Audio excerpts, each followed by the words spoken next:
Alkesh Javeri, New Jersey, USA, Expert Committee Member, Heritage Foundation, Jalgaon, India. So I am requesting to Dr. Neeraj Kumar Tripathi, please preside the session and introduce our eminent speaker, Dr. Deborah L. Stein. Dr. Neeraj, sir. Good morning to all of you. And again, thanks to Dr. Misra, who provided me opportunity to join this international webinar.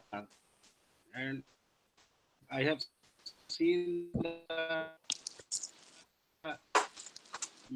list of the many scholars. All are belongs to the nearby countries of our India, just like Pakistan, Sri Lanka, US, and other countries. It is very good.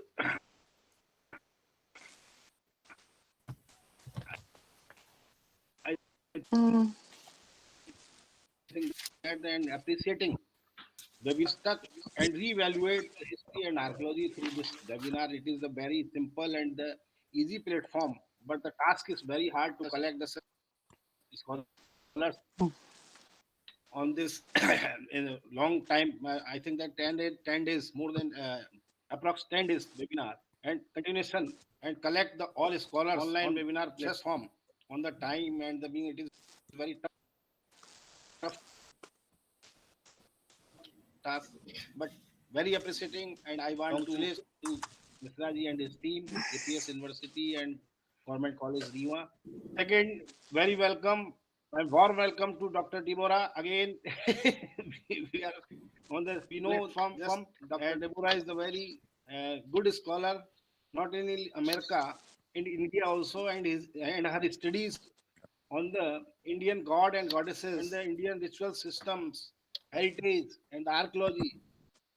I think very appreciating. Deborah is the now senior lecturer, History of Arts and Visual Study, California College of Arts,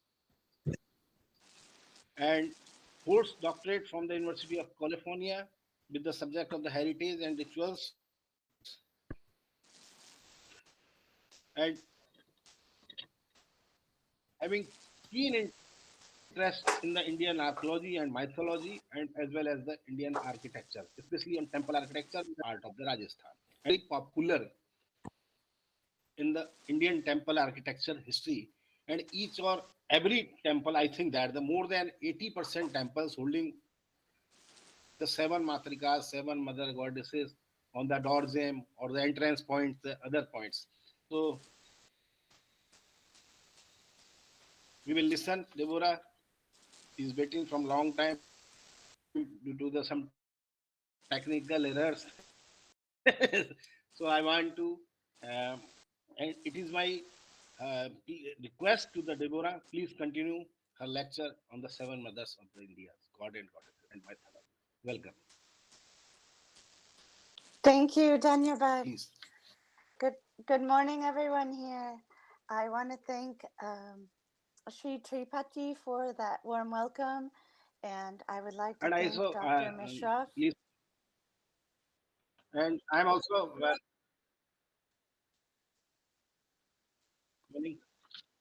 Oh, you're cutting a little.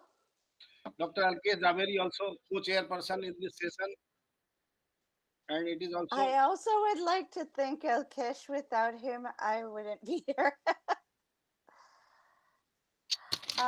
I would also like to give a little shout out to two new colleague friends, to Dr. Kazi in Peshawar and to Dr. Rana in Nepal.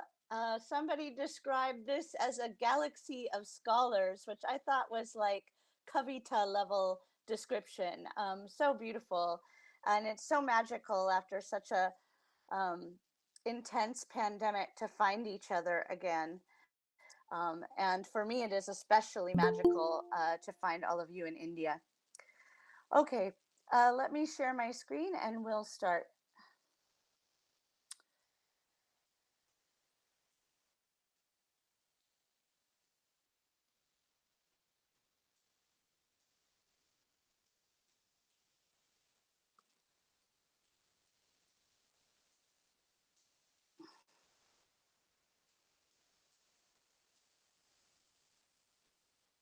Oh, it's presenting my entire screen. Hang on.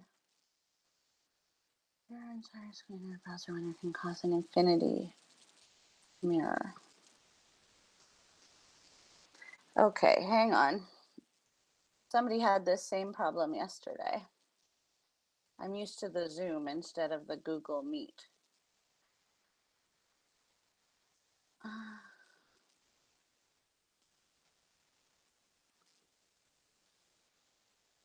It only lets me present my entire screen. It doesn't let me present just one part.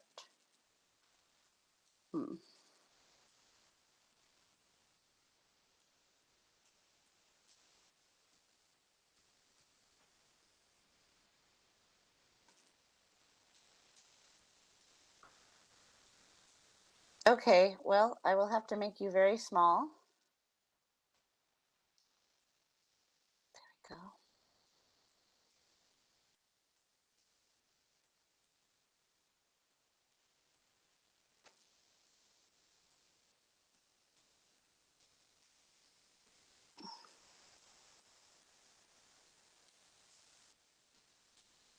Are you seeing my screen now, or am I still on it?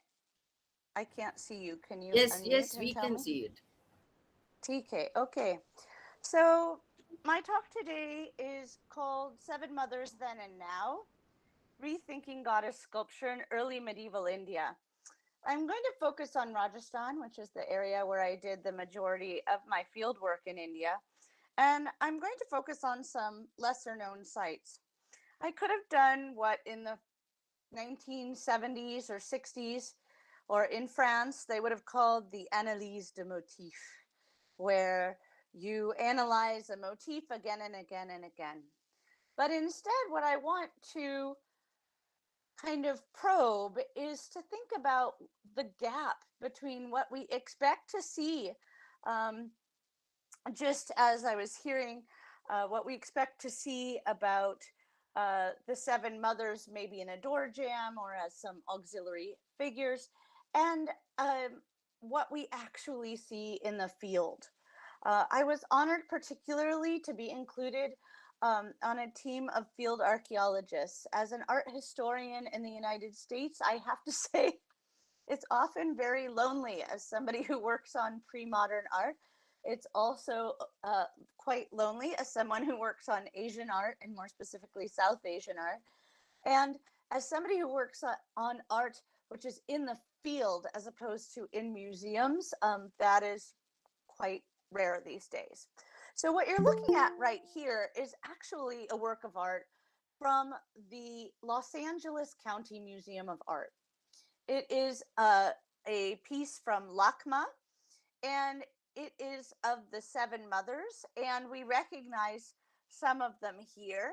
They're carrying many of the attributes of their consorts, their male consorts. We can see Varahi here. Are you able to see my arrow?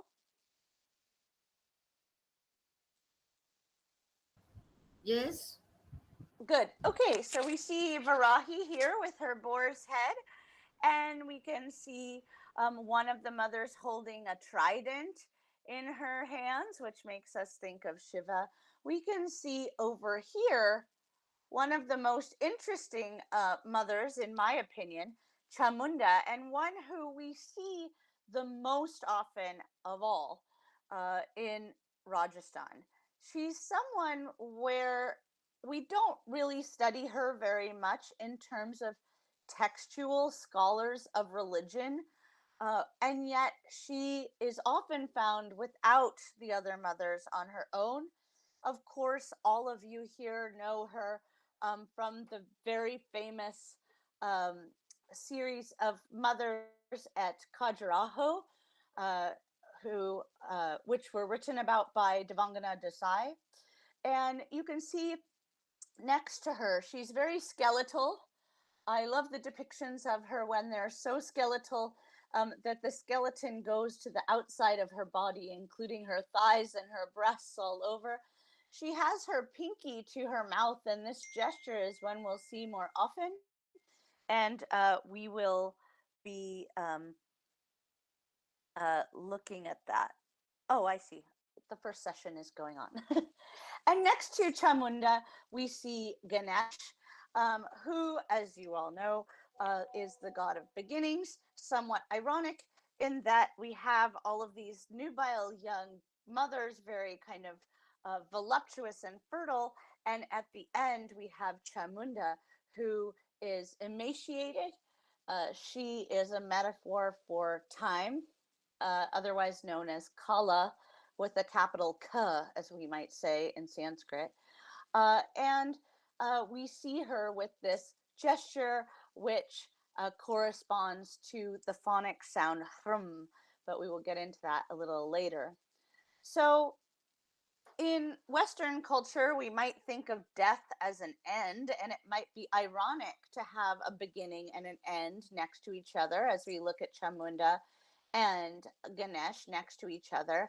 But if we think about this in terms of the idea of samsara, or we think about this even in terms of the seed syllable om, which, as you all know probably as well, if you put together om, om, om, om, becomes a never ending circle of beginning and end of, as uh, the famous scholar would put it, the garland of letters, which is akin to all of the rosary beads.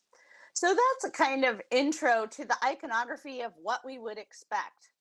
Now, I don't know exactly where this is from. I don't know exactly how this got into the museum in Lakma. And one of the issues that comes up when we look at sculptures in museums is that we don't always know how and when they got there, and we don't know their original location. Even if we know the site or region or time period they're from, we don't always know their original location on the temple. And so we're not able to put them into dialogue with the entire iconographical program as we are at sites in the field. So if this is the kind of seven mothers everyone was excited about, you might be a little disappointed, but stick with me. I think what we'll find is actually even more interesting than looking at the seven mothers in the museum setting. So I want to take you to a few of my favorite sites from my fieldwork in Rajasthan. I lived in Udaipur in southern Rajasthan, and most of the sites that I studied were from the early medieval period, from approximately 800 to 1200 CE.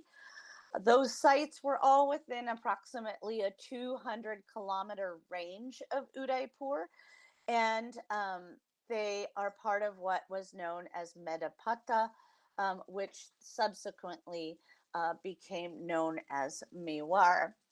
So let me point out a few of these key sites we'll be looking at today. I'm showing you Unvas on the exterior wall, Chamunda on the exterior wall at Unvas, and I'm showing you Chamunda on the exterior wall at Nagda. Nagda is right next to Eklinji. I spent a lot of time living also in Eklinji with my adoptive parivar there, and in Jagat with kind host families there, and a double Rocky Bhai situation with both the main pujari for the Ambika temple there, as well as the Bhopa up the hill at the Malar Mata temple. So these two are very important sites for me. We will be going today to two sites which are in my book, but in a very different way, with things that people don't usually look at much at all, and that are very little published. We'll be going to Chittor, which I know many people travel to Chittor, but they don't usually look at the temple I'm going to show you today. We'll be going to Baroli in a way that we see in this region, particularly this triangular aspect up there. I'm not going to be going into all of the Sanskrit terms of all of them. As a Michael Meister student myself, we could go into all of those, but I'm here mainly to talk about the sculpture rather than the architectural elements today. If we look up here, we see a garland of skulls. She's standing, And key elements have been covered in vermilion and foil, which is what we're going to see a lot of today, since we're not spending that much time in the museum, but we're spending time in the field. She's standing, she's emaciated, and we'll get to see her a little bit more closely. So these are from approximately the same time period. This one is maybe 50 to 100 years after this one. This one has been whitewashed and is at a temple that is still in use. And so this temple would fall under the Archaeological Survey of India, as well as the Devastan department in Rajasthan, whereas this temple is pretty squarely in the Archaeological Survey of India department, but not really in popular use today. So what I want to do with UNVAS is to move you in closer, as if you were circumambulating onto those temple walls. And we see three forms of the goddess that are quintessential early medieval forms of the goddess in Rajasthan. And when we think about this, I'm thinking about the 10th century. Now we are going to go earlier.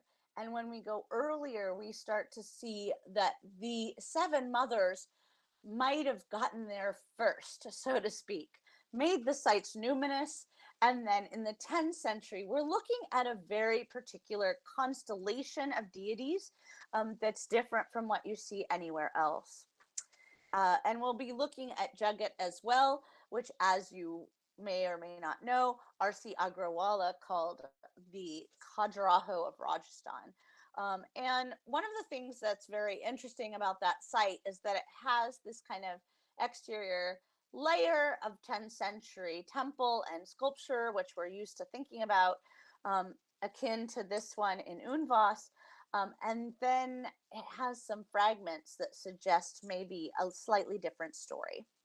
So I think many of you on this call might know who these goddesses are, but I will tell you, one of the things I'm excited about this galaxy of professors that we have gotten together is that we also come from so many different religious backgrounds. It's very exciting to be in a secular group of scholars with Hindus and Muslims and Buddhists and Jews and all of us lunar people all together and some fellow Abrahamic people all together looking at this stuff. So I never assume what people do or do not know, because going to school in the United States and in France, everybody always assumed what I did and did not know about Christian iconography, and I didn't know any of it until I learned it.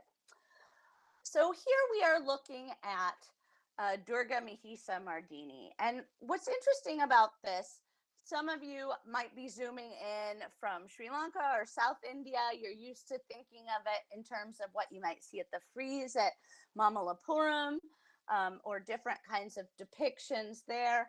But what's typical in Medaputta in the 10th century is that there's this tremendous emphasis on the sacrificial moment.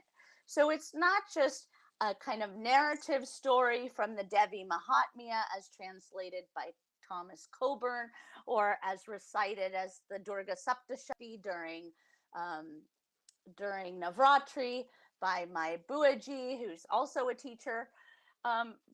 It is really this moment when the goddess, who is wielding all of the male gods' weapons, plunges her trident into usually the backside, here the middle of the buffalo demon. And we often see her Vahana, this Simha, this lion, kind of biting into the flank and helping her out in a kind of iconography that is a very Northwestern iconography and might remind some of you of the Apadana Hall in Persia, which is a few hundred years before this. So that iconography, we have to ask kind of how that comes in. visually, as opposed to religiously only. We see the head lying on the ground here, and out of the slice in between, we can see of Mahisa, of the demon, escaping from the kind of hot blood of the neck where this sacrifice would have taken place. And what's interesting about that is, I mean, I'm assuming most of you probably haven't been on an Arizona highway, but it's almost as hot as Rajasthan. And when you have that much heat, you can actually see heat waves coming up out of the cement or concrete. That's the on today. And I don't want to go into details about where or when I've seen that. Animal sacrifice was made illegal in 1973, and is to a large extent not practiced anymore. But if you should happen to see one, you see that there is a liminal moment when an animal is sacrificed, when it is between life and death. And as their life is leaving their body, the blood soaks into the dry earth. It's hot and it makes like vapors that come up. And it actually looks like this. So the kind of anthropological approach of myth ritual theory is pretty interesting here, because the ritual that we're seeing in terms of ethnoarchaeology very heavily oiled, and there's sindoor there. You can see foil up here too, and you can see foil here on the demon. So the kind of Maya one where you're going to be hard pressed to find her in the 4 volumes of Rao's Hindu iconography, which everyone in Delhi and Paris and internationally always used to turn to in terms of difficult iconography from medieval eras. You can see here her water pot, and her garland has been given the same treatment as we see over here. So we have foil, sindoor, ghee, and other offerings on her weapons. But the garland, or the mala, is the most important, as is this kind of third eye area of her. She's known by these lions on either side. The only other place where I've seen this direct iconography of Kshemankhari is at Lodrava, which is a site that's near Jaisalmer, very close to the border with Pakistan. So most of it's on either side, but we don't necessarily have Kshemankhari. And I'll be talking a little bit more about who she is in a little bit. She's the one who's on the back of the temple. Durga is on one side, and we know who this is by now. Chamunda is on the other side, making her typical gesture with her sagging breasts, her emaciated body, her convex blood bowl, and her chopping knife. And we see that her stomach in a dress and in a dupatta of sorts above her. And then we can see her in very recently. This must be from either 2009 or even within the past 4 or 5 years. You can see that the offerings are far more than they were at this time, especially in terms of clothing, but the wet vermin fewer. So different kind of offerings. Remember when these were sindoor in our parts, not so fashionable. Be following the fins along with us. And Chamunda, she's in her own shrine, and there are traces of shrines all around the main temple, only one of which is still standing. That's the Chamunda shrine. There is a small shrine next to the main Ambika temple, which has this exact same set of goddesses reversed order, which suggests, along with the doorways on either side of the sanctum, that there was a kind of esoteric tantric element of circumambulating with your right side and your left side left open architecturally and insisted upon in the directionality of the way they were there. So you start off, if you are circumambulating with your right side in a traditional kind of clockwise manner, with Durga on the south wall. And you see her here. She is plunging the trident into the buffalo demon, and it's all buffalo. On the back wall, so this is on axis with the sanctum, you have Durga again with her lion helping out on the flank and the buffalo demon decapitated here. You can see the head lying here, the neck here. And as I so graphically described before and will not do again, you can see the kind of spirit of the buffalo demon in a human form coming out of the buffalo when the kind of illusion of who he really is has been broken. And then on the north wall, and you can see the first two slides are from, the first two images are from earlier field work from 1998 and 2009, whereas this north wall one is from much more recently, and you can see all of it has been cleaned by the ASI. And we have the buffalo still biting into the flank, but now we have entirely human form. So it really is like a cinematic circumambulation that reenacts ritual. So the question then that has you all in suspense, I'm sure, is what the original icon of the Ambika temple in Jagat was. And there's more than one theory about this. Daki, M.A. Daki, believes that it was Kshemakari. He has a lot of good reasons to believe this. On the main lintel of the building, which I'll show you in a second, is Kshemakari. And so it makes sense that whatever's on the above the main entrance of the temple would be what would be the main icon. But the scale of this doesn't quite add up. She looks a little bit too big to fit in the space she's supposed to go in. Also, we don't see any really reference to lions. She seems to be a standing figure. She looks nice enough. And maybe one of you is seeing something about this in terms of the arms or the iconography, but in the state that it's in and that it was published in the 1960s, I don't really think we have what we need size-wise or iconography-wise to even identify this as Kshemakari for sure anyway. In fact, does this sculpture date to the same time period as the other sculptures on the outside of the temple? Could it be an earlier sculpture? Could it be one of the seven mothers? They found small versions of Aindri at this site, one of the seven mothers, and that's in the Archaeological Museum in Udaipur today. You can see here, this is Chamunda killing the buffalo. And so she's got her trident in the buffalo in full buffalo form. She is very gaunt and emaciated here, all bones, and her face is covered in red vermilion.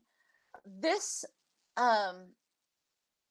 piece of sculpture is the exact shape and size of the original parikrama that was there. So this would fit in like a puzzle piece or a Lego piece right into where that main icon should be. Of course, the main icon was stolen. It was empty for a while in the 1960s. There are articles that show that with a morti and without a morti, and then that morti, which was not the original morti, was stolen again. And then in 2002, a new morti was installed, and you can read about that in my article, The Theft of Amba Mata. But anyway, my theory is that this is what was the main icon, and I think it works perfectly with the iconography on the other three walls. which you can circumambulate in either direction. And when you look at the voluptuous versions of Durga on all three of the other walls, you're confronted with either as a woman your own experience of yourself, or perhaps as a man in terms of your desire to know that either way, underneath we're all skeletons anyway. Okay, let's look here. This is Ksemankari at the entrance, and the iconography is pretty clear here, right? She's standing, she's holding the rosary and the water pot, something that she shares in common with Vak, or the ancient Sanskrit goddess of speech, which makes sense. She has these lions on either side, just the way we saw at Unvas. And she holds this garland of letters. I don't want to say letters so much as I want to say syllables, seed syllables. And we'll see that mantras were used to install a new deity in 2002 into the inner sanctum. So the idea of her as a goddess, not just of speech and not just of word. We're not on langue and parole. We're not like thinking about language and spelling and letters. Remember, we're in a kind of Sanskrit paradigm, which is all modeled on the roof of your mouth, right? So this is really a sound metaphor, and this is important for me, not as a practitioner. It's important for me as a scholar, but it's also important for me as a dyslexic person, because I think it's really interesting to think about how the majority of people in the majority of the world did not know how to read for the majority of human history. Um, so what is a disability now was often non-existent as a problem in the past. And so when we look at this garland and we think about these syllables are used to awaken a deity in a stone murti. And it's a very kind of systematic thing that I studied with Narendra Dashora Pujariji at Sri Eklinji. I am not initiated. I am not Hindu, I'm Jewish. But I did study this in a scholarly way in Eklinji, and I also witnessed it taking place during installation rituals, otherwise known as pratishta, something that I know my new friend in Nepal, I'm sure, is familiar with that, and I know a scholar who works on that there as well. So we have to think about this as sound, and we have to think about a garland of letters as a ring of syllables or sounds, which are a ring of vibrations, which are a metaphor for samsara, which connect mantra and tantra to each other in a way that is multimodal and that is focused on sound and vibration. So the way that we feel language. And when we think of language in English, we think of semantics, right? We think of meaning, you know, the sign and the signifier, as Ferdinand Saussure, the famous semiotician, would say in France. Now, Ferdinand Saussure was reading Sanskrit, so all those French postmodernists got it from India anyway. So we don't really have to worry about him. But the point is that the sound here, it might be more akin to what is known as bij mantras or seed syllables. So here you see the Thakur and his wife. There's the Thakur of Jagat in 2002, and his wife being led by one of the 9 priests who came from a neighboring village and who is not the main priest that usually presides at the Ambika temple. And he is leading the 2 of them, and you can see they're tied together with the string, the way some of you guys might recognize from Indian wedding ceremonies. And they're sitting here at a fire sacrifice pit, which is interesting too, because long before we had figural imagery of gods and goddesses in India, we had Vedic fire rituals, and that comes down as well. You can see the part where the offerings are going to go is covered in red cloth, which then becomes wet, and the fire will be ignited here and then burned for 8 days, all while proclaiming different mantras. So you can see here the mudras that go with, and if you do this to your face, you can't do it when you're wearing your headphones and you're on the Google Meets here, but if you if you're following this, which I wouldn't, but you can, they were, then you can feel the syllables vibrating. And so this is how the goddess was brought into one's own somatic or bodily experience, which is another aspect of Tantra other than the 5 M's, which we do have references to on the sides of this temple, but for me, that's not the most kind of interesting part of this. So if we look here, we have Chamunda again in on the exterior of the temple at Jagat in the Ambika temple, and we have her on the exterior of the temple in Unvas. In Unvas, she's on one of the 3 primary walls, and at Jagat, she is to the left of the main entrance, which means if you're circumambulating in the standard way, you would start with her. Let's look at some other sites. So I've showed you kind of a typical sense of what's happening in terms of local goddess architecture and sculpture and iconographical programs in 10th century Medapata. If we go a little bit south to Amjara, we see a shrine that is very much still in worship today, with all of the prayer flags there. You can see the fire pit in front with the trident there and this mud brick shrine. So we do not have any of the Khajuraho of Rajasthan level stone architecture that so impressed R.C. Agrawala and others. I actually found out about the site of Jagat when I was doing research during my junior year abroad when I was studying at the Sorbonne in France.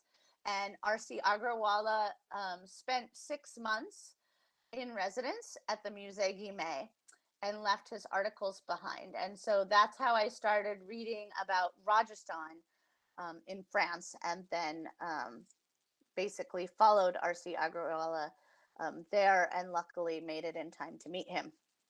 Okay, so here we are in Amjara. Let me show you a little bit of what I have. Now, it's very dark in that main shrine, and it's very difficult to photograph. I was there many years ago, and all of the images are covered in foil way more than we see at any of the other sites. So you can see still the outline of Durga killing the buffalo demon, the little lion biting into the rump. Maybe something coming out here, I'm not really sure. She has a sword up over her head, and she's inside this mud brick shrine. You can see another goddess here. These images are so old, they're in 70 DPI. This was the beginning of digital photography before the iPhone had been invented. So very difficult to tell which goddess is which under these conditions, under full worship, covered in foil, basically in the dark. Gives a very kind of numinous luminosity akin to what I always imagined it would have been like to be in a Byzantine church, right? Kind of candlelit with all of this glistening foil. We have parts of a stone temple that are incorporated in seemingly random ways. A goddess here, I don't want to say disfigured, I want to say lovingly obscured in offerings. And we can see this kind of drain spout. That's Ganapati. Hello? That's Ganapati.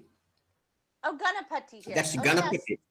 yes, we can see his trunk and his ears. You're right. Yeah. And that makes sense too, because he's in the mandapa side of this mud brick shrine. This pranala spout is one that normally would face outward out of the shrine rather than into the shrine, and would be taking offerings from the main icon out. And so it's being used as kind of a drain for the offerings in the same way that it would be used originally, but it's turned around in the architecture, and things are kind of moved around and installed in ways that I don't think dates to the 8th to 10th century. Here is a better view of the shrine as a whole, where there's this mandapa and then an inner sanctum with different icons installed inside.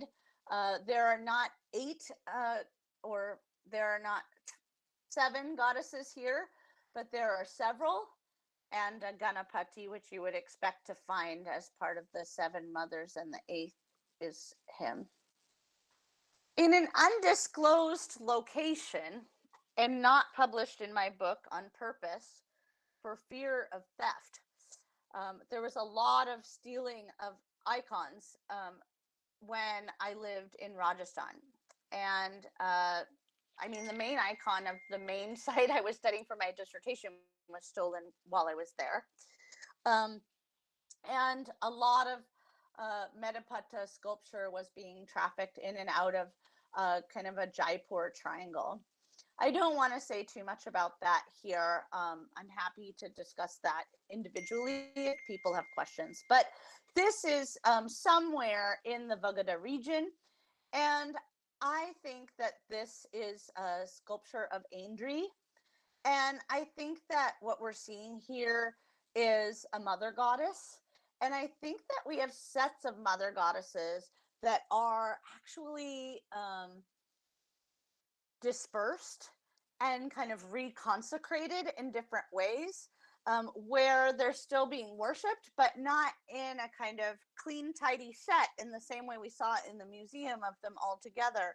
And I think that this is a region also where before we have Ksemankari, Chamunda, and Durga in this kind of triptych series of formations that we saw at Unvas and Jagat, I think before that we had very active goddess worship in this region, focused more on the 7 mothers. And the Aindri that we have from Jagat is small. It's like this big.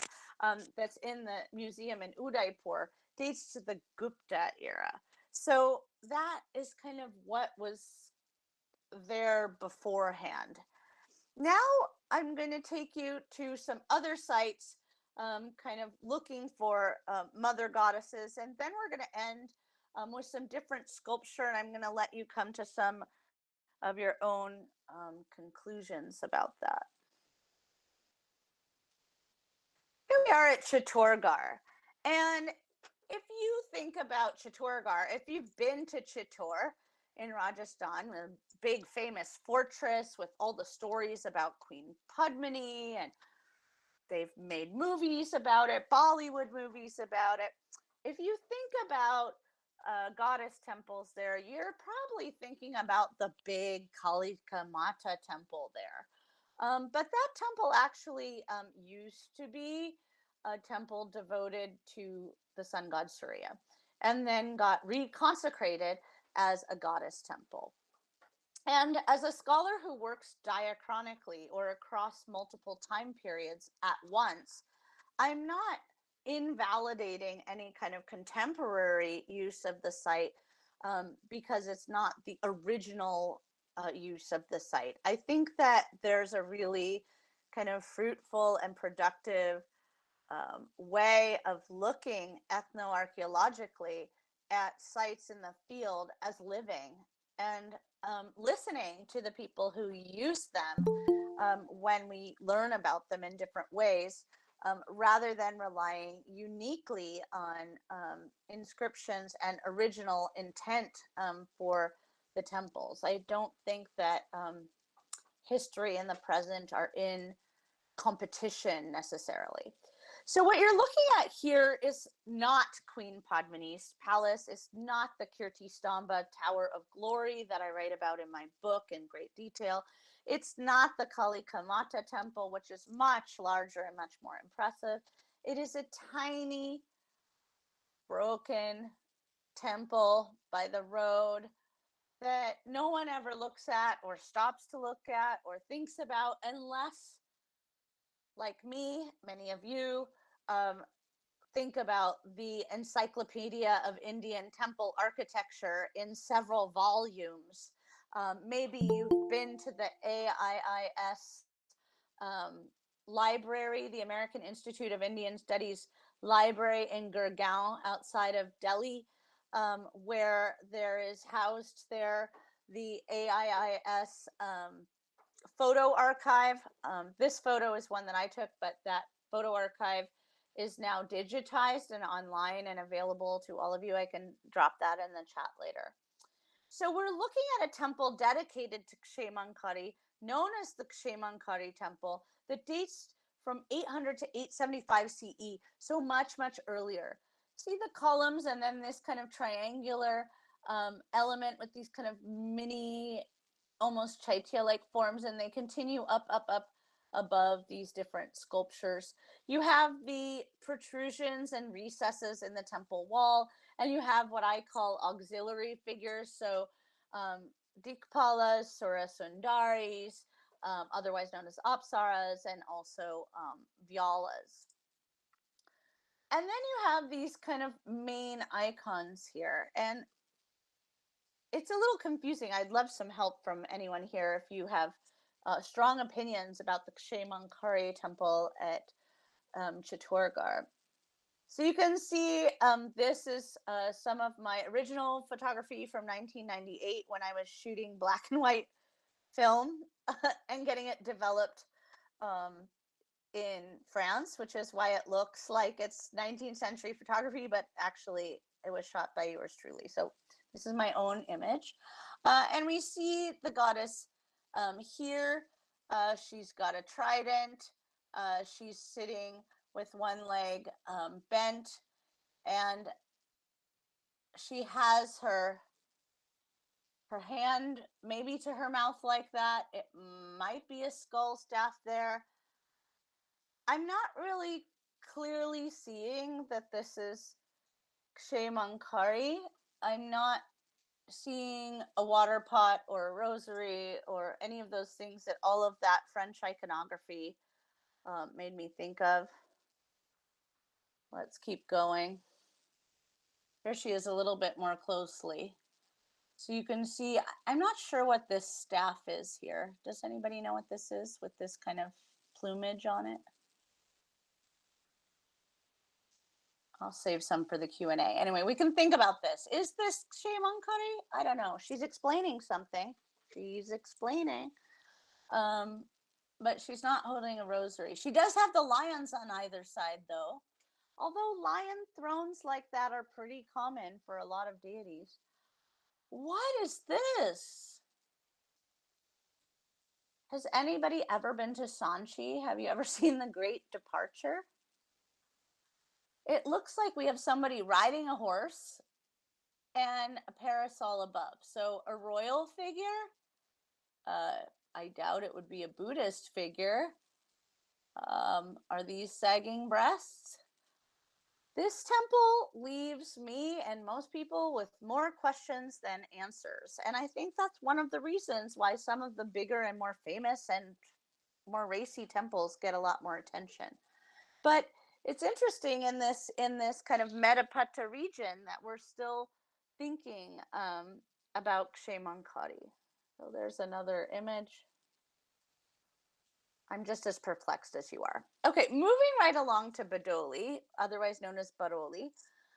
We have one of the most famous Matrika temples, which, as you can see, is not in fantastic shape, but was published by Soundra Rajan, famous scholar like R.C. Agrawala, who wrote about Medapata and temples in Rajasthan. And what we have here, I forget who it was, but somebody yesterday during our wonderful trip to Elephanta, where we were thinking about Pashupata things and Lakulisha things, not things, ideas, I should say, was asking, oh, what's the difference between Natasha and Nataraja? And I kind of casually in the chat as we were listening was like, oh, well, one's kind of more North India and the other's kind of South India, which was a little bit of a simplistic answer. But what we see here is very unusual. So we have here 1, 2, 3, 4, 5, 6, 7, 8. So they were called the Attamatrikas, but Michael Meister thinks that one of them is actually Ganesh and that it's the Saptamatrikas with Ganesh inside. We see this symbol that is very common at this site, which is the diamond lotus. And my colleague Tamara Sears and I have our own kind of questions about what the symbolism of that might be in a tantric context or in a Shakta context. What we see on either side are very clearly goddesses dancing. And the posture and position of this central one looks like a female version of Natasha. Now, I have to remind you how incredibly close we are to Manal, which is in Rajasthan as well, at this site. So this is close to Chittor and close to Manal. Close to Manal meaning like you could go to the same two of them in the same day. And at Manal, we have this incredible inscription, which describes Natasha's cosmic dance. And it's at a very important monastic site where the audience for that is Shaiva ascetics. It's not just any old person, right? So we have a sense that their idea of the cosmic dance of dissolution, of this what in English people kind of misnomer it as like a dance of destruction, which sounds very finite in English, but I think that that cosmic dissolution could be also tied into this never-ending cycle of creating and destroying. And so that cosmic dance of swirling here takes on a feminine form. And I don't know of any other example of female Natasha anywhere ever, really. These goddesses above are very hard to discern. It's not just the photography. And I think that's why a lot of this site is not written about a lot. It's not like visually super intact and appealing. But it's very interesting to see with these kind of dancing here. And above the lintel, does that mean that then there was a female form of Natasha inside? Is this a Shakta version of Lakulisha, of Pashupata Shaivism? I'm leaving you with more questions than answers today. Here's the outside of that temple, and you can see also this sculpture inside, which is Durga, which was Durga killing the buffalo demon, with a lot of the arms missing now.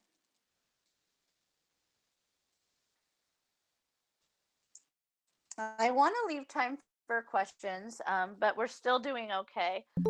So I'm going to keep going a little bit more, and then I will make sure to be aware of time. So here you're looking at Chamunda on the main temple, which is 2 centuries or more, 2 to 3 centuries after the 7 mothers that we were just seeing at Baroli or Badoli.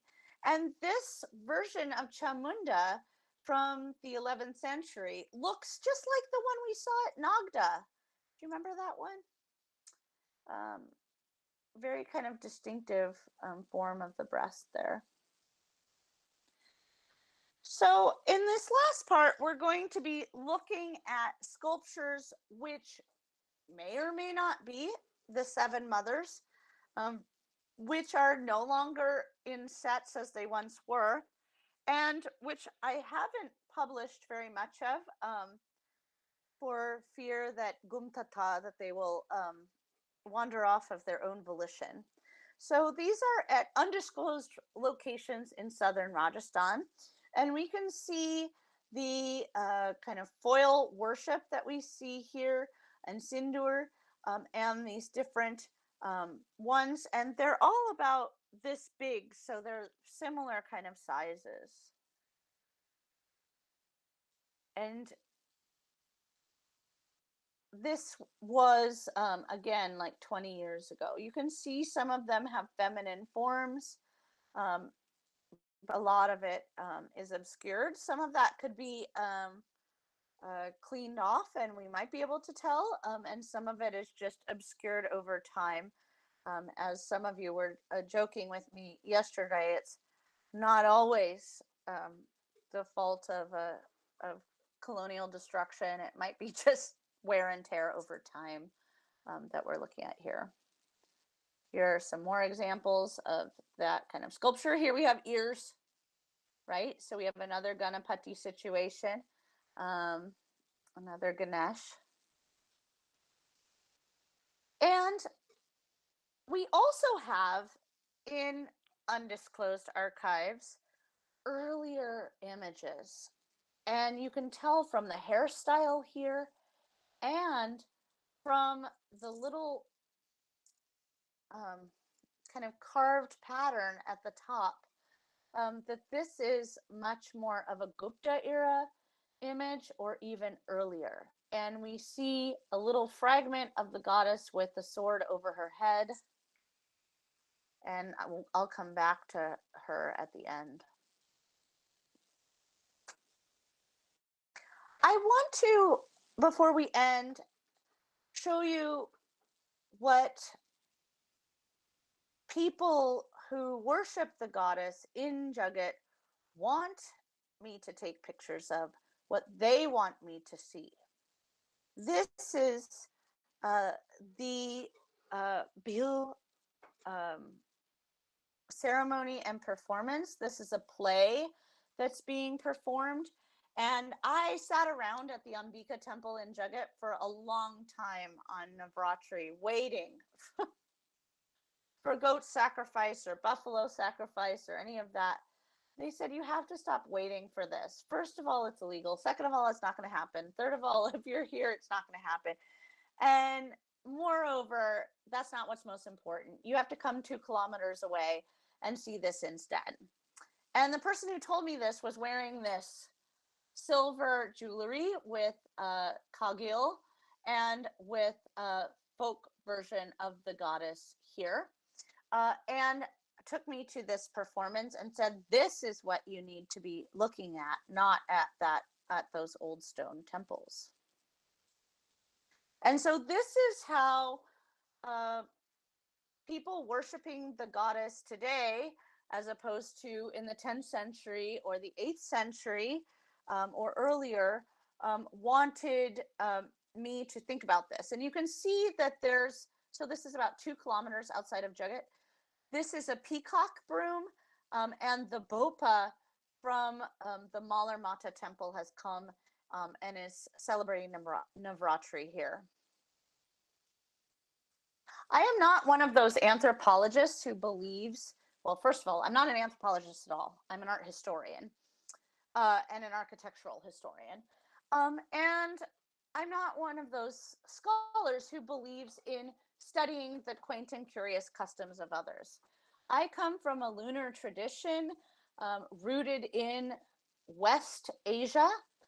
The cycle of holidays I grew up celebrating in Seattle, Washington, very far from Jerusalem, was based on rituals that follow the harvest calendar of what used to be known as the ancient Near East, so Iran, where Babylonia was, where Jerusalem is, and all of that area there. And what you're seeing here is a picture of me, how I want to be seen. This is me celebrating Hanukkah in New Delhi. It's the same synagogue where Daniel Pearl went before he went off to Pakistan. And these are two ways in which I want to be seen ritually. So here I am in India, and it's very moving for me to be here with all of you today, because I don't know if you follow this wherever you are in the world, but there's been a huge uptick in anti-Semitism in the United States. It's very scary. There are people threatening Jews on freeways, and it's all over the internet. And one of the reasons I work on India is that India is one of the only places on earth where the Jews were never persecuted. And so it is a safe and magical place for me. Also, the Jews had their first and second temples destroyed, and then never rebuilt, and only worship in synagogues since then. So there's no sacrificial tradition ever since the second temple was destroyed. And so Jews have been living in diaspora ever since. So the chance to be able to study temples that aren't destroyed and that are still in worship and that do still have sacrifice is very moving for me. Here you see me in the British Museum with the goddess Saraswati of learning and the arts, who is an inspiration to us all. I think we started with Saraswati Puja on Shabbat for me, so that was like a twofer. Here you're looking at a Jain version of that deity, and also chipped off from a temple and found in the colonial metropole of London, which meant that it was very many years until I got to go see her. Complete coincidence, my necklace and hers. I didn't know that was happening. So let's conclude with a few goddesses of we don't know. Here we have a Durga sculpture, which has been installed in a different location from where she was originally. In the center, we have a stolen sculpture. If you visit your friends and see this in their bathroom, report it immediately. This is Sitala Mata from Jagat before she was stolen. A new one has been installed there now. And a Matrika figure from an undisclosed location looking a lot like Sitala. And I wonder, was Sitala originally a Matrika? And Sitala's the same size, or was the same size as the Chamunda, which was abandoned in the side of the sanctum. Not as interesting to thieves if you're bifurcated in half and totally emaciated, I guess.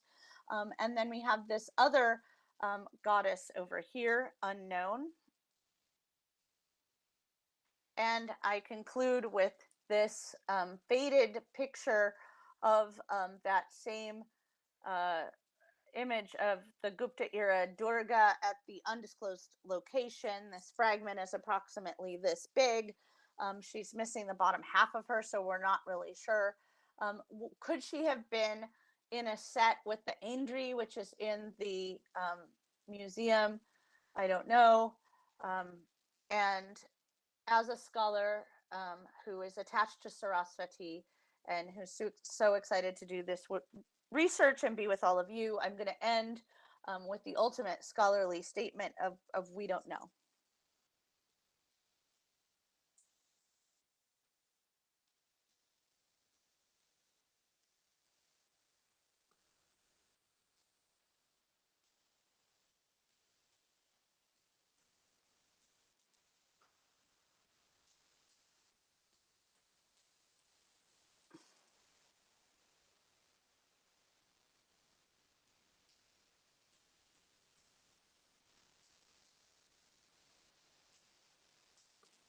I can't hear you guys. Are you still there?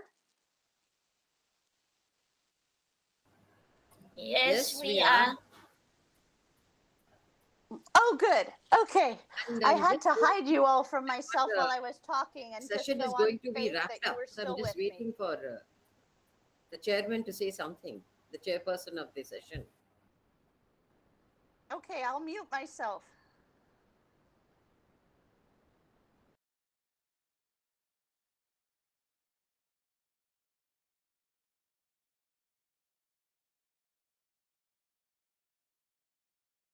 Chairperson, sir, please unmute yourself. We can't hear you.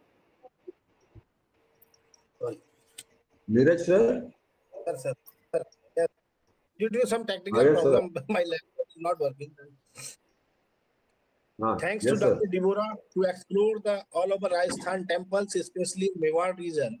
And I think that your study of the temple architecture with a special reference of the sculpture art in Rajasthan is very nice and appreciated. Yeah. You have mentioned the Amjara, Jagat, and the so many temples of the Rajasthan with the comparison study of the mother goddesses. So I would like to mention you some facts also in Rajasthan, especially in south, we can say the southwest area and the northwest and southeast, we can say some mother goddesses depicting style is some differ. In Mewar, I have seen so many temples. I think that in Amarakji, it is very popular Shiva temple in Mewar region, especially nearby Udaipur, and the Shiva temple in Nagda. The seven mother goddesses, especially with the guarded deities Ganesha, where because we know very well that the Shiva and the Ganesha are the guarded deity for the seven mothers. In between of them, the seven mothers depicted in panels and somewhere any wall.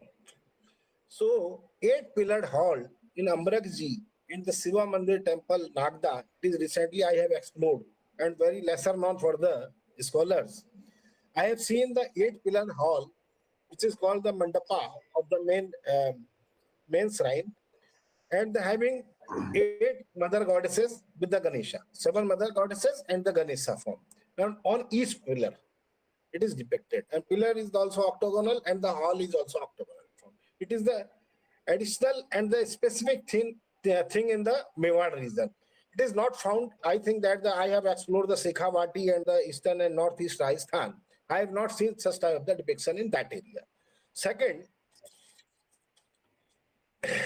I think that the Shakti cult in the Rajasthan and Mahishasur Mardani, you have mentioning the so many idols of the Mahishasur Mardani. Mahishasur Mardani was the very popular idol of the Rajasthan, especially in the Shakti cult. As we know that the Rajput period of the Rajasthan is very popular about the Shakti cult.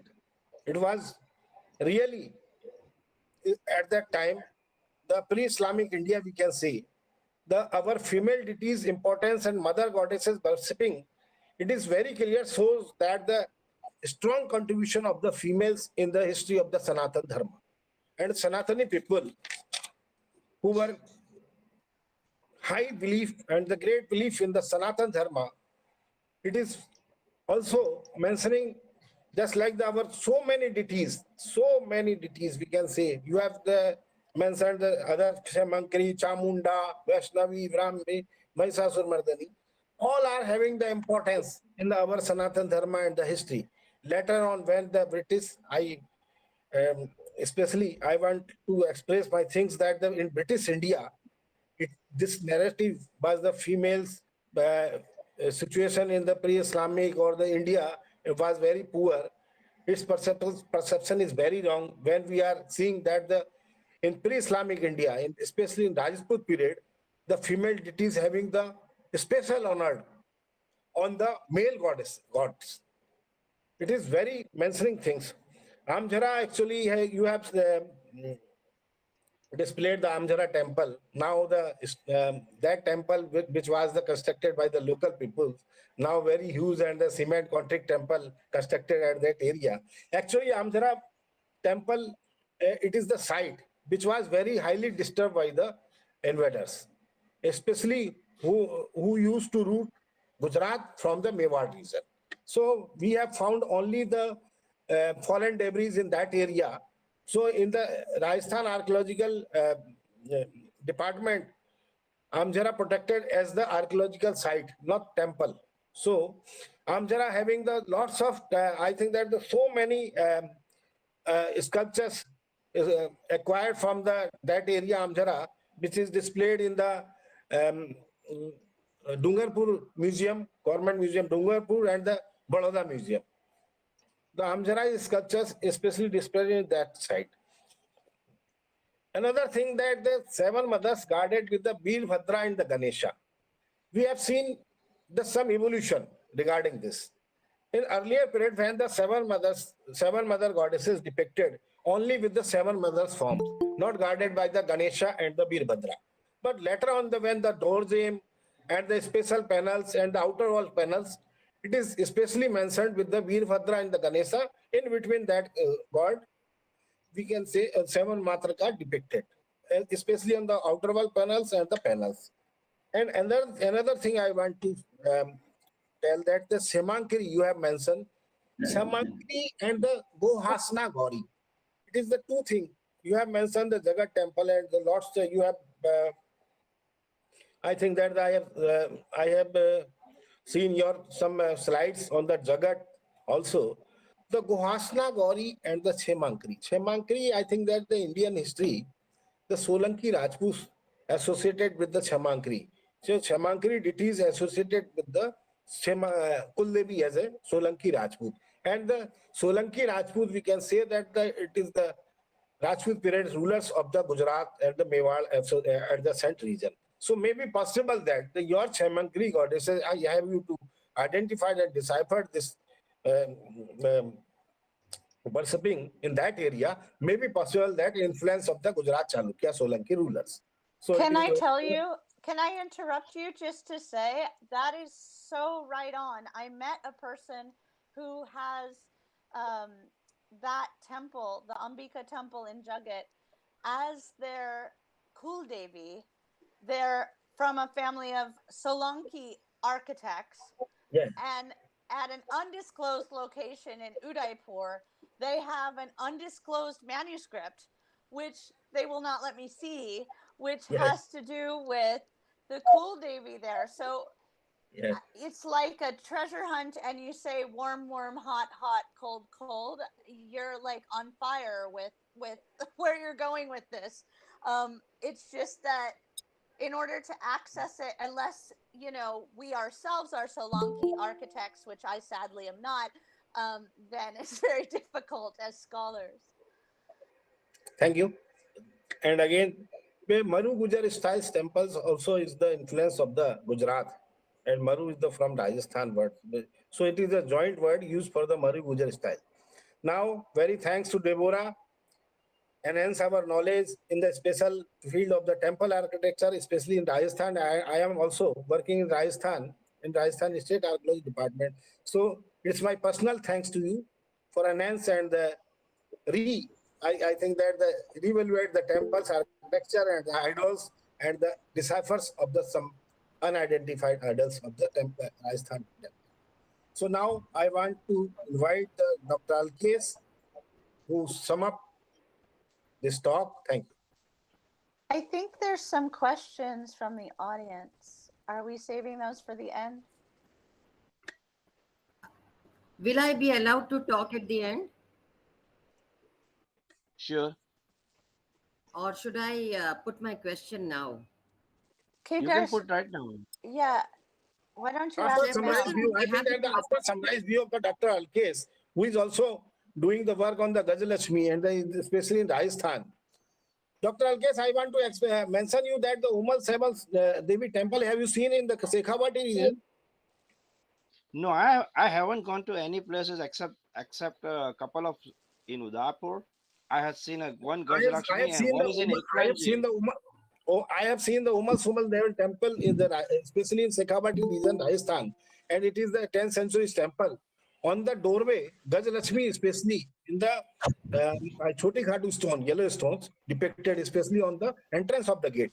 I have sent you the images of that personally. Okay, and then okay, you can please send me the personal images. Okay. Now I want to invite all the scholars who have any questions regarding this talk. Yeah, let's allow scholars to talk and then we sum up the Yeah. Okay. series. So please. Yeah. Any questions? I'm excuse me. I am Professor Chulani Ramukala from University of Peradeniya, Sri Lanka. I have to provide some information for Dr. Deborah. Even though this field is out of my specialty, I have done some research at the National Museum Colombo when I was doing my research at the National Museum of Colombo, I had problems in my mind regarding the stone objects in there. Then I started research 2 years ago. I studied 50 objects, especially stone objects, Hindu objects at the National Museum. I found actually there is a 7 Saptamatrika slab, that 7 goats. If you can see, actually I identified some objects again as newly identified objects. This one also, here you can see that this Saptamatrika plate, and I identified them. Here you can see, right? There are so many Hindu objects. Those are very beautiful. This Saptamatrika plate, it includes 3 slabs. Slab with seated female figure. The other one slab with 3 seated female figure. The other one is slab with 3 seated female figure. One with ghost face. Those are very, very interesting, and I identified those are Saptamatrikas are Brahmi, Maheshwari, Varanasi, Kumara, Varaha, Narmashi, Indrani, right? Then if you need to study more, there are so many very beautiful, very artistic statues in Colombo National Museum. I studied them. Here you can see that Durga, that kind of pictures, right? Those are very beautiful. And here, there are so many Hindu objects, right? Actually, I have done this research for my interest, but I revealed very important information. If you need those, I hope to give you for your research. I would love that. Thank you. Please Yeah. do email me. Yeah, the thing is, I didn't publish it because I'm going to publish this catalog in 3 languages. I prepared those things, English, Sinhalese, and Tamil. Oh, Alright. wonderful. Yeah, Oh, well, hopefully I can get an English copy. yeah, okay. Thank you so much. Thank you. I think Kedareshwari had a question and Dr. Rana had a question. Yeah. Thank you. Thank you, Deborah. It's such a nice presentation. And even in Nepal, we are full of Shakti Peeth. Though the images, the monolithic images are only between 1st to 4th century AD. Others are very rare. Like we don't have images within the valley, not much, but we have Shakti Peethas, that is symbolic form everywhere. Even in Pashupati, everywhere in Kathmandu, there are Saptamatrikas, but best of all is we are more into Ashtamatrika, that is addition Yes. of Narasimha. So we have Saptamatrika, Ashtamatrika, Navadurga, and Dasa Mahabidya. So it's full of these Shakti Peethas everywhere. And even Pashupati, Shiva is always surrounded in Nepal by Shaktis everywhere, all around it. And in the center is Pashupatinath. So it's very interesting that you, a foreigner, doing research on Hindu goddesses, and it's really praiseworthy. Like, and it was interesting for me because I came to know more about your Shakti Peethas of like Saptamatrikas of Udaipur, and it was really enlightening because some of the images are so very similar to some images in our museum. So it was really interesting. Thank you, Deborah. Thank you. Thank you so much. My parents were in Nepal in 1970. I have Oh, never been there, but I would love to go there. But I oh, know you that should. You are welcome. You come here, and of course, the You can ask Miss Strasser about the email, and you are always welcome. well, same Thank, in San thank. Francisco. The royal family in Udaipur is very close with the royal family in Nepal Yeah, because there's a very special Mewar connection. So, as a kind of honorary Rajasthani, I have a special attachment to Nepal through that too. But I should say also, my parents, they brought back with them from Nepal the handheld prayer wheel. yeah. So I grew up in a house with that ritual object from Nepal as Oh, part of my everyday life. yeah, thank you. And you are once more very welcome to come to Nepal. And I Okay, think my okay, sir. presentation will make many of you feel like Okay, sir. visiting my country. Hello. Yes, sir, I'm Okay, Thank here. sir. you. Please sum up the session. Yeah, there is Mr. Next, Babu sir has one sir. question. Let's get that question done and then we can go further. There's a And question Kedar pending from Swari me. You has. said you'll allow me at the end. Sure. Go ahead, ma'am. Babu, will you go first or do I go first? Babji, will you go first or do I go first? No, you go first. Okay, You go thank you, first. Babji. It's fine. First, let me congratulate Deborah for igniting such a discussion. It just shows how wonderful your presentation was. And though I have enjoyed the Saptamatrika presentation, these Saptamatrikas iconography have been long discussed in the Indian archaeological iconographical discussions. It's a very good subject, and your presentation just showed that there's some more to be added. Regarding that, the last goddess with a small, the small size which you showed with a sword on her head. This is my question to Babji first. Babji, is it possible that like we had these Viragals? No, Because yeah, this is from Rajasthan. The Saptamatrikas were protected by this goddess who might I'm just guessing on yeah. front Your because guess she's is sword okay, on but top. your Let guess me is let me interrupt you in this in this Yeah, yeah, sure, sir. regards. The whatever she is showing is a image of Durga. There are many such broken statues found in Amjara area, and they are at the Dungarpur. I do have two images. One is the complete Durga, and I have a broken one too. Somebody shared to me from Dungarpur. So So the in those goddess has areas, held the sword over her yeah, head. and basically in this area, whatever the Durga's madam showed,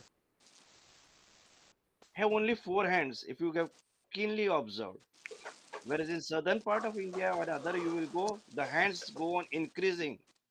If you go to eastern side, it's almost like 18 hands. But the So most this, famous version of a yeah, goddess with the sword above yeah. So her is head. it No, in but a wait. In pre all of Mauryan and Gupta period to post Gupta period, it was like four hands. That would you continue in Pratihar temples also you will see.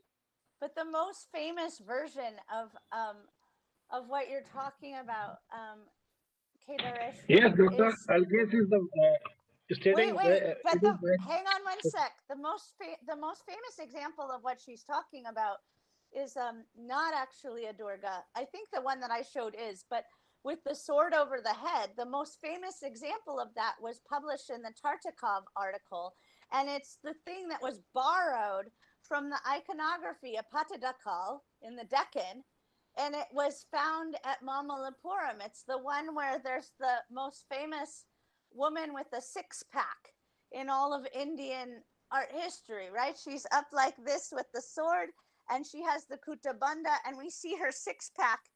And the guy, he's coming out of the picture plane, and his head is falling onto her sword to be split open. It's such unusual iconography that's why Tartakov and Dehaja wrote sharing intrusion and influence. So I think a lot has been written about the Saptamatrikas. I mean, I'm thinking about Shivji Panikar, right, who wrote his whole book on matrikas, which I'm sure all of you have read, and others. But what's difficult is when we run into a situation archaeologically of fragmentation. I don't think it's so difficult like iconography. I don't think it's so difficult to know the texts of who the Saptamatrikas were, right? But it's hard to know what came before the 10th century. Thank you, Deborah. That's yeah, yeah. You got In the time point. and place. Yeah, yeah, Good yeah, question. Thank Babu you. had a Now, question. my next question, Deborah, if I may be permitted, is to the chairman, sir. Chairman, sir, you said you had this archaeology department, and I have this along with stone sculptures. How popular were watercolors depicting the mother? Does the state archaeology department have a collection on it? Neeraj sir can answer that. Yes, We He's have from no archaeology. in the Mewar style of paintings and the latter on the some we can say in the Kisangars, some very few. But in Mewar style of paintings, some depictions also found. But it is not clear, but it is very later and then not earlier Mewar period. So it is not, I think that we have no strong such paintings for the depiction of the seven matrikas in the special form. No, I'm Especially not talking of the some seven paintings matrikas. available on the No, I'm her some talking question about is, the do mother you have goddess. any collection in your museums? Yeah, That's what about the her mother. question. No, we have I the think lots of that sculptures. We have the lots of sculptures and the panels in the different museum of the Rajasthan, No, she Bharatpur was asking Museum of about the the paintings. Yeah. paintings is Actually, available. Chairman, sir, Paintings is paintings, it's if I may and speak, some in Udaipur Museum. the Rajasthan was famous for the Chandi part. And this Chandi part In has been Udaipur Museum. depicted in numerous paintings, okay, collecting up to 50, 51 series. And there the armies of, all the Udaipur armies who Museum fought. is in Udaipur Museum. We have Chandi Path copied set of the Chandi Path, Chandi Satkam, and the some I forgetting the one also. The two goddesses, female goddesses, two folio, Chandi Satkam and the other one I am forgetting the name. It is also restored in our museum, Udaipur Museum. Government Udaipur. Museum. So may I will be contacting you in the near future for references. Sure. Thank you. Thank you so much. Thank you, Deborah. Let's travel to Thank you, Udaipur. Chairman I and want, Vice Chairman. Balkeshji, I want to mention you that in the Rajasthan also, in 17th, 18th century, we have found the 100-handed Durga. Just you have heard about the Sugali Mata of the Government Museum, Pali, and the very Yes, I know. famous sculpture. No, what Sugali I Mata was is 100 suggesting is handed. up to the Gupta period, there was only a Yes, four-hand scenario, and then the later on the hands were added. that on the hands is increased. Okay. In the 10th, That's what 11th century, we have my found the point was. 800 and 1200 also. Okay. Yeah, but in painting, I'm not denying to that. but in painting, we have to admit, if you want an entire manuscript of, say, the Devi Mahatmya, then you're going to be looking at something later and you're going to be focusing on Guler and you're going to be focusing on Shimla much more than you're going to be focusing on Rajasthan. Okay, thank you, Deborah. Good, good. Thank you. Thank you for an excellent speech, Deborah, madam. And it was really enlightening. Just to add a few moments, I was planning to put some feedback. I think Kedadresri madam has rightly conveyed her feelings, and that is a collective feedback from, I think, all of us, and a fairly good coverage. In addition, in Tamil Nadu, the usage of Saptamatrika is very, very prevalent. And you go to Yes. any village, you will see some form of Saptamatrika in partial and other things. But again, there are three variations in that. One, the traditional one, where they are shown as representation of the primary male gods or Shaktis, or the female representation of the sexes. This is one form. And the second form is the seven river mothers. So that is another variation which is typically available in Kumbakonam and other areas where there are so many temples where they represent the seven rivers. That is one. When you go to the regional or small villages, they are maids or virgins, seven virgins. So the primarily the local village people, they worship seven virgins. So they don't have this exact representation of Varahi, Indrani, or that kind of a structure, but seven maidens. So there is the third variation, which is also being manipulated in Tamil Nadu. One interesting variation is that from Pallava period, the seven Saptamatrikas got crystallized, and over a period, they also got two security guards on each end. So slowly over a period, by the time you come to 10th century, you get Ganapati getting ordered to the front, and then Veerabhadra, the aggressive form of Shiva, getting added to the back. So it becomes a nine pack. That is an interesting phenomena. And if you want to see the best Saptamatrika representation that is available in Mahabalipuram and in beautiful forms, everything is around 5 to 6 feet real life kind of sculptures, very beautiful set. So probably before end of the things, I will share the photo of the Mahabalipuram sculptures. That will be really good. All beautiful individual inscriptional iconographical features are very well implemented in that. That's all 6 feet kind of on real life size kind of on sculptures. So that is a really interesting subject, and definitely we can explore more on this. And happy to see a very good representation on this. Thank you very much for that. Thank you. I Anybody remember else my who has a trips there. question before we summarize? It's not a question. Alkesh. Well done. Good morning, everybody.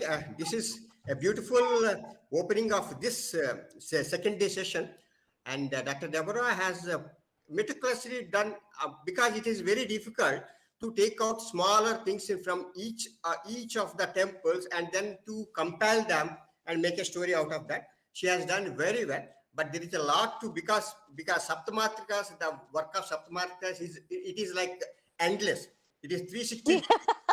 The more you work, the more you dare to be incorporated. And again, for the small doubt of Dr. Kadaras, where she raised again, coming back to the thing, where she raised to the miniature figure, broken figure with a sword. No?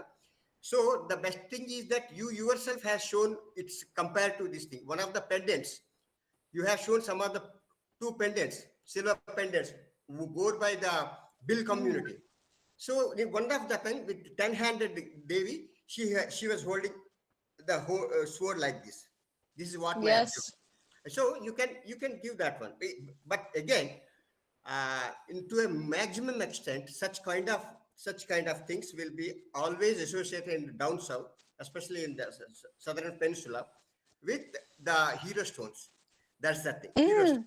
She raises the question, but here her question is also right, but your presentation is also correct, because you have a comparative evidence in the form of a medallion, okay, the pendant. So you can draw the thing from there. Thank you very much. We have a very nice beginning. And Mishraji, you have taken any rest today? Mishraji hasn't slept last night. No. So, Alkesh, what is your time, Alkesh? Right now it is like a 1:21. Oh, so we still have both of you, very good night. For both of you, very good night. And for the rest of the thing, have a good day. Excuse me, I just have a small. This is 11:30 Pacific time. So we also say bye to you, and we will connect with you later. Oh, for me, it's not even midnight. Yeah. It's not even midnight where I am. Yeah, same time. Same time. For me now. This next day. You had different time zones. That's the thing. Unlike India. Fine. So now I want to invite the RKC to sum up this talk. Very nice talk. Thanks to all of our scholars and the all. Input to give. Just a moment. I'll hardly take 30 seconds. RKC, please continue and summarize Yeah, the. I think somebody wants to ask something. Let her talk instead of interrupting. I'm Dr. Preeti Trivedi from Nagpur, and we have a If small museum at the people are asking the question, don't introduce yourself. Just ask the question directly. That will save like 20 seconds for every time. Okay, thank you so much.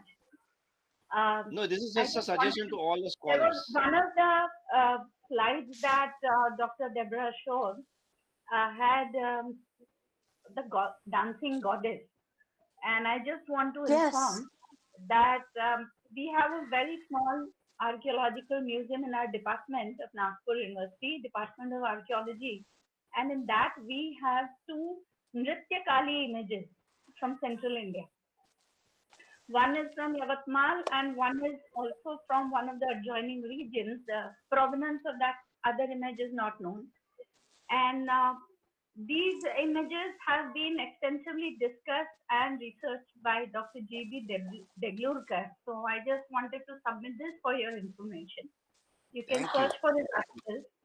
Thank you. Can you please Dr. spell Preeti. it? Can you please spell it into the chat for me? Thank you, Preeti. And I think I've been to your museum in Nagpur before, a Very long nice. time ago. Visit again. Thank you. Thank you, Preeti ma'am. Alkesh, please sum up. And, Sure. Let's now summarize the next session session now. time already late, sir. Sir, we understand that, but when the talk is good, we have to like allow the scholars to speak. We are scholars. So one thing is that she, as per Dr. Deborah ma'am says, has summarized very nice about mother goddesses in Rajasthan, and also she has described the period which is before Guptas or a later stage before the Solankis came in. So all these images are really good to study and good to observe. And secondly, the mother goddess, as we say, have a different occasions and different variation in different regions. So it's very difficult to like say standardize that in Indian context. Basically, if she talked much about my favorite, made a small story of that also, and that's why I was asking you about for the pictures when I saw. Secondly, if you have observed in Eklanji, next to the image of Rana Kumbha, there is a big Gajalakshmi of around 3.5 or more feet. It's in one of your picture in the book. It's very small if you see from the side. So that is not from the Eklanji temple. That has come from somewhere else. So that way, she was also part of one of the Matrikas. The same thing in Amzara, you showed one image of Durga. The second is Gajalakshmi. And it is a very rare sculpture of Gajalakshmi, which has Krishna and Balrama serving Lakshmi on the sides. I think I had showed you the picture, the old picture. My mother has one of the black and white picture, but I'm not able to find it.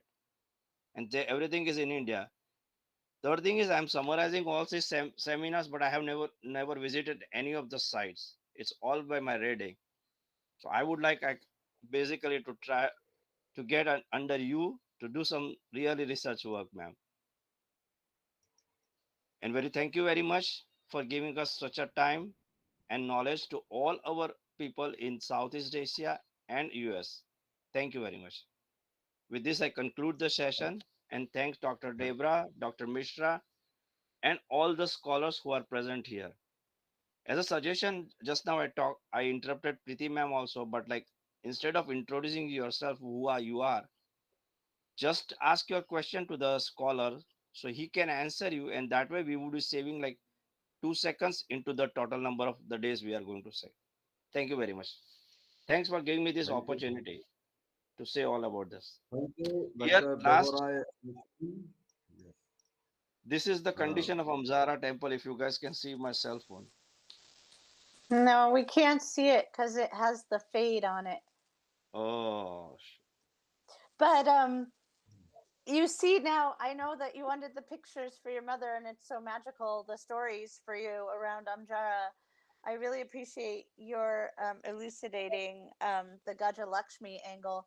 But you see, the site itself is inherently so difficult to photograph that I don't I know. have wonderful That's why I'm photographs of asking it. you all the pictures we can get, because it's difficult to go there and get a Even if pictures. you go there, it's very difficult to photograph there.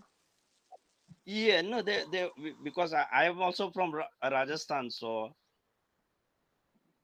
we both belong to the same area. We all are Rajasthani. Well, we have new trains now, so we'll take our Yep. new train to Shamlaji. Sure. That's good. Thank Maybe you, maybe Dr. Dr. Rewa, Rana will come. and Sure. nice presentation. Let's travel And all Dr. together. Niyat Mathapati, sir, for chair the session, and Alkesh Javeri, sir, for co-chair the session. All of you, thank you, sir. Now, next session, uh, chairperson, Professor Shulani Rambu Kuvela, chair professor, Peradeniya University, Sri Lanka, co-chairperson, Dr. Indrajit Bhattacharya, founder and owner IQAC of India, Jaipur, Rajasthan. Our eminent speaker, Professor Jagat Veera Singh, sir, professor and director, Postgraduate Institute of Archaeology, University of Kelania, Sri Lanka. Welcome all of you, and I am request to Madam Chulani, Professor Chulani, please preside the session and introduce our eminent speaker, Professor Jagat Veera Singh. Professor Yes, Chulani. thank you. Yes, thank you. Thank you, sir. Professor Good Jagat morning, Veera everybody. 1 minute to 12. Firstly, I wish to thank Professor Mishra for Welcome, inviting welcome, me Professor to Jagat, sir. chair this session. Welcome. The eminent speaker of this session is Professor Jagat Veerasinghe. His topic is Many Stories of Sigiriya, Managing Heritage with Community. As the sessional chairperson, I would like to introduce Professor Jagat Vikramasinghe for this eminent audience. Professor Jagat Vikramasinghe Veerasinghe is an artist and archaeologist. He is a director of archaeology for Sigiriya project of the Central Cultural Fund, Sri Lanka. And he is also the director of mural conservation for the Central Cultural Fund. He was also the director of the Postgraduate Institute of Archaeology of the University of Kelaniya. He is currently Emeritus Professor of the Postgraduate Institute. As an artist, he has widely exhibited at home and abroad. He is the recipient of several fellowships and awards. He was a fellow at the Institute of Archaeology, University of London, fellow at the Stellenbosch Institute for Advanced Studies, South Africa, fellow at the International Center for the Scientific Study and Restoration of Cultural Property in Rome, fellow at Davidson College, North Carolina, USA, visiting scholar, Department of Art History, University of Texas at Austin, and he is also a recipient of the Arts and Literary Arts Award of the Rockefeller Foundation. He studied art and archaeology at the Institute of Aesthetic Studies and the Postgraduate Institute of Archaeology of the University of Kelaniya and at the American University and Getty Conservation Institute, USA, and at the ICROM in Rome. Actually, the topic Sigiri is very important and it is very critical and very wonderful topic. Now I cordially invite Professor Jagat Veerasinghe to make his presentation. Thank you. Thank you, Professor Chulani. Well, Chulani didn't tell you one thing, that Chulani and I have been good friends for decades now. So thank you, Chulani, for those nice words. And also, once again, I need to thank Professor Mishra for inviting me for this, to be a lead speaker. Let me go to my presentation.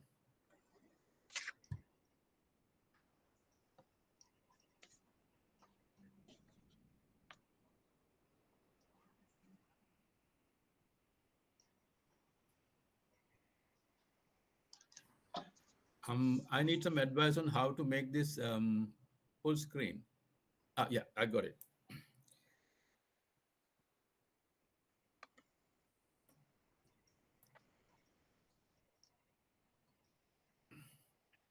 Sorry.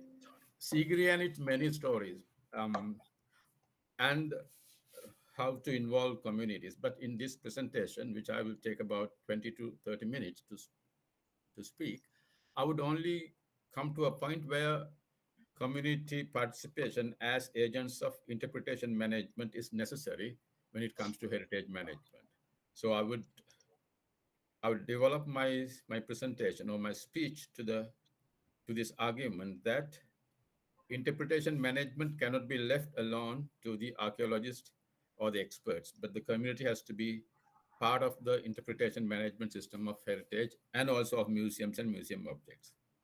So let's see what Sigiriya is. Sigiriya is one of Asia's major archaeological sites. It's a World Heritage Site, a unique concentration of 5th century urban planning, architecture, gardening, engineering, hydraulic technology, and art.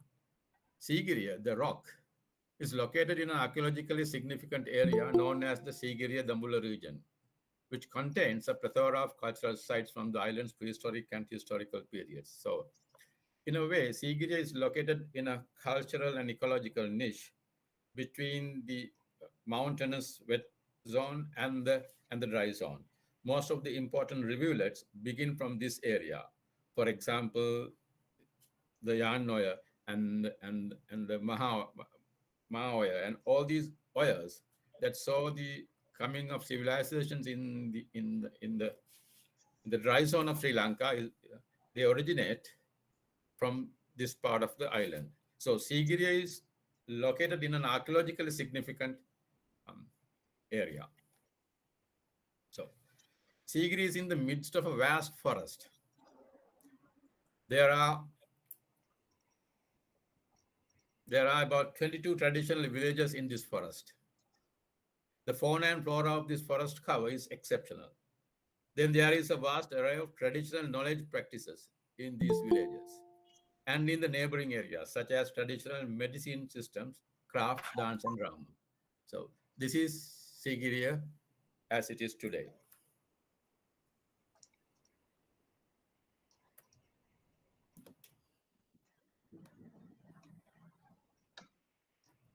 Why is it not moving? Professor Veerasinghe, your slides are not moving. Now, didn't they move at all? No. It is not in presentation mode. Oops, hold on a second. Can you see them now? Yes, Yeah, it's yes, moving yes. now. Yes. Yeah, but then you have the navigation panel on the side. I tried to get rid of that. Yes. But Just go for the presentation mode. Go to the presentation mode. The wine It's at- cup below. Yeah. It's at the wine cup, bottom. yeah. At the bottom. At the bottom. Next to the Slides. volume. Go right to the go right of right. your notes. There's 4 little squares, and then there's a black thing, and then I think it's actually a slide screen rather than a wine cup, but I like it better as a wine cup. Yes. Just move 2 icons right. So it is just the side of the negative sign. Sir, Yes. go to notes. The one It is next. just a side of the minus sign, right, bottom right corner. Yeah, Bottom yeah, right. you're right. You were right there. You were right, Just almost by there. the side Oh, of the otherwise, minus yeah, sign. otherwise But you this can go one, to the slideshow and start the slideshow. Why Go don't to I the do it? Give me a, menu, slideshow menu. all right, okay. I go to this and a window, right? And then I click on this, my presentation, and I go share. And it's come. Yeah, My thank you. question, my No, question is, No, how do I, It's not coming to the presentation mode go to yet. the, there's a menu item called slideshow on the top. Home, insert, draw, design. Then there's a slideshow menu item. Go there. oops, no.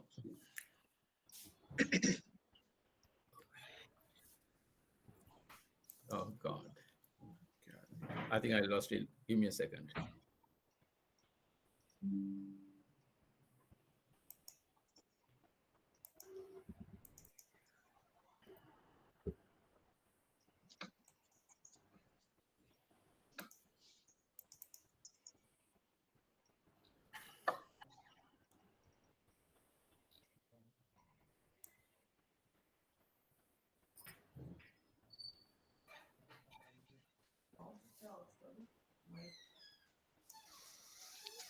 Can you see the presentation now? Yes. Why don't we just do it like this? That's If not, fine. that's fine, Yeah. no? Yeah. You see, sometimes the technologies are so smart and you become stupid. All right. Sigri and the many stories, and its many stories. Yeah, as I said, now you can see the slides moving, no? Yes. You So, go. yeah, Sigri is Go one ahead. of Asia's, I said, like the major archaeological sites. A unique concentration of, this is something very important about Sigri, a unique concentration of 5th century urban planning, architecture, gardening, engineering, hydraulic technology, and art. Sigri, the rock is located in an archaeologically significant area. I told you all of this. And this is where Sigri is, you know. You see the huge forest, vast forest cover. And this is the Lion's Paw terrace of Sigiriya, you know. If you come to Sigiriya, it is from this terrace level that you start climbing this steep, you know, rather adventurous climb to reach the top of the rock and to the palace. You see, Sigiriya was first, in the eyes of the colonial explorers and civil servants, a wonder in the wilderness. And this is how it was portrayed or reproduced in stamps, currency notes, and in engravings. This was how Sigiriya was reproduced in the early 20th century. It was looked at from its southern side, from the forest, above the ancient Sigiriya River. There's an ancient man-made reservoir. So in the early 20th century, we looked at Sigiriya as a wonder in the wilderness.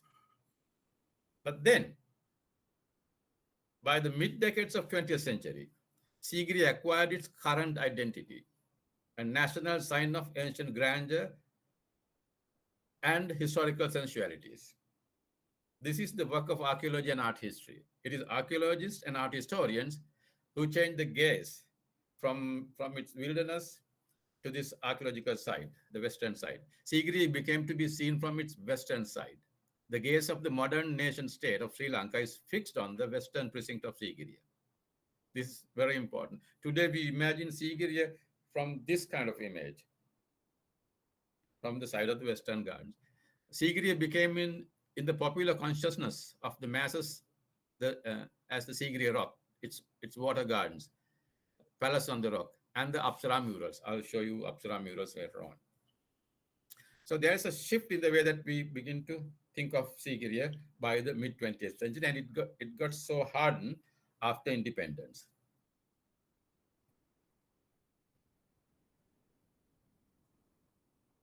And what you see on the right side is the plan of this water garden area. What you see here is what is here on plan. Okay, let's enter Sigiriya from its western side. One enters the water gardens of Kashyapa from here. This is what you see, that is the inner moat of Sigiriya and the inner rampart. And then you climb those steps. This is the western entrance to Sigiriya. It's a smaller entrance. It's a smaller gateway, unlike the northern and southern entrances, which are huge and large. in ancient times, this side of Sigiriya was limited to royalty, I would imagine. We enter the pleasure gardens of King Kashyapa from here. As you enter, if you compare it with the drawing on the side, these are called the miniature water gardens. That was excavated or discovered in the early 90s. Water would have been here for about 3-4 inches only, with all these pavilions. Archaeologists come out with all these theories that this is an area that was meant for music and enjoyment in the moonlight. One of the significant designing aspects of the water gardens is the water gardens of Kasyapas are symmetrical and geometric in design. This part, I mean the water garden part. The part of the garden shows, this part of the garden shows that the designer has imposed his power on the landscape and has changed everything to fit with his design, his notions of beauty. This is an important aspect when you enter the, you experience this, it's a highly geometrical, symmetrical design. Larger ponds at Kashyapa's water garden. And please look at the design. It creates this charbagh situation, which has a long history in our part of the world, going all the way to Iran and to Middle Eastern parts. So, after these big ponds, you come to, beyond the large ponds are the water fountains, which are still working. You have water fountains here. Here you see, it's still working. This is my own photograph. With the monsoon rains, these 5th century water fountains still begin to work. There is a very complex duct system underground, which we have to clean every 4th or 5th year. See, once again, I want to draw your attention to the drawing here. So this area was the charbagh or the 4 ponds, and then you go further, and then you are somewhere here. It's on either side of your this walkway. You have this water fountain. So what is important about the water garden is you find water in various forms: water in ponds, water in running pathways, and then water as water fountains. It is running still and having all these aspects, all these forms of water. You experience the entire experiential aspects of water in the water garden. And after the water garden, you come to this area which the archaeologists call the boulder gardens of Sigiriya. Then you enter a section in the garden the archaeologists call the boulder garden. What is significant here, comparatively, is that the garden designing has given way to the authority of the nature. They did not change the natural aspects. Instead, they worked around the natural aspect. It's more organic in design. This part is not geometrical. Its shape is decided by the rocks. And this area was also the area that was used by the monks, Buddhist monks, before Kashyapa's arrival in Sigiriya in the 5th century. It also became a monastic site after Kashyapa. So after the boulder garden area, you climb several terraces. You come to this part. This part, when I mean by, you see this orange strip. It's a wall. It has a polished surface. It is orangey in color. And people like Dr. Agrawal, Dr. Nanda Vikramasinghe, and my own research, they have been compared with the Rajasthani technique of polishing or the fresco lustro. I hope you all know Dr. Agrawal from the National Conservation Institute in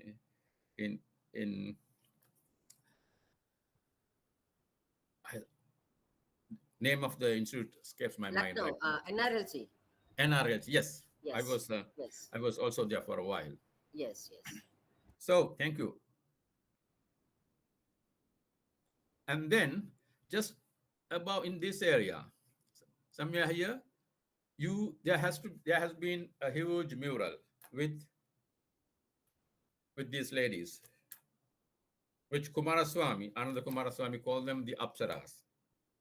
And our first archaeological commissioner called them court ladies. And then our archaeologist Paranitana thought they are the daughters of Quere. Whatever it is, these are the three major interpretations of these female figures. Sorry, female murals. So what is important and interesting is each figure is a unique personality. It's not a template of an idea of a beautiful woman or a goddess, but each one is a separate individual personality. So when Bell noticed that, HCP Bell's interpretation worked on this differential personalities of these 22 figures. And then he called them court ladies. And Kumaraswamy called them apsaras because they are on clouds, as you can see. They are not painted below the torso, and he thought these are clouds. So the maiden female figures floating on clouds are known as apsaras, and we call them apsaras. And Paranitana called them daughters of Quera. Paranitana's approach to the murals is unique because he did not simply try to name or identify these figures. Instead of naming them or identifying them who they are, he tried to interpret the function of these ladies on this huge mural on the western side of the rock.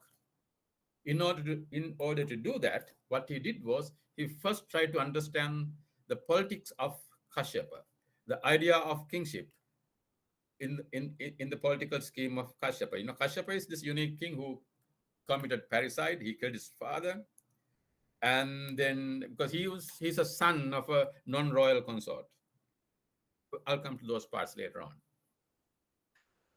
And then what Paranitana did was, as what R.G. Collingwood suggested during the same time, I don't think that Paranitana knew Collingwood's main idea as given in his famous book, The Idea of History. If you want to interpret the action of a historical agent, you should know his politics. For example, he famously says that if you want to know why Julius Caesar crossed the Rubicon, then you should know his republican politics. In the same vein, in the same manner, Paranitana uses that methodology of art historical methodology, trying to understand Kashyapa's politics, the idea of kinship in his head, and then he interprets the entire site, and then he calls these ladies daughters of, they call them as Vijulata and Meghalata. While the naming of these as Vijulata and Meghalata may look rather an over-interpretation and too specific, but his main thesis still holds together. That it's a new version of new conception of kingship. Right. So these are the famous apsaras, and here is that Lion's Paw Terrace. As you can see, lots of tourists.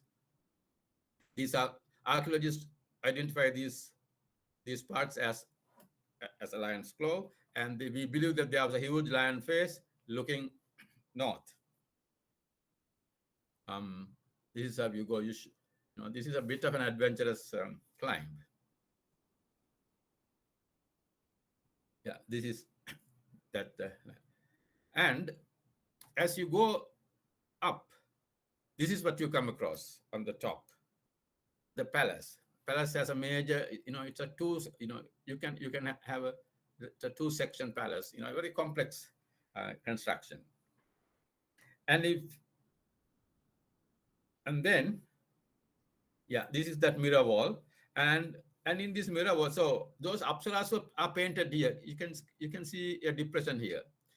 We believe that this entire area was painted with apsaras on the western side, western face of the rock.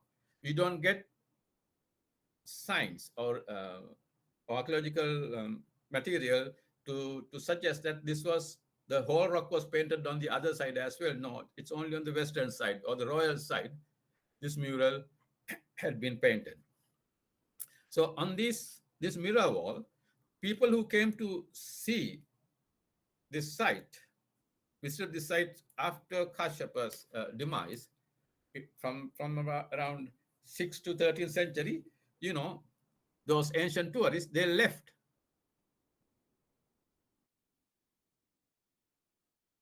They left their impression of the apsaras.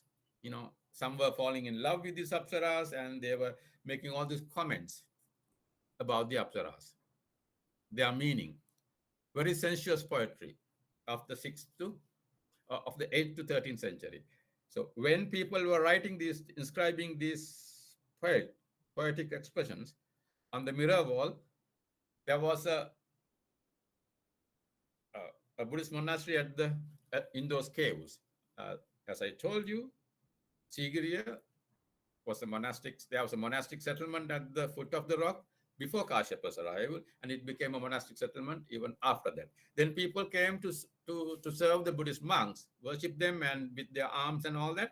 At the same time, they also came to visit the Sigiriya, the Lion Staircase, this ancient, this wonderful site, and they left their poetic, or we would call this very sensuous writings about it. There's something very important about this poet, this sensuous poetry on this mirror wall, because it has a very contemporary meaning for us. Even when we were young, you'd say, you know, you are inscribed on my mirror wall of my heart. So when as a young lover, as young lovers, young Sri Lankan lovers of our generation would write that in our love letters. You know, you are the apsara of my life, and your beauty is inscribed in the mirror wall of my heart. So it became a very popular thing. It went into popular music. There are so many, actually not so many, but 2 or 3 films made on it, on the story of Sigiriya.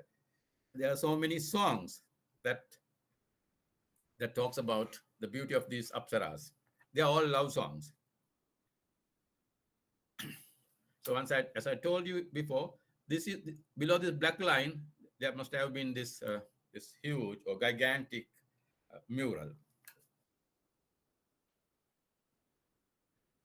So this is how Sigiriya is now experienced today. You know, this is how it was used to see in the late 19th and early 20th century, and this is how we see it today. We imagine of Sigiriya, and Sigiriya is also imagined with another rock site here. It's actually a temple, Pidurangala. These are, you know, and there's no wonder why, you know, so many tourists come to Sigiriya, experience this panorama, you know, experience the beauty of Sigiriya and its wilderness and all that. So that's the Sigiriya that I am talking about. Now let's see. Let us now turn to many stories of Sigiriya.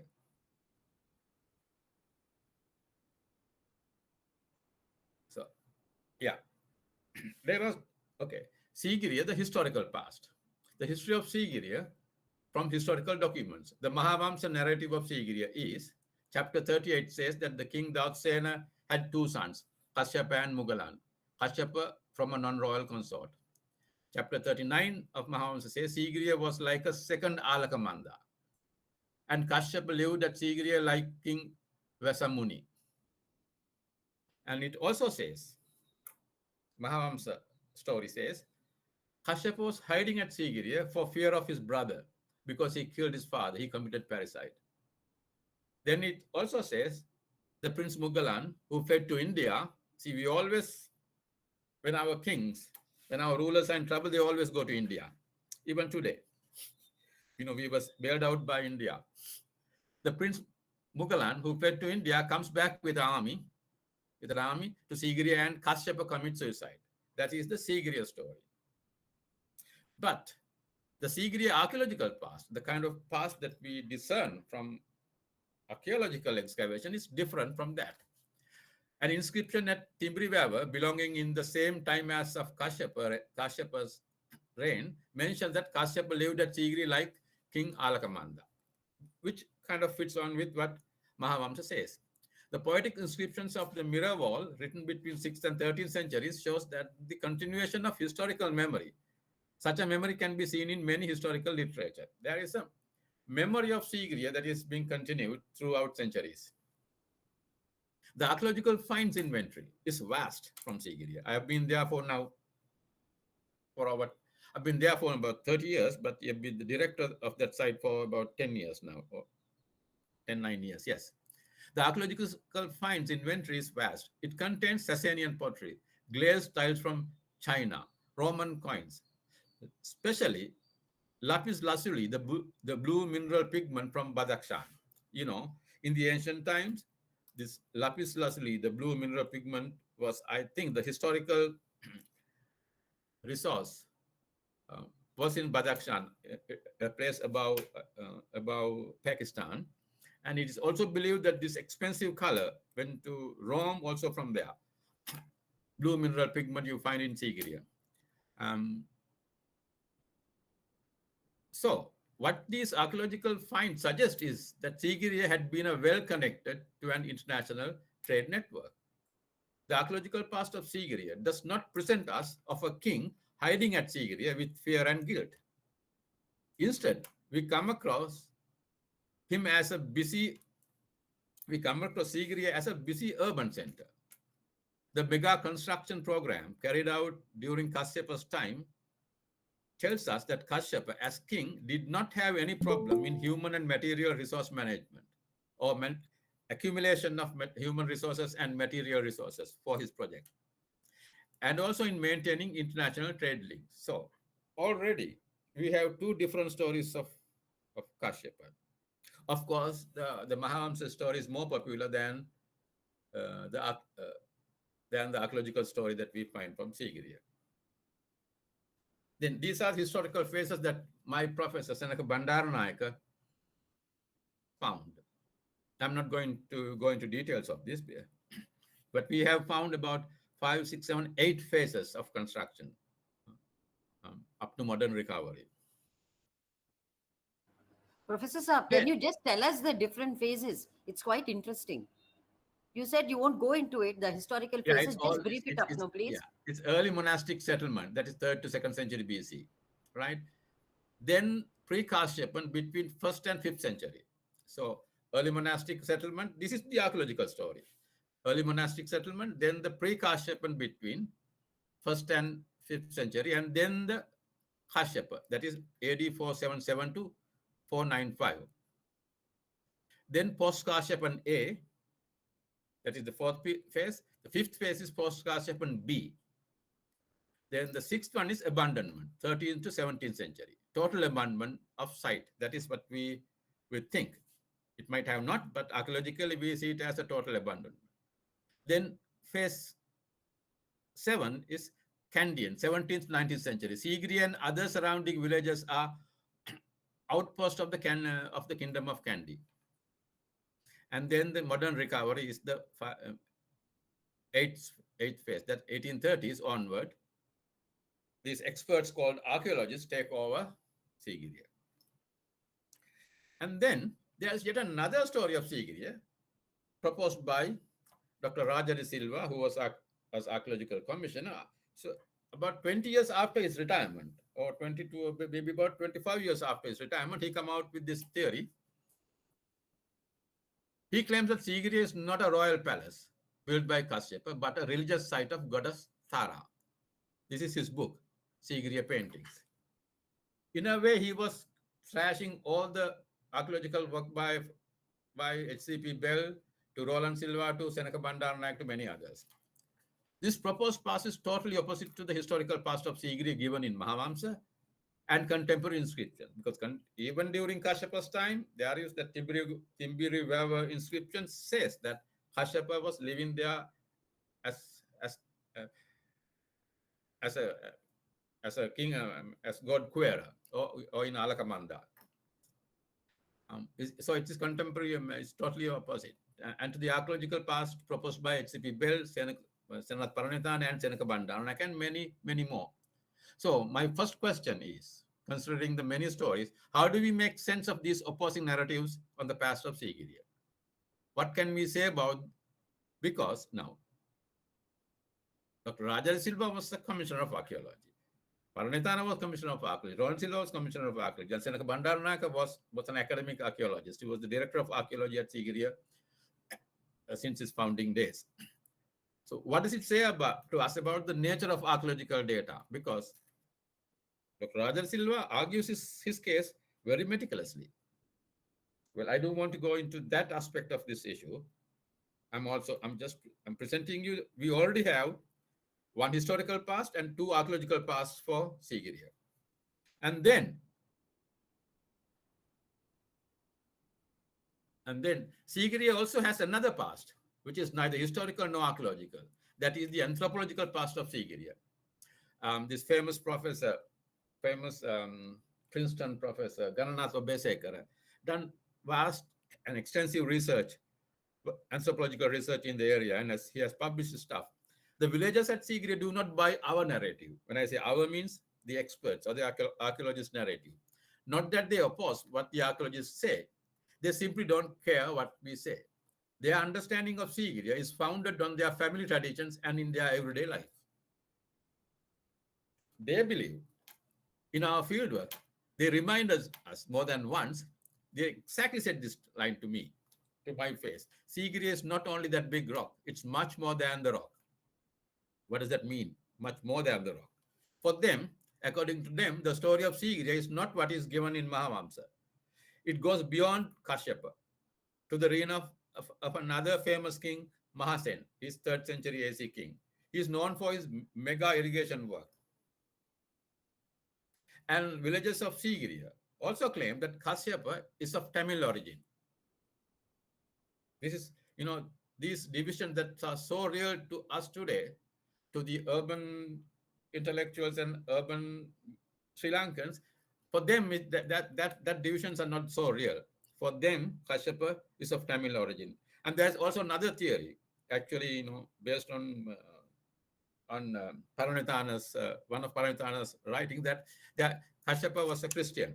Anyway, there's so many stories. Then there is another popular past for Sigiriya that has gained traction since 2008. It claims that Sigiriya is a work of King Ravana. It's not of Kashyapa. It's not Tara shrine, but it's a palace built by Ravana, and his wealth is hidden inside the rock. For them, what we see then is that for them, this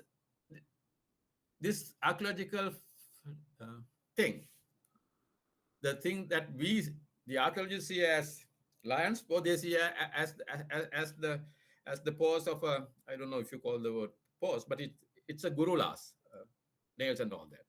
Anyway, what we see then is that Sigiriya has many pasts. Like any other ancient palace, history cannot be made stable and fixed at Sigiriya as well. We all know that. We experience that. And I as a heritage manager, I understand that the masses, the general public, will make their own practical past to face anxieties of the present. This is what I am realizing. I'm not going to go into 2008, this popularity of Ravana theory, to say a long, complicated interpretation of why the Ravana story is taking traction, gaining popularity in Sri Lanka. I just have to say, we need a ruler, an ancient ruler, ancient king older than Vijaya. We want to think the Sinhalese and the Buddhists are not just descendants of Gangetic Valley. We want a more indigenous origin for Sinhalese and Buddhists in Sri Lanka. So Ravana is the best bet on that. So I know Ravana is owned by so many nations, especially Indians. Very sorry, we own it. We own them now in our popular consciousness. So what I'm telling you is the idea of the practical past, which I have taken from the writings of Hayden White, the American historian.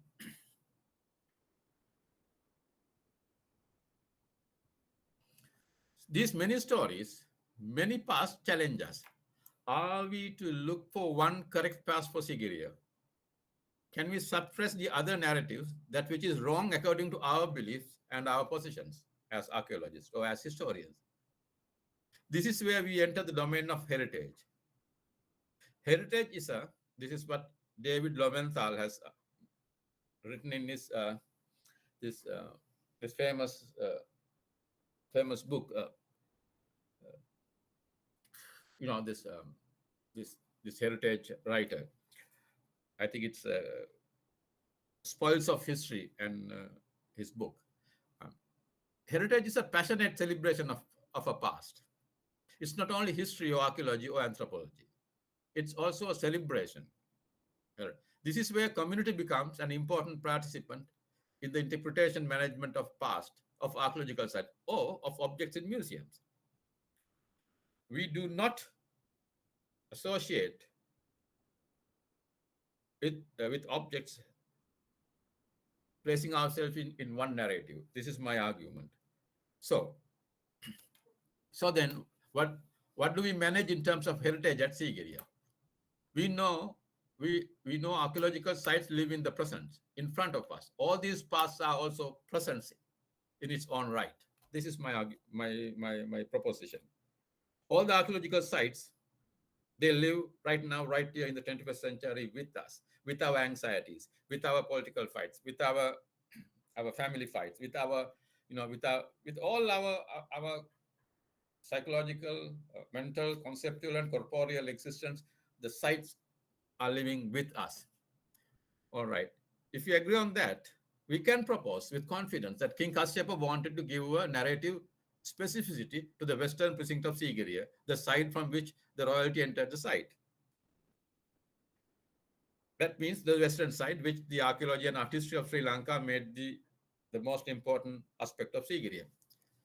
White plastered boulders, western face of the rock painted with celestial images of apsaras, the water gardens giving the illusion that water is coming from the rock, etc., working collectively increase the celestial aura onto the landscape.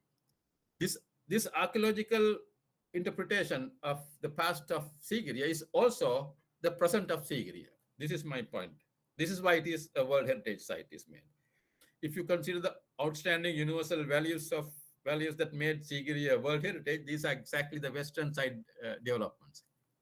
Mostly, not solely. Then, the Sigiriya is also a historical idea, which is inscribed onto the quotidian of the people in the Sigiriya ancient villages. The anthropological present of Sigiriya. These villages in Sigiriya, they take part in all sorts of rituals. Some are, like all sorts of, harvest rituals, other family rituals. I know it's also centered around, they do that in the forest cover, and also centered around the Sigiriya, the rock. They always live seeing the Sigiriya rock from morning till evening. But thirdly, the Sigiriya is also a part of national imaginary. Not national imagination, national imaginary. Based on Sigiriya, we imagine so many other things. Sigiriya has become a foundation for us to think so many things in terms of grandeur of the past and sensuous propensities of the Sri Lankans. You see, most of our sites are religious sites. And we have been we were colonized. And we have mixed Buddhist thought with the Victorian prohibitive thinking about sexuality and sensuous aspects of life. But it is Sigiriya that gives historical validity to the idea of love or sensuous love. So the sensuous propensities of the Sri Lankans draw some historical validity from Sigiriya. As I told you,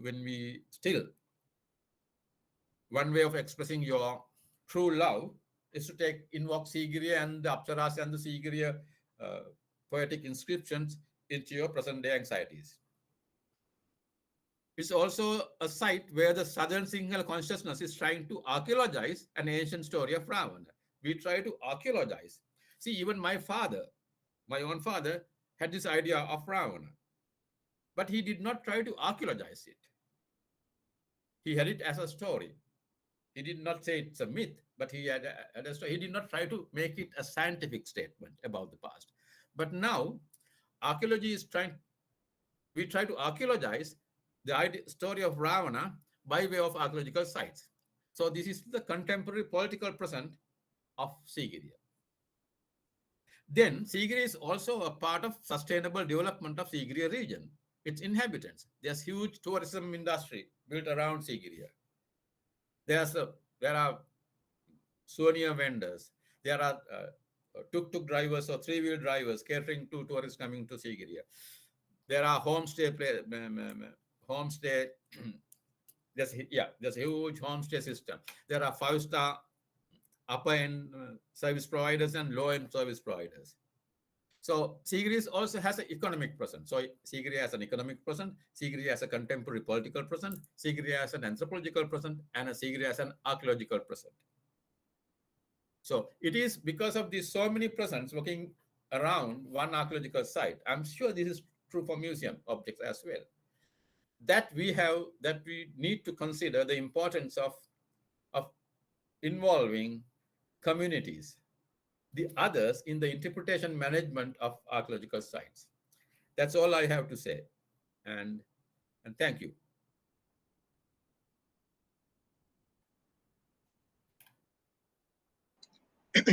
Right. Thank you very much, Professor Jagat Veerasinghe, your marvelous talk. And my friend, Professor Jagat Veerasinghe is expert to express views regarding this kind of sites as art historian. It is very important, these kind of arguments for the reveal the archaeological reality of the Sigiriya. I am, as an archaeologist, actually we have to prove those things by solid evidence. Therefore, according to my knowledge, still we are finding out the reality of the Sigiriya. As Professor Jagat Veerasinghe mentioned that, I also would like to summarize the story of Sigiriya as an archaeologist. The Professor Jagat Veerasinghe's point of view, especially as an artistic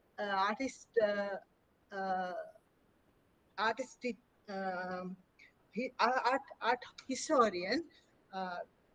It's a little bit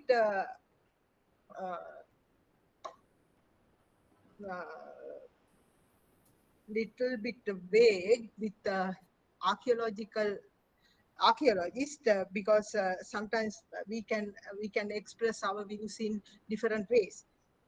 Actually the Sigiri, the mass of granite forming the rock of Sigiri, rises to a height about 1,200 feet above mean sea level, nearly 100 feet above the surrounding plain at the place. As Professor Jagat Veerasinghe mentioned, the history relating to Sigiri narrated in the Chronicles Mahavansha. It's second part of Chulavansa. Chapter 38 and 39 mention the king Dhatusena, who ascended the throne of Anuradhapura in about 456 AD. As Professor Jagat mentioned, his one out of two sons, the Kassapa, built his this fine place like another Alakamanda, and were there as square, the god.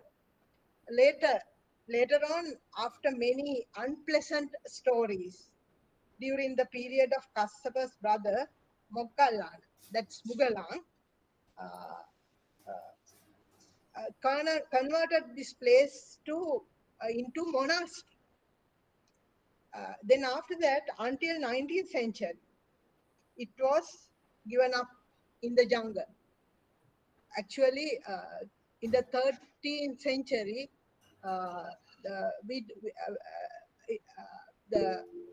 we didn't have, until 13th century, we didn't have any idea about the Sigiriya. The rediscovery of Sigiriya in modern times in the first decades of 19th century by Europeans, especially Major Faber, Adams, Bali, Sir James Tennant, and Rhys Davies until from 1831 to 1875. Actually, this rock, Professor Jagat mentioned, is a very famous for frescoes and the paintings. He's expert on that matter. And the paintings in the cavity on the western face is very important. And we found many graffiti, more than thousands graffiti in the mirror wall. Those are very famous, and those are very artistic and very lovely verses. And it is very important to mention here, archaeologically, there are many inscriptions in this site. There are 6 inscriptions, Brahmi inscriptions. As Professor Jagat mentioned, at the beginning, this site considered as a monastery. Then after that, the site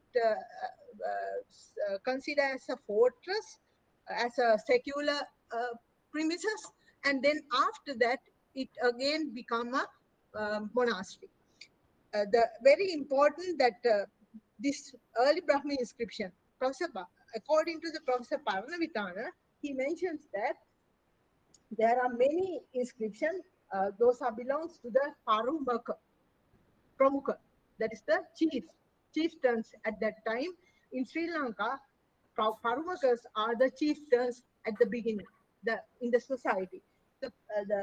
We found some lady Parumaka, that Parumakala in some areas in Sri Lanka. Those are the first society in Sri Lankan community related to the early Brahmi inscription.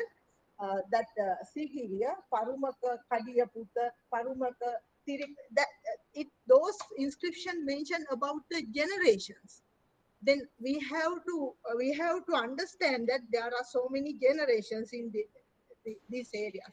The other one is the archaeological evidence. We found archaeological evidence from prehistoric to modern period. Those are very important. And then after that, we revealed some information related to the proto-historic period. That's in early Iron Age, proto and early historic evidence, archaeologically as well as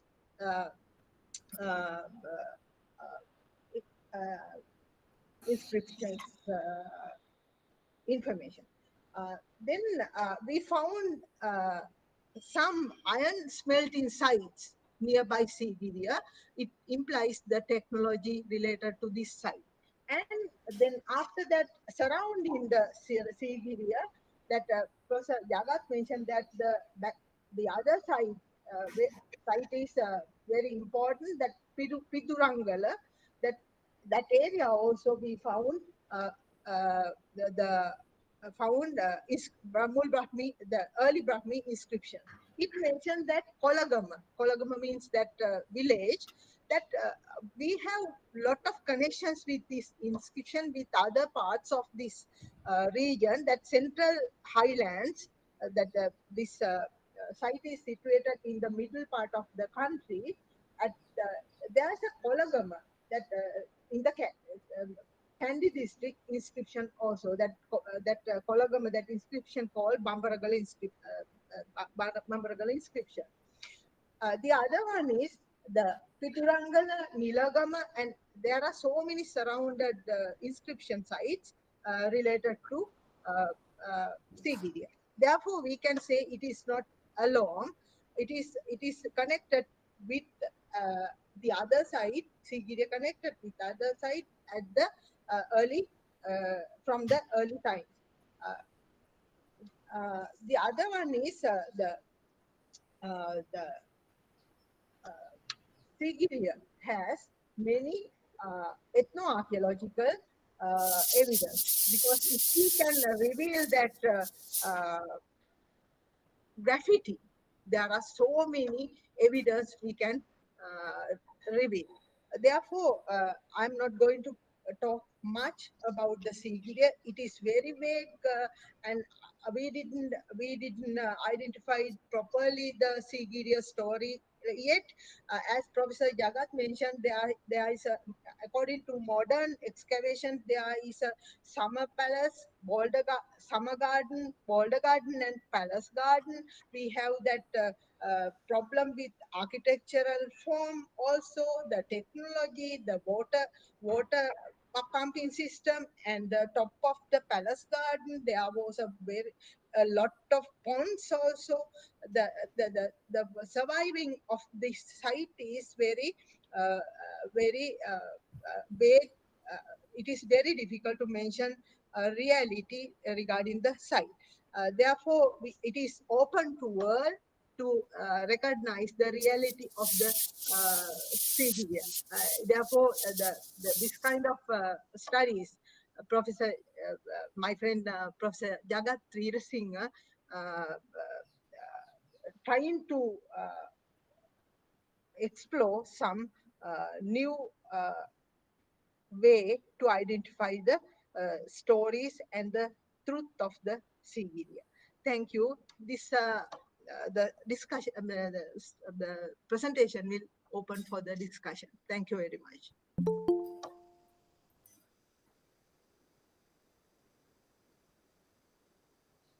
May I submit something, please? Yes. Yeah, I am actually, the thing is, when you talk of, there are four significant things which the professor has spoken about. One is the Charbagh concept. If you talk about the Charbagh concept, and if you want to date this rock, Charbagh concept was, as we all know, was begun in Persia. We can notice it in Pasargadae in Iran today also. And this was also brought into effect in Isfahan when Abbasi period, when he built it. So it is called Charbagh Abbasi because he introduced it. Later on, this was also, the origin can be traced to Mesopotamia, where this Charbagh was built in mud, so it got washed away. But in Iran, it was built in stone, so we still have evidence in Pasargadae. Now, when come to India, this was introduced in India also during the Mughal times. And this traveled all the way. You can see it in Taj Mahal, you can see it in Humayun tombs, you can see it down south in Hyderabad in Qutub Shahi constructions also. So we have it in the Qutub Shahi period, which is a medieval period. Now, when we compare that with this Sigiriya, I feel this concept would have been adopted here, probably because there was underground water, or there were water channels there for irrigation purpose, or to serve as drinking water for people who might have lived around. I do not know that. I won't come to that because there no evidence has been mentioned.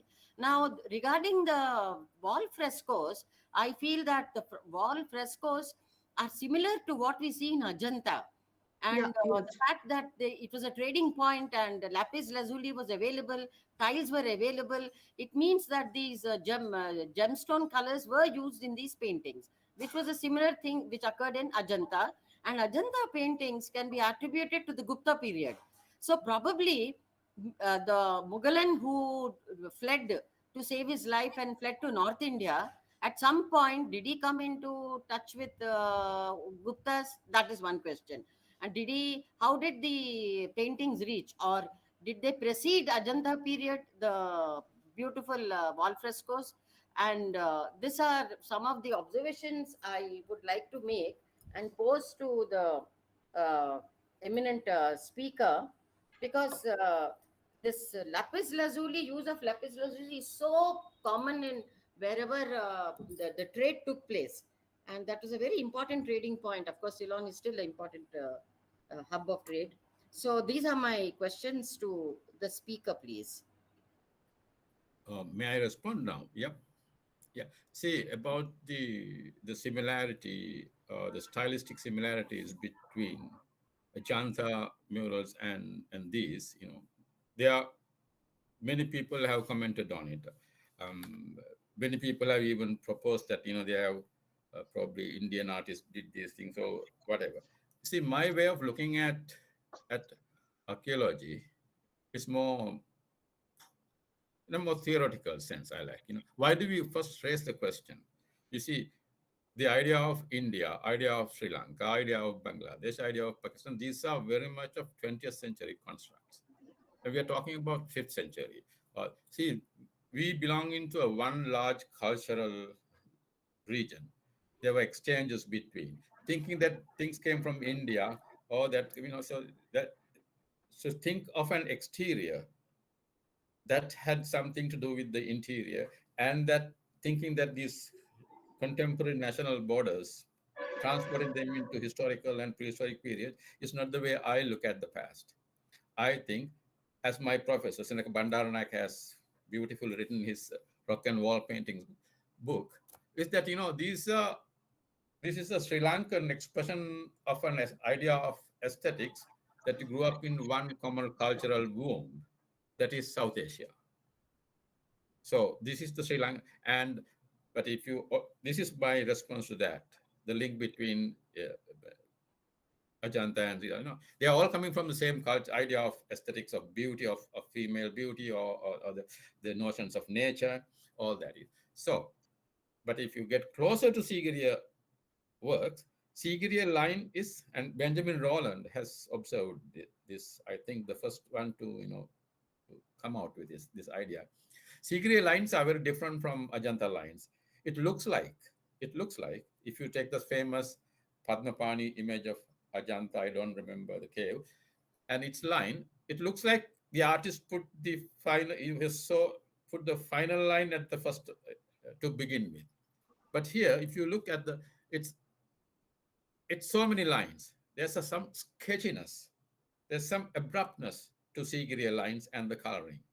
So it's two different methodological approach of application of line and color onto surface. But in terms of beauty, it shares so much together. This is 5th century, but this is ascribed to 5th century.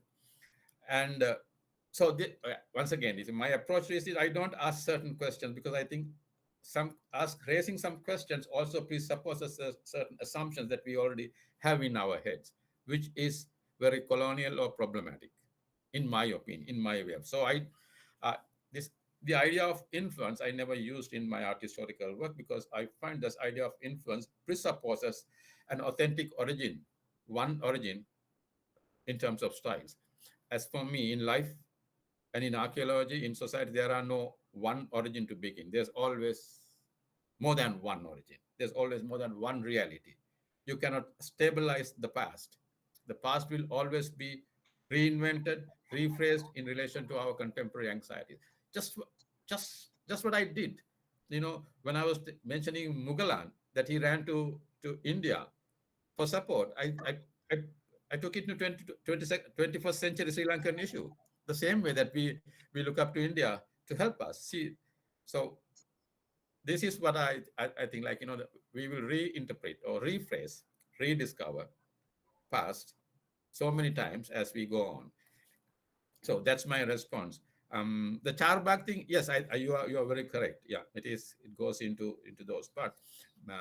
But one of the questions that I've been asked talking with my professor Senaka Bandaranaike is, why was it that we find it only here, or haven't we done enough research into our gardening for this idea of Charbagh?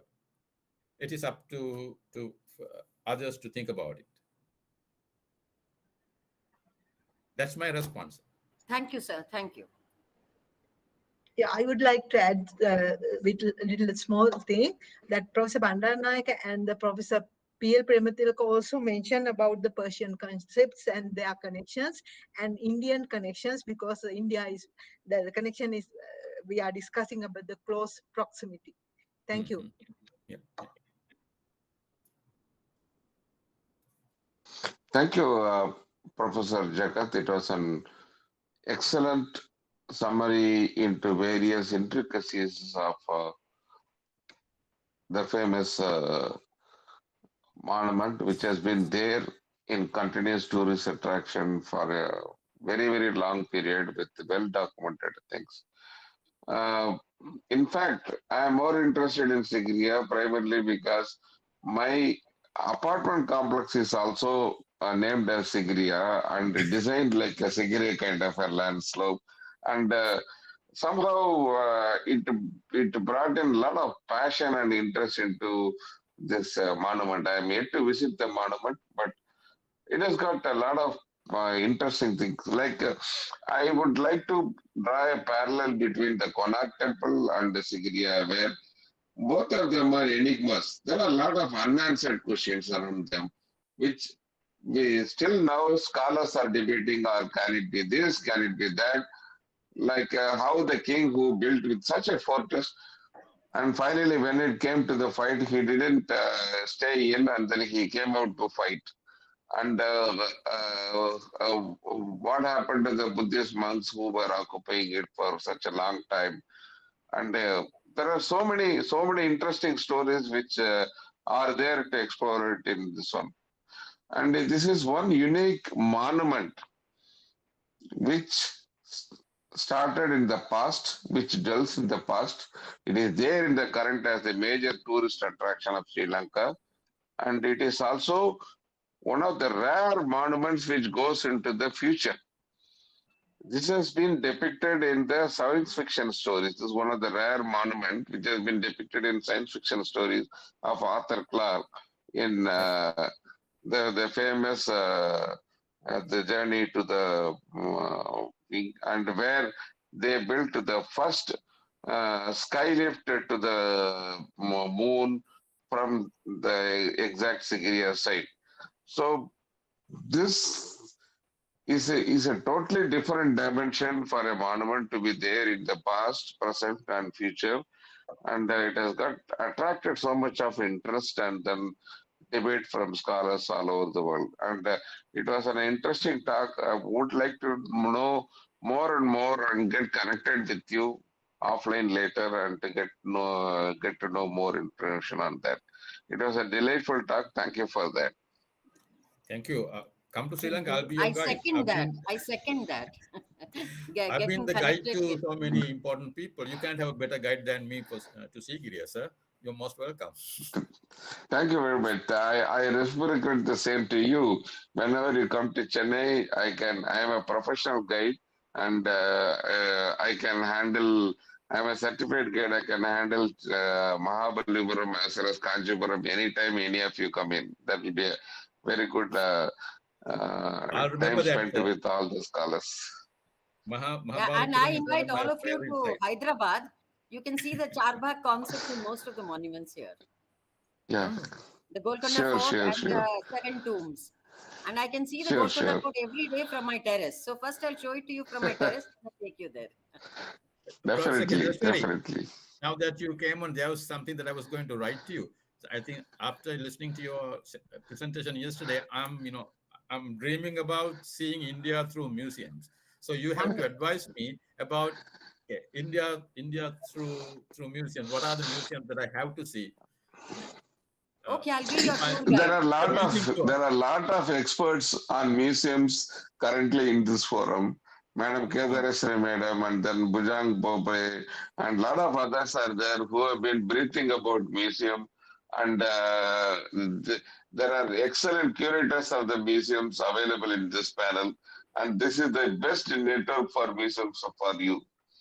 You know, Professor, I think we are so colonized.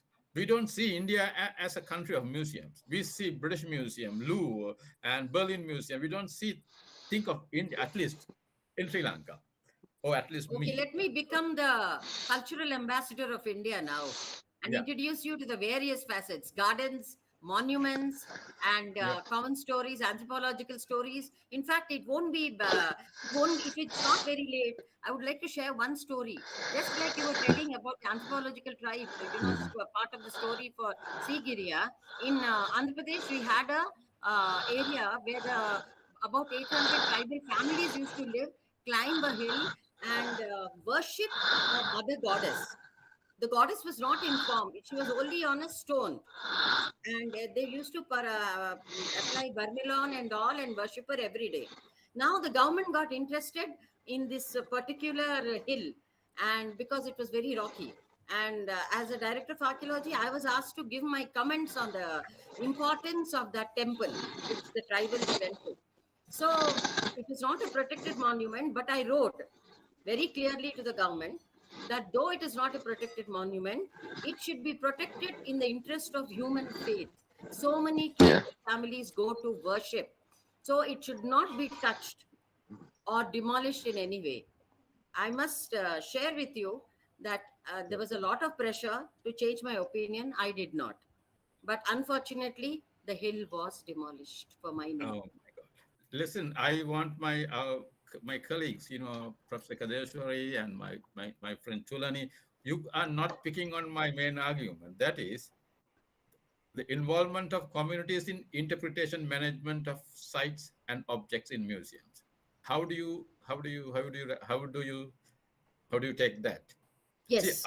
interpretation management on the part of archaeologists, we are all in it. Experts, yeah, no. What about the communities? They have, see, as the director of Sigiri, I'm redesigning one part of the museum where I would be presenting all these stories, not just one story, because the politics of archaeology, the social relevance of archaeology and museums is to make people to associate with different histories, the idea of to preserve the idea of difference in the society. So You see, depends. This community interpretation is a very important aspect which very few historians, archaeologists, and museologists ignored. Community interpretation, I was totally exposed to it when I was the yeah, I director saw of that archaeology. yesterday. Yes, And yes, this yes. community interpretation, especially people living around the site, how do they look at this monument? What is their interest? What is their stake in the monument? These are Yeah. some of the questions we would address in another forum. I'm sure this will take a long time, but I am in it. Yeah. Yeah, as a chairperson, my friend blame me, but actually, I have done many research on museum objects. That day also I mentioned that I presented a book, Heritage Representation in Cultural Diverse Society, Sri Lankan Museum Perspectives. I discuss all the ethno-archaeology and cultural objects. I have done my case study in Colombo Museum by observing more than 3,000 objects. Then at that time, I mentioned about those aspects also. I really discuss about the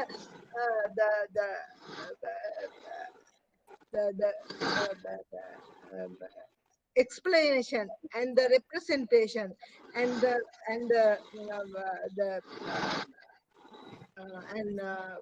problems we have, and how do we count that those things in that way. Therefore, actually, I have done this research by visiting a lot of Asian, European, and Sri Lankan museums. Then it is necessary to read this book. You can find the answer from that book for the question. Thank you. Definitely. Yeah, that is very important. Primarily, see, to discuss about museums in an academic circle is one story, but how you take it to the community and involve them is the major thing. How to bring the people into the museum is a major challenge. This is where we also work in certain areas. I am part of an NGO called Tamil Heritage Trust in Chennai, who do the objective of spreading the heritage to the wider audience. So we tie up with the Chennai Museum, and what we do is we run a program called How to See a Museum in multiple things. So we have 5 or 6 live sessions, physical sessions, where we talk about the bronze gallery, the inscriptions, and then we take them into the museum, and then we do actual presentation of the things which they have seen it in the detail. So that is a good combination of theory as well as practice, and then added with the museum support, it is becoming a fairly successful program in Chennai. So it is a one-day program. Can you post me your email ID and phone number, please? I mean, I'm Sure, requesting this, I will all the connect with scholars you. on this. so that we can connect. And yesterday, Yeah. if you had noticed my presentation, I'd use 3 words to connect: Yes, yes, yep, yep. curiosity, Yes, yes, yes. Yeah. connect, Yes. and communication. These are the 3 Communication. underlying words. Yes. Sir, I have served international museums, national museums, state museums, district museums, site museums, private museums, on all the Yes. advisory bodies. But let me tell you, when it comes to policy, the person formulating the policy doesn't understand museum. Yeah, there is a different Yes, challenge. We need to take it up. Yes, And that's the Let challenge. India land yeah. I don't want to be too vocal about it, but I Yeah, must tell you, correct. most of the heads heading museums know nothing about museums. Yeah, definitely. I think now we have got a WhatsApp group. We can take this discussion offline, and then probably I'll connect with you both, Professor Jagat as well as Kedarashiri, and it was a good chance. Thank you very much for that Wonderful, excellent wonderful. We Yes, enjoyed discussion. the presentation. Is there any? yes, Professor Sulani. Professor Yeah. Sulani, please sum up the session. Actually, this next session time. Yeah, yeah. I'm going to wind up this session now. Is the co-chairperson, do you have any comment on? Bhattacharya? Right, okay. Yes. Professor Bhattacharya, do you have any comments? Oh, Yeah, first of all, I would like to congratulate Professor Jagat and many thanks to him for such a wonderful presentation. He has touched almost every aspect of Sigiriya, but seems like many aspects are yet to be explored, and they are very curious. They form a various curiosity in the minds of the scholars. I have only one question. That is, I'm very much interested in knowing the irrigation aspect of that particular area. You mentioned something about the irrigation aspect. So I would like to know that who actually commenced this irrigation system and what are these ducts made of? You mentioned something about the underground water ducts carrying the water. So are they stone made, stone or clay made, whatever? Please clarify this thing. They are Thank you. terracotta. They are terracotta ducts. Terracotta. Okay, sir. That is Yeah. terracotta. And about the Sri Lankan irrigation system, that's we require a different forum. It has a long history and a very complex. We have a very evolved hydraulic technology in making these tanks, or we call them WAPI or WAVA, no? And there's a whole section or the whole scholarship on ancient irrigation technology of Sri Lanka. There's so many. I'm not an expert on that. There are so many good books on that. But my response is yes. It has a long history, 3rd or 2nd century BC kind of thing. Like it has it's a marvelous engineering technology. That's all I can say at this point. You have another webinar on technology, South Asian technologies, ancient technologies, then we can talk about it. I'll recommend you the best person to talk about it. Okay, sir, can you suggest some books on this? Yep, not from the top of my head. There are, Dr. Vidhana Pathirana published one. And then Kalum from Rajarata, no? Who is that young professor? Yeah. Yes, you can see Brohia's ancient irrigation system in Sri Lanka. Brohia's book is that is marvelous book. Okay. Brohia, ancient irrigation, and recently some research has done by lecturer, professor in Rajarata University. Yeah. You can get Kalum, information no? later. Okay, okay. Professor Jagat, can you share these details in the WhatsApp group? That will be helpful to all. We will do that. I'll definitely do Yeah, that. and Professor Jagat, before we wind up, let me tell you, even the Qutub Shahi monuments, they have this charbagh system and terracotta pipes. So we have another similarity with India. What about the technology of the polished walls of Rajasthan? The polished Dr. walls of Agrawal Rajasthan, suggested I have to look. This is an Indo-Islamic art which was used in some of the monuments here.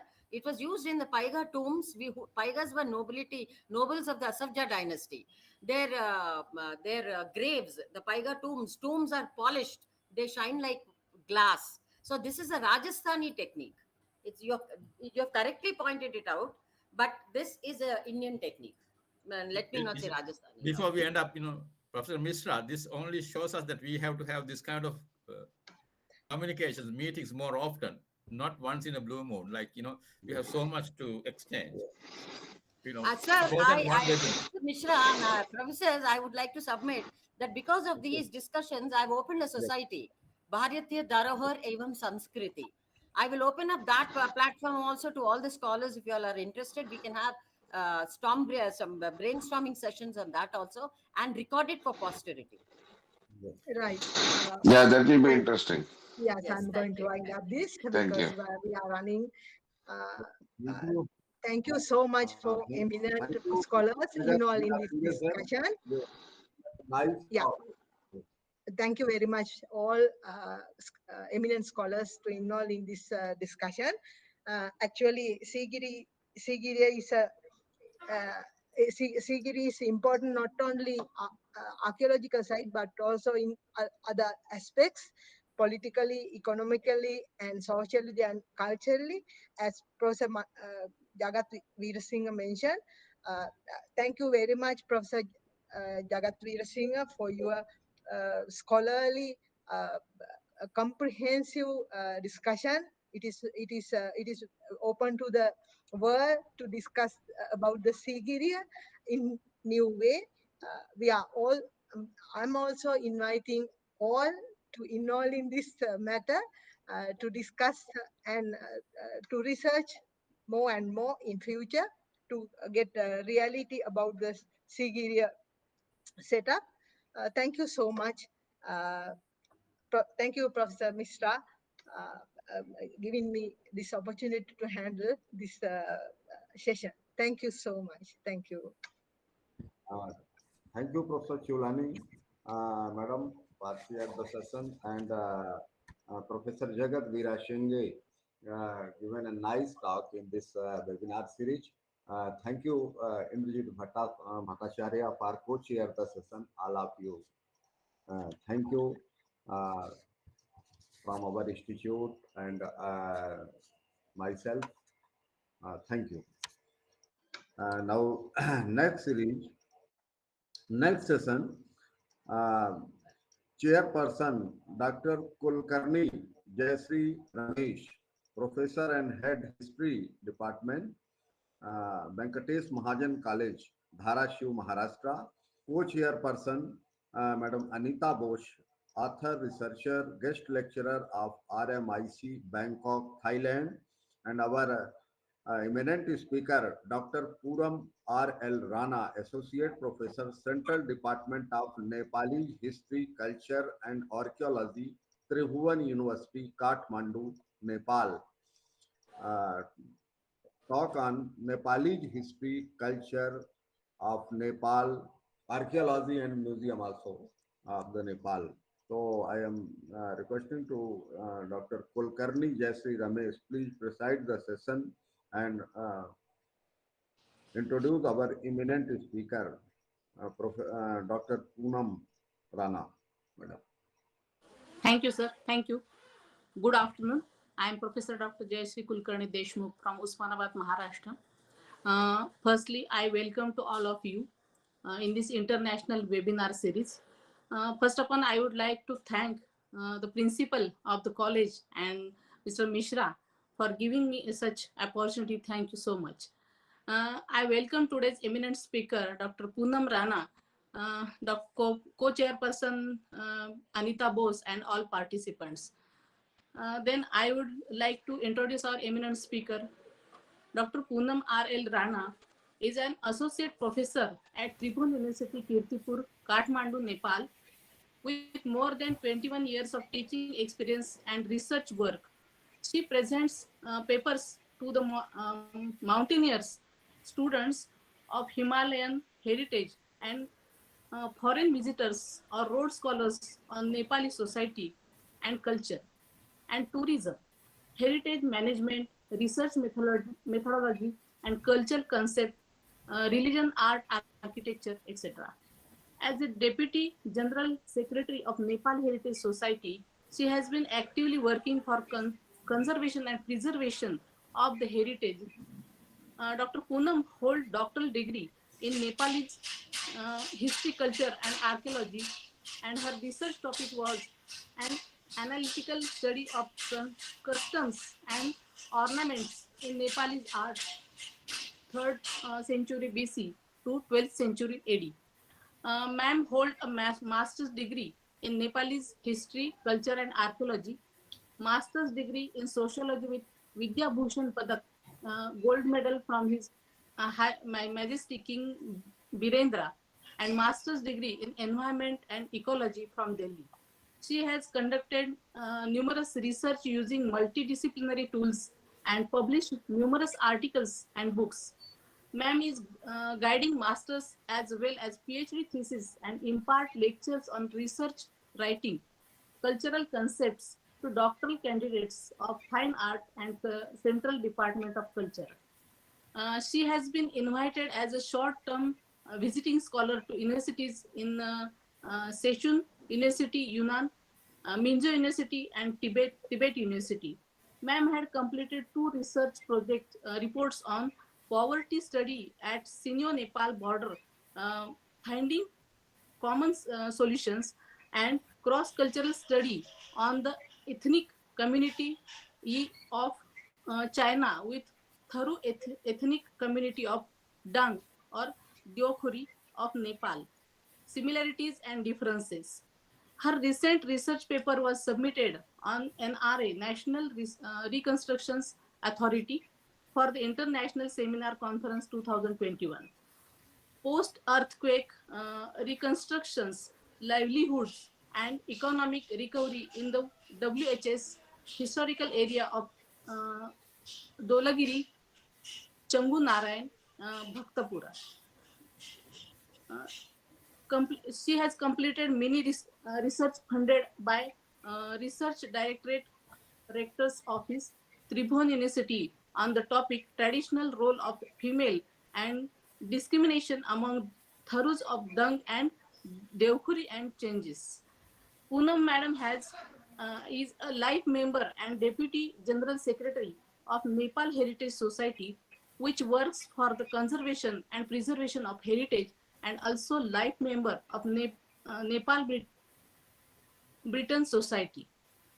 He also holds diploma in fine art, write short stories, and translate Nepali books to English and help in proposal writing related to any field of study. 2 books published are Nepalese Ethnic Customs and Ornaments and Kathmandu in 1950s, 1960s, based on Tony Hagen's photos. In this session, Dr. Poonam will guide us on topic Nepalese history, culture of Nepal. I request her to deliver her speech. Thank you, ma'am. Thank you, everyone. And thank you, Mishra, for this webinar. So without going much further, let me share my presentation.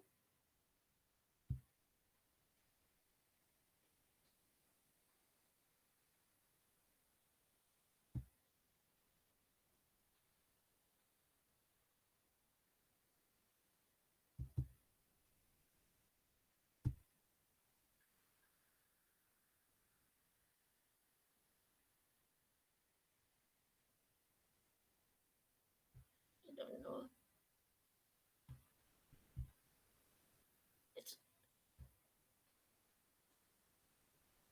I think it's opening.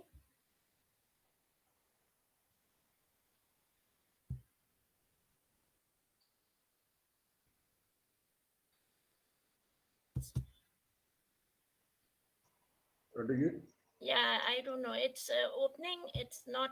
Wait, let me do it again.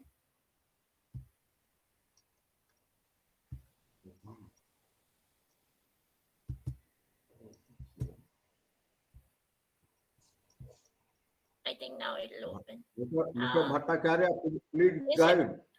Is it visible, sir? Yes, yes. Okay.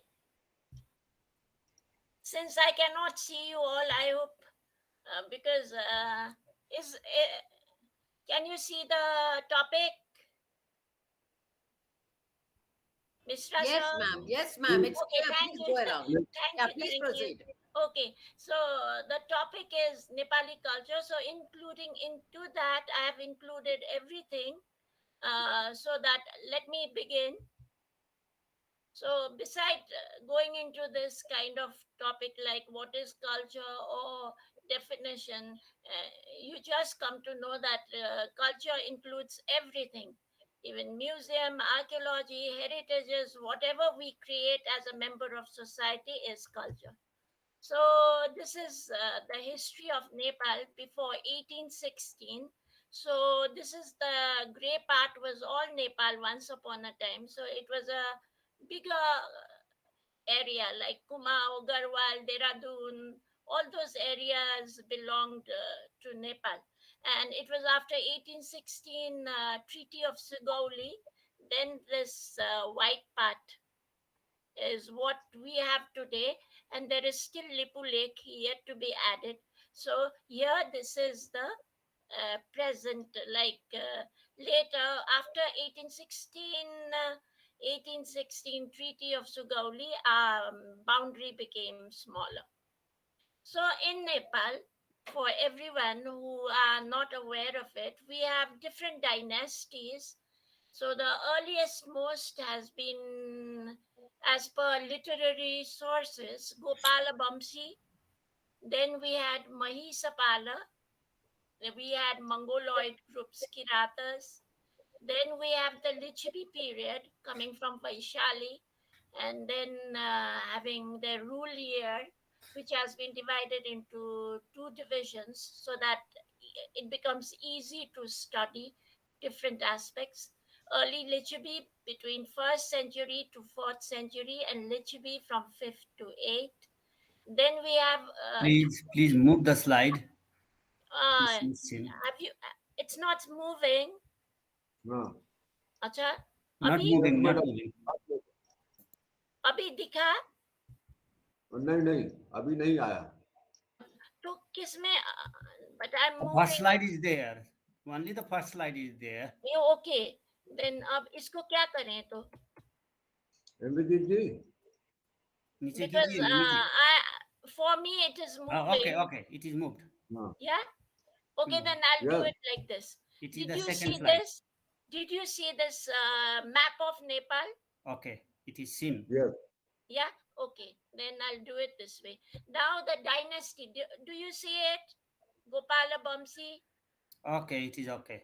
Okay, Mahisapala, Kiratas, then we have Lichavis from Vaishali, 1st to 4th and 5th to 8th. Then we have Thakuri, early Malla period, that is from 9 to 12. And then we have the Malla period, 13 to 16. Then we have the Shah period, in between, little bit Ranas. Then we have the present day New Nepal. So these are the dynasties up to now. As the history goes.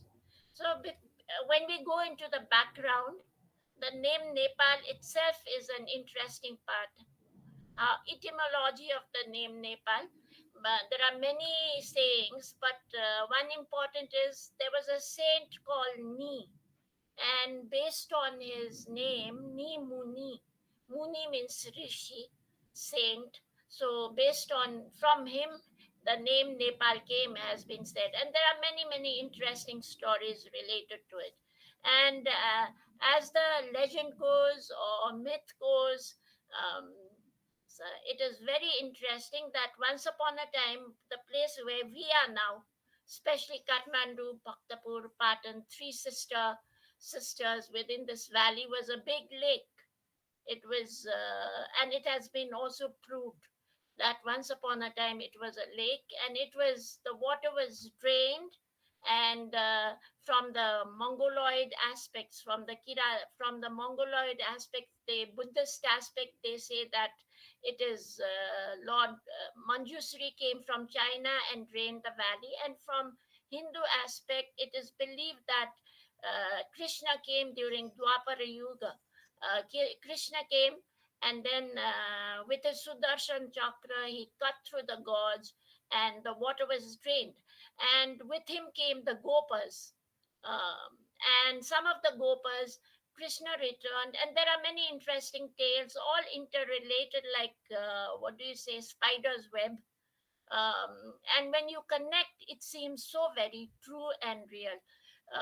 So the Gopas stayed here, and then with it began the Gopala Bamsi dynasty. So this story goes on. This has been mentioned in the Bamshavalis, literary sources we have of that. Now we have ancient Kop, and then in the Bamshavali, they talk about saying that Gopala Bamshi rulers. There were. It has been mentioned in the Bamshavali about Gopal Bamshi rulers, though we don't have authentic evidence or archaeological evidence to support it. And then we have Mahishapala. It is said that Mahishapala ruler Bhuvan Singh was there were around three Mahishapala. Mahish are the buffalo herders. Gopala were the cow herders.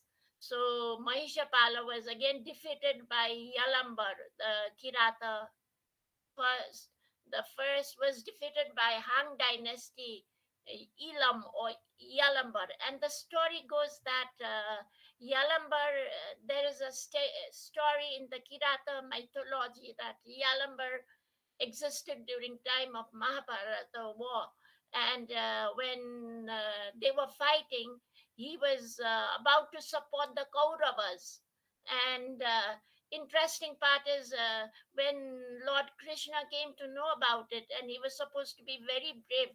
Before he joined the war, his head was cut off, and it is said the head came back to fell here, and even to this day there is a place called Akash Bhairav where some of them mention that that is the head of Yalambar and it is worshipped. There's a big festivity on Machendran. There's a jatra, or what do we say, festivity when it is worshipped at Ashbairam. So the myths and the stories and the histories are interlinked, and authenticity, archaeological excavations, some of the myths are still lacking, but there are many tales associated with Mahabharata, with Nepal, with places, with kings. So it's an interesting history is very interesting. So is everything. Everything in this world is interesting. And then we have after them the Lichibi king, and the Lichivis came from Vaishali. They belong to Nimish Varma, the first Lichibi king who came from Vaishali to Nepal. And the last among the Varmas were the Vaskara Varma, whose daughter married Chandragupta I of India. By 4th century, there was mass immigration of the Lichivis from India to Nepal. And Manadeva, one of the famous king, 40th king was Manadeva, and his inscription was at Changunaran. Changunaran is a very historical place in Nepal because the first history, authentic proof of Nepal goes back to the inscription. And our history at that time, at least when I studied the history, it was 5th century. But later on, during there was another image discovered of Jaya Burma, and on its pedestal there was 1st or 2nd century AD written. So then our history of this valley, the valley I'm saying, not about outside Kathmandu, but within the valley, goes back to 1st century AD.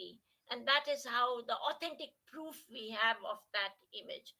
And so this place, Changu, was a historical place, and Manadeva was supposed to be the 40th king. And there are many histories, stories associated with him. After the Lichabis, we have the Mallas, who came from 12th to 17th century until King Prithvi Narayan Shah unified the valley. So the Mallas After fall of Pal dynasty in Bengal, Vijay Sen established Kingdom of Mithila. Later, Nanya Deva, founder of Karnataka dynasty, established capital at Simrangarh. And it was Harsing Deva who came to the valley, and the Malays claimed that they belonged to the house of the Karnatakas. There are many aspects still open for intercultural, international, or cross-cultural research areas are um, innumerable. So these mullahs, after that, they started ruling the valley, and later on, the valley was divided into Yakshamalla. During time of Yakshamalla, because he had three sons, and they all were very, very uh, extremely good in all field. So he divided his kingdom into four parts, in fact, and he gave one to his daughter, and he Raya, Ratna, Rana, Malla. Three sons, and he divided one. He gave Kathmandu, another he gave Bhaktapur, another Lalitpur. So now today we have three sisters: Kathmandu, Bhaktapur, and Patan or Lalitpur. And to tell you of an interesting thing is Gunakama Deva, when Kathmandu was built, it was built in shape of a khadga. Like the entrance was the khadgas, the doorway was through khadga, and all it was shaped as a khadga. And Bhaktapur city was shaped in form of a conch shell or samkha. Then Patan or Lalitpur was in form of a disc or in form of a chakra. So it's a very interesting thing. Um, and there are many tales related to that. Then we have by the after the this Malla rulers, the last ruler before coming of Prithvi Narayan, the Shah dynasty, before they came, the last ruler was Jayaprakash Malla of Kantipur. It was in late 16th, 17th, late 16th means 17th century. And perhaps during that time, maybe Akbar was ruling. Contemporary ruler was Akbar. God knows, maybe I'm mistaken. This is what I feel like. Akbar was there. No wonder if you see their dresses, little bit of Muslim influence can be seen in their. Though we have our own attire, still there is little bit of influence. And the last ruler of Kantipur was Jayaprakash, of Lalitpur was Tej Narsingh, and of Bhaktapur was Ranjit Malla, when Prithvi Narayan Shah of Gorkha attacked, and he started unifying the valley. And all the small states became one, and Nepal was unified. He began the unification, and later rulers helped him to complete it. So now we have, after this, after the history, let me go back to the little bit on political scenario of how it was. Now today, Nepal has been divided into 7 provinces, and the political structure. Now the name of Nepal is not Nepal. We say Nepal, but it is Federal Democratic Republic of Nepal. It's a big name, and the head of the state at present is president is Madam Vidya Bandari, and prime minister at present is Mr. Sherbadur Deopa, and and all this is let me not go into the political details of there usually constitutional assembly at 275 members, national assembly 59. So let me not go into all those. So the major democratic movement began in 1951 after ending the 105 years or 104 years of Rana regime. During that time, the Shah was the ruler, but they were puppet in the hands of the Ranas. And then in 1990, there was protest against panchayat system, and in 2006 there was Maoist.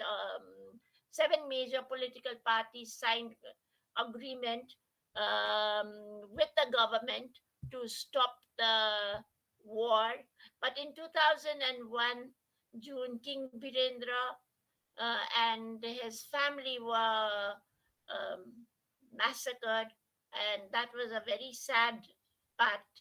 And with it, King Gyanendra was placed on the throne. Though he was on the throne even when he was 4 years old, his he I think he has become ruler twice, when he was 4 years old and later just now. He was until in 2007. In January, there was a lot of bomb blast and all, and with it, the monarchy was abolished, and the king Gyanendra late after late Majesty King Birendra, his brother King Gyanendra was former king, is still residing in Nepal. And so all this is how disturbances and political instability took place. When a dynasty, I think we are very I don't know if we are lucky or unlucky, because we have seen many things, and we are history in ourselves. Oral history is, we are oral history, tradition is gone through us. Like we've seen 20 millennium, we have seen a dynasty change, we have seen this COVID, we have seen all kinds of earthquake. The great earthquake took place. After the after going of our His Majesty, there was a lot of disturbances, and still we are undergoing a lot of disturbances, both through epidemics, everything, the scenario, the political, social, economical, everything was topsy-turvy after that. And we are still facing, in fact, globally, we all are going through that scenario. So again, this was the earthquake which had tremendous effect 2015, and it was such a frightening scenario. Many of its heritages were destroyed. Many temples fell. In fact, Nepal is a place where there are more temples than houses, and more gods than human, is what foreigners, scholars used to say. But in our belief, elderly people say that during the earthquake, what happened was gods took over our lot of what do you say, they took over our problems, and many temples were destroyed more than the houses. This is what people believe. That and fortunately, even to this day, people are very much humanity and humanitarian feeling in Nepali people is really admirable, which we saw during the time of earthquake. So the problem faced after that was tremendous. There was political instability, there was finance problem, small market problem, there was manpower started moving away from Nepal to outside places. So many things underwent, and with that, after 2015, when 2020, we were thinking that something would develop, and tourism year was declared, and unfortunately again COVID took over, and again it was such a bad crisis. And now again we are still undergoing 2021 is still we are now at present 22, we are slowly recovering. Let's hope we recover soon. So that was the political and the scenario. Now we have cultural belief related to our country.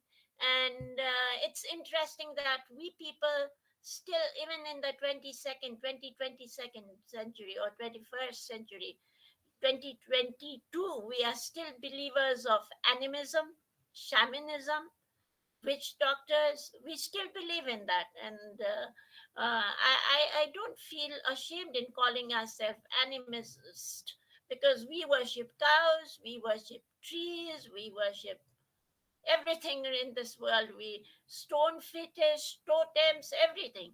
So the belief is, there's a belief that there are witches. If there is good, there is evil also presiding in this society. So there are spirits who can possess you and take over you, is the belief. And in Nepal, we have interesting temples who are called the doctors. Like if you have a toothache, we go to this temple, tooth deity, and we take a nail and put it on it, and it is believed that our toothache will be cured of the toothache.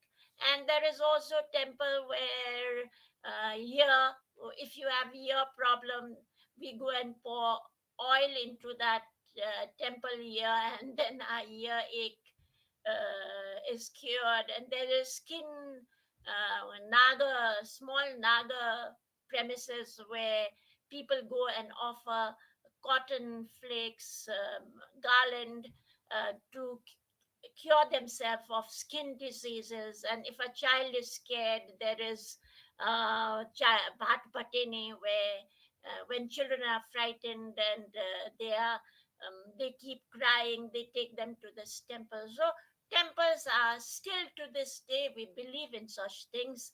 And the temples have the gods and goddesses are our doctors. And this is another interesting part of Nepal. We may be in the 22nd century, or maybe even after 40-50 years, there are people who will still go through this, and it is very interesting. And we term these kind of things as believe it or not. If you believe, you believe it. If you don't, well, who's stopping you not to believe? No one can stop anyone. So, and the traditional belief is that sacrifices is very much necessary, because there are spirits who require sacrifice. This is the belief here. And the sacrifices varies from pigeon to hen, cock, and to buffaloes, many. Maybe once upon a time there may have been animal sacrifices, or little children were sacrificed. We hear of such frightening tales, not only in Nepal, but also in India. Then we have shamanistic traditions. As I told you, there are faith healers, and they have their special, each and every ethnic groups. We have 125 ethnic groups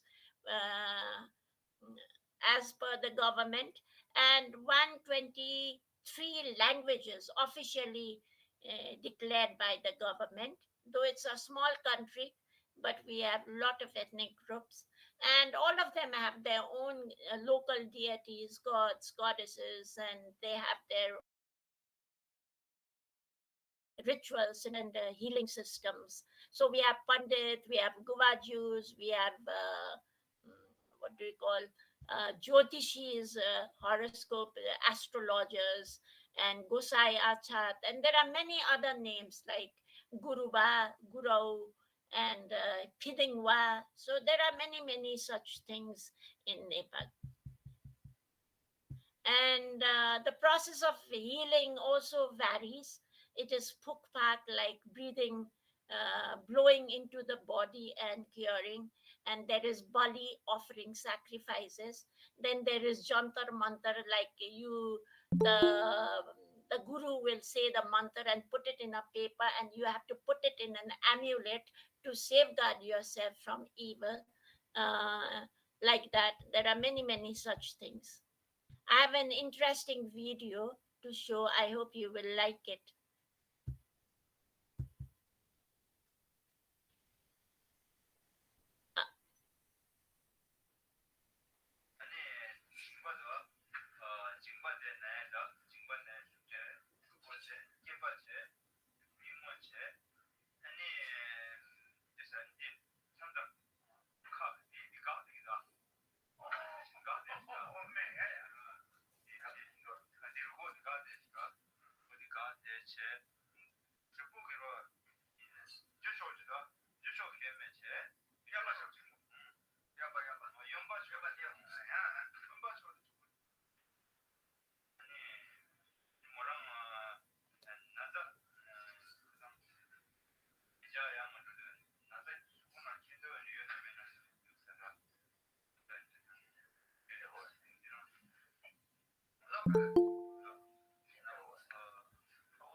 So you see, this is a very interesting thing, believe it or not.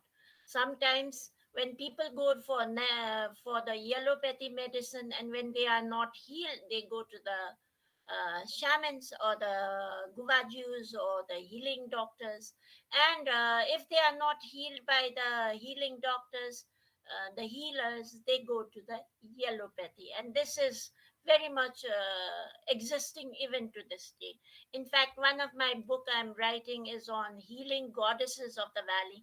Many of the focus is on male shamans, but I have done some case studies on healing goddesses of the valley. That is, if they are not possessed by spirits, but they are possessed by gods and goddesses, like some are possessed by Dakshin Kali, some Ajima, that is local deity, and some by Dakshin Kali, and some by um, so many other deities are over them.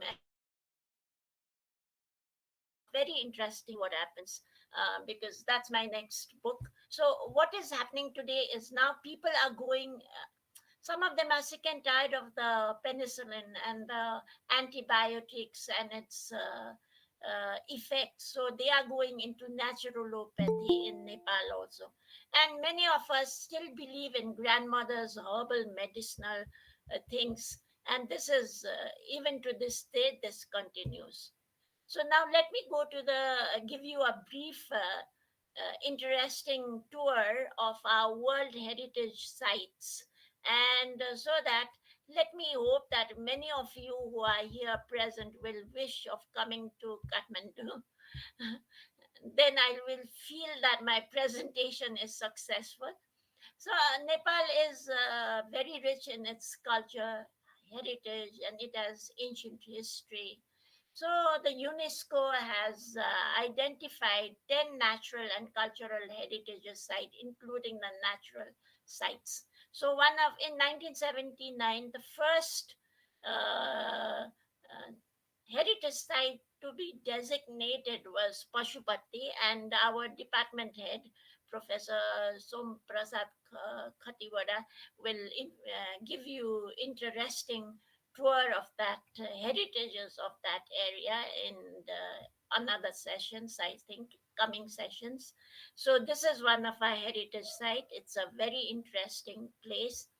And then we have another heritage site, Botany Stupa. And then we have Swayambhunath Stupa on a hillock. And the myth and history is related to the origin of the valley. And there is, as I told you, about Changunaran and its authenticity. This is a very beautiful temple, and it's on a very high hillock.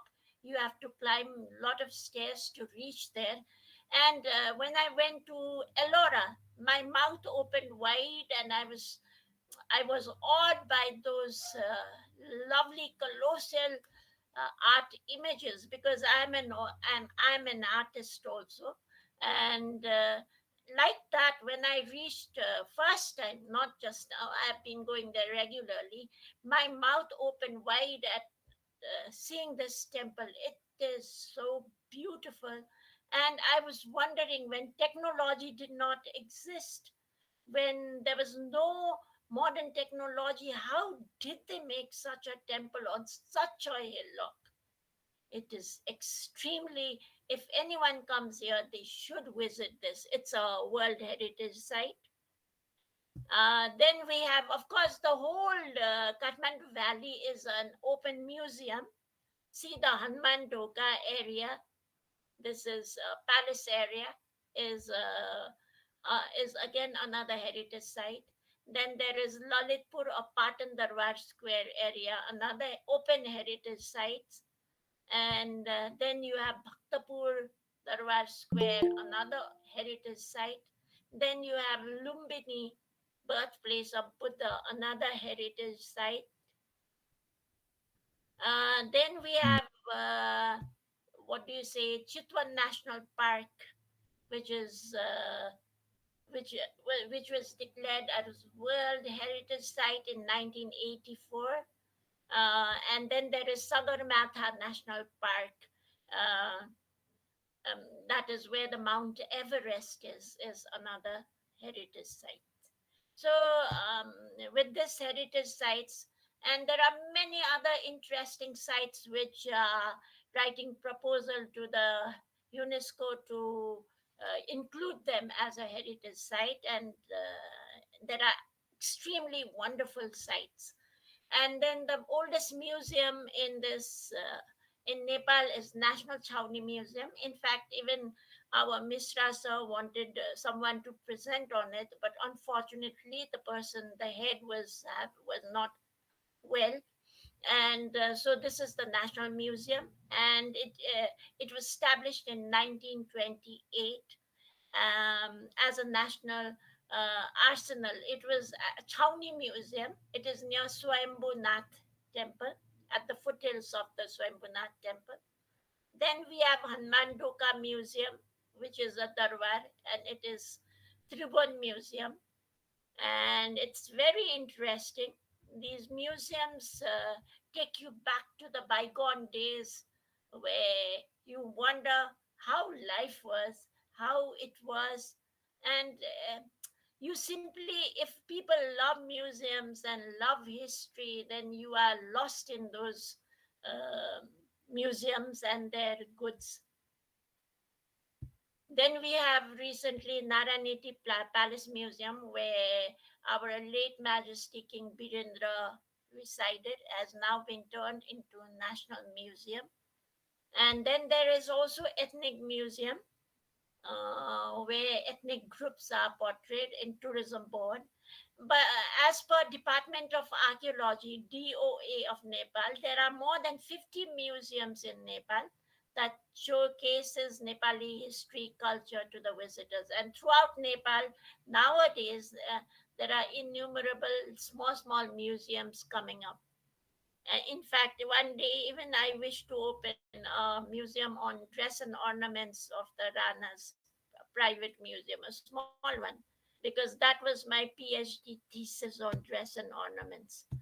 So now let me go into the ethnic costumes and ornaments, which is also a part which has to be understood, and you will find it so interesting. Now, Kathmandu has been divided into Himalayan region, mountain region, Tarai region, and naturally the Himalayan region has its own heritage. The climate shapes their culture, and the mountain is terrains, step farming is there, and they have their own gods, goddesses, they have their own dress and ornaments like that. And Tarai people, which is towards southern India, has um, adjoining Indian borders, has its own culture. So here it is, like some of the hill people are seen wearing these kind of ornaments even to this day, and you see this kind of cross wearing a gada or whatever it is. These are Ghale people, and they are wearing. And I had written an article and comparing it with the Indus Valley civilization seals, because there too they have such kind of crisscross kind of dresses on ornaments. Or this is one of the seal of um, Mohenjo-daro, Harappa side. And though I haven't been there, but through the photographs and through my studies, and so this represents fertility, and even in Nepal, it denotes fertility. So it's very interesting. And this is the Nepali dress, where we don't use buttons, but we tie it with eight, eight threads, and it denotes, many people do not know, we just tie it and go away, but actually it is associated with Astamatrika, and it is eight goddesses are protecting you when you wear that dress. So it is very interesting. Then you have ornamentations like beads, necklace, amulets, that is jantar mantar, jantars or amulets, and they wear these kinds of ornamentations. It's even ear ornament, hair clips. See how the hair clips are so interesting. It differs from ethnic groups. And those were hill people. Now the Himalayan people, it's cold, the country, the land is cold, so the women and all wear caps, and they are more towards Sigatse's border. That is, Sigatse is Tibet. They are adjoining Tibet. So this is their headdresses, and this is their ornamentations. Usually it is gold and lapis lazuli. So it's very interesting. See their headdresses. But now these are quite rare. You don't see them wearing such kinds of ornaments only during festive seasons or like that. And once you come to Tarai, there is no gold. Everything changes to silverware.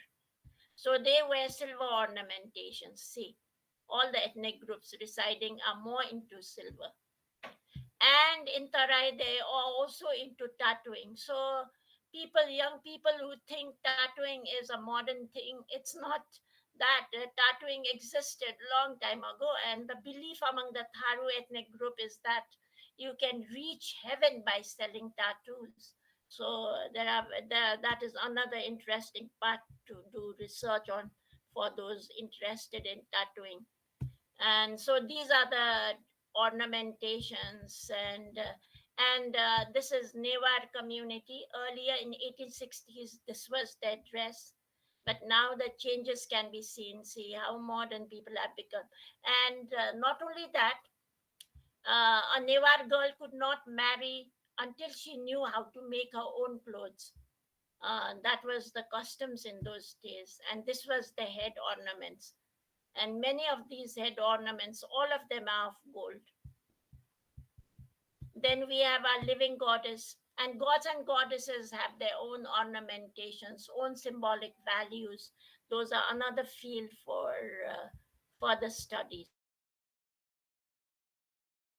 Now, regarding Pal, this is very interesting that everywhere, the most ancient part of the historical tools were discovered by Professor Ramnivas Pandey, Neolithic tools at Dang Deokuri. And in fact, Ramapitikas, the ancient fossils were also discovered there, archaeological. And many Paleolithic and many of Neolithic tools and alls have been found. And in order to study art, we can just say it in a few lines that early Lichipi period, how it was, or Lichipi period, Malla and Shah period, like that. So in the morning when someone was presenting on Deborah was talking about the Saptamatrikas, seven mother goddesses. And this is interesting point is in between 1st to 4th century Nepal, you have major single images of mother goddesses. There is Gajalakshmi, there is goddess Hangbahal, there is Vaishnavi, there is Kaumari, and Shakti, and very few images of male deities. So we believe that that perhaps there was fertility cult was very much there between 1st to 4th century, and later on the scenario changed, and then between 6th to 7th century Nepal sees very huge images, monolithic, made out of single stone, big images. This is Buddha Nilkantha's sleeping Vishnu, and this is Kal Bhairava, which is in Hanmandoka. And in fact, Kal Bhairava was so very famous. Earlier, we did not have office or court. This was the court, and Kal Bhairav was the judge.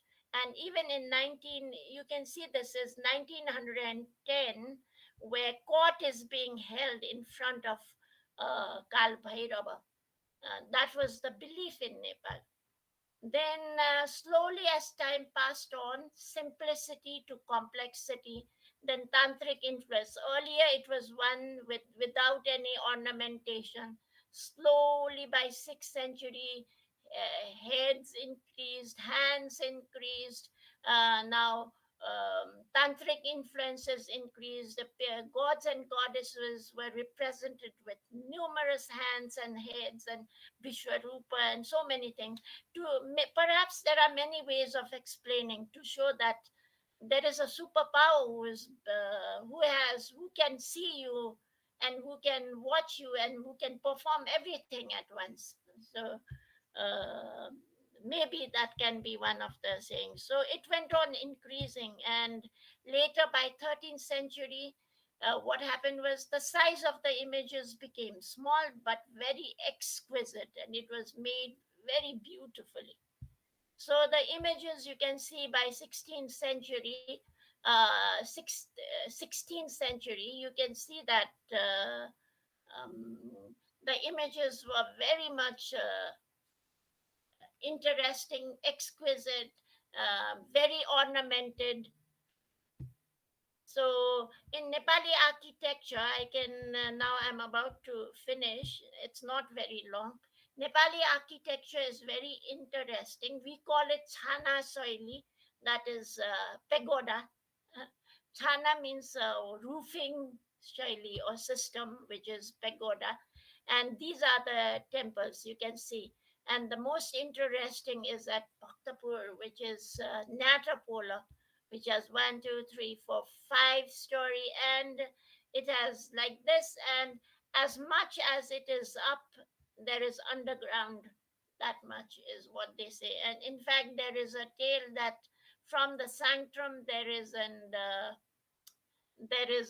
tunnel that goes to Surya Binayak. So there are many interesting tales yet to be researched. And this is Shikara Shaili, and there is octagonal Sikar Shaili, there is square Sikara Shaili, Gola Sikara Shaili. So there are many Shikara temples in the valley. If you come, you will find it so interesting. And then there is Gumbaj Shaili, that is Muslim influence could be seen a little bit on Gumbaj Shaili.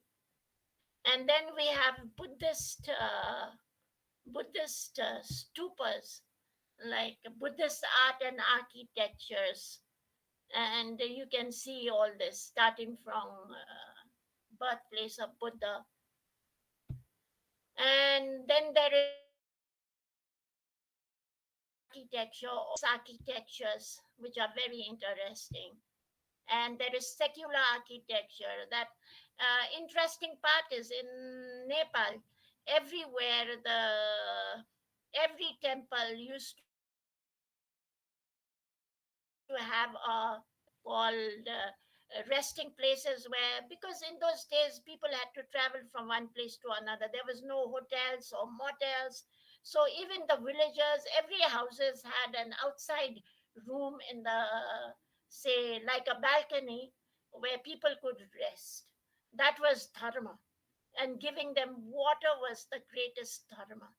So, so in Nepal, even in winter or anywhere, you will not see a Nepali beggar sleeping on the roadside, because there are so many of these kind of satals and resting places where they can go and rest. So, and that was made in name of a dharma. Then these are the ordinary houses in the mountain sides, village sites. This was the traditional houses and how it looked. I don't want to go into the religion part. We have majority are Hindus, and then the Buddhist, and we do have Islams and Kiratism, Christianity, and other religion. I don't want to talk about Sanatana Dharma.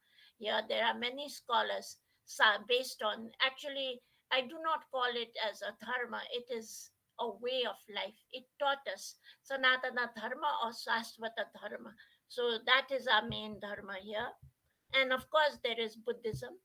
And it is based on, it teaches us ways of life based on dharma, artha, kama, moksha, which I don't want to go into the details. I just wanted to inform them that the major dharma was this, and Sanatana Dharma based on ashrama vyavastha, which is very much like as it was suitable then, and maybe it is suitable to us too, because after we retire, we are in a Banaprastha ashram. Then earlier they used to go to Kailash, the last resort, and they never came back. So it was goodbye then. But now they go sannyasa, they go for pilgrimage, sannyasa, they retire. So it is somewhere applicable in a modern way. And then this Brahman, Kshatri, Vaishya, Shudra was based on our Hindu traditions. So then we have Buddhism, which is another big dharma here. And I don't want to go into the stories of Buddhism, because this is not related to.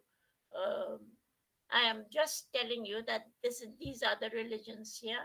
Then now let me come to an interesting part, which I think each and every country has their own beliefs.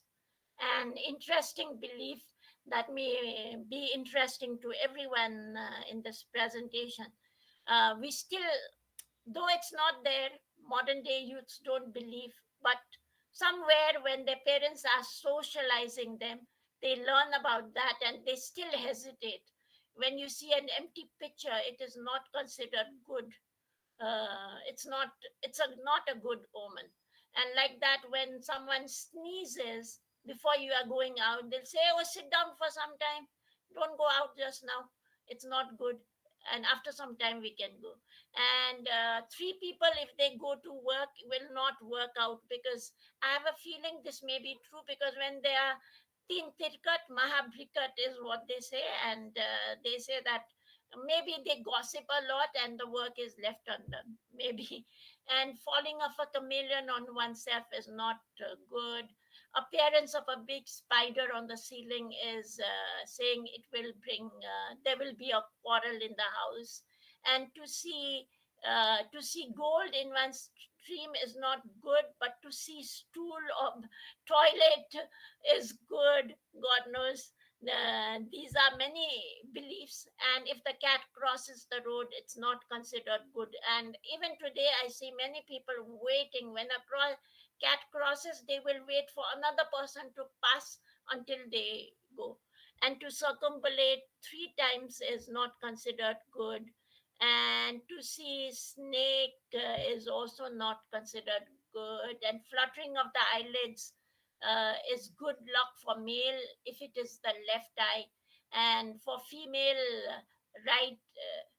For female, fluttering of the left eyelid is good and right is bad, and opposite to the male. And itching of the palm, like if my right palm scratches, it brings money. But for me, when both palm scratch it, it brings money. So I believe in this. I was doing one research on belief and reality, so it works out. And itching of the throat is someone is talking about you. And when earlier, when during my grandmother's time, when we used to touch our throat, she used to say, oh, say, blow on it, it's not good, like this, do like that, she used to say. And they still believe that people with squint eyes cannot be trusted, and you should not cut. When you are speaking, if that person comes, it means he has a long life. And it is considered inauspicious in Nepal, but it is considered extremely auspicious in China. To see pigeon on the roof is good, but it is bad omen if you see a vulture on the roof. So these are interesting beliefs, and there are very interesting stories related to the kings. And for example, there was a king called Siddhi Narsingh Malla, and he dreamt of Radha Krishna, and he made this temple, Krishna Mandir, which is at Patan. And there was king called Yog Narendra Malla, uh, and of Patan, and he was a great tantric. And in fact, this area, Nepal Valley, was a great tantric. It was full of tantrism.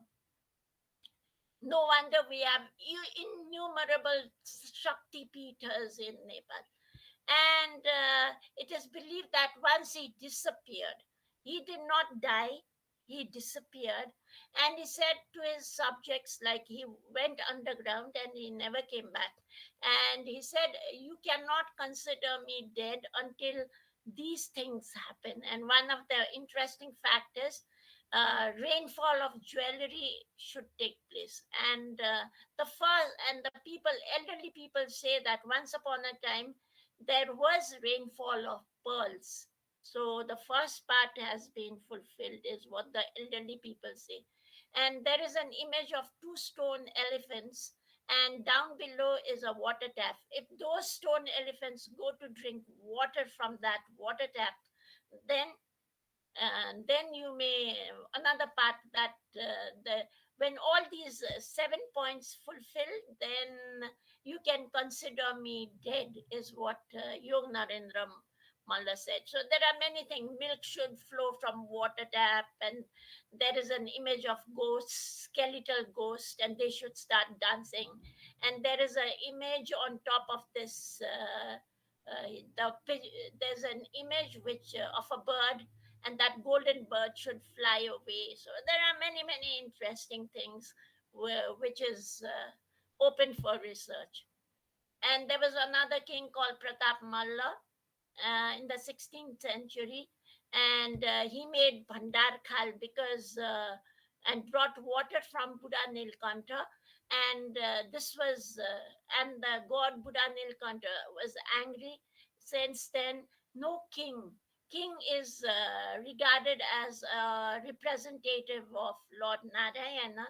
So none of the king were allowed to go to this place. And there was a belief, if the king went there, serpents would chase him away or something like that. So the Buddhist legend, and the whole, as I told you, this place was a lake, and this place was known as Nagadaha. So there are many interesting tales associated with Naga Devatas. And the Buddhists say Manjushri drained the water, and Hindus say it was Lord Krishna. So, and the living goddess also, the living goddess still exists, and it was Pratap Malla who dreamt of goddess Dakshin Kali, and he made this Dakshin Kali temple. Jayaprakash Malla used to play dice with Taleju Bhavani, and one day he looked at her in a different way as the and the goddess disappeared, and he was very much depressed. And then the goddess appeared in the dream, and then she said, now you choose this girl, small girl, from this community, and place her as a living goddess. And since then there has been worship of the living goddess. So this is my presentation. Thank you so much for listening.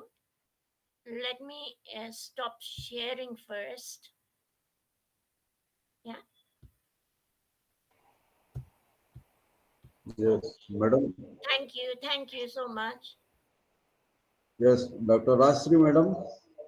Jayashree madam, yes.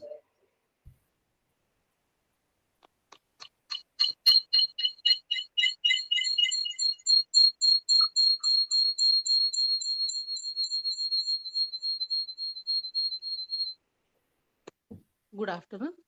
Thank you, madam. Thank you, Poonam madam. Thank you for informative speech. This was a big opportunity to know about Nepalese heritage sites, museums, culture, ornaments, customs, and all. Thank you very much.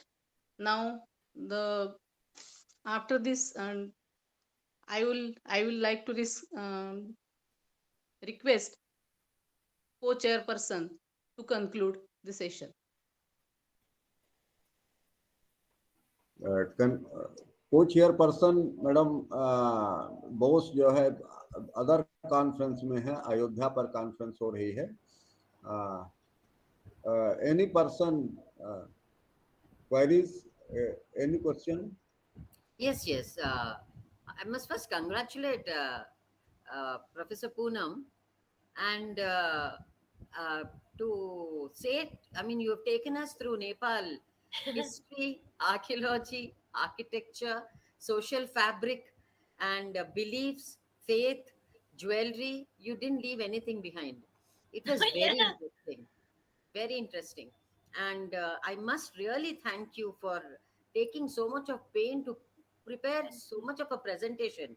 I know what it is to prepare a PowerPoint, and you have put in so many slides to explain. All your, I was really impressed by the architectural styles, the historical periods. But what I have a little fear is, are you all free to talk about your political system? Yeah, you can, but I'm not in that. I'm not interested in politics, but if I know, I can.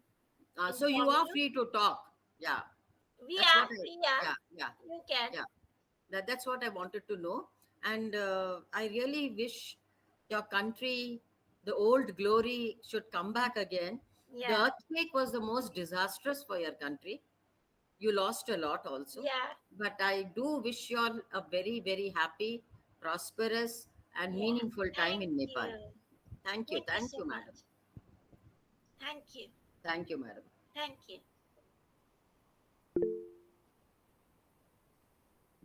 Next. If someone asks a question, you may ask, please.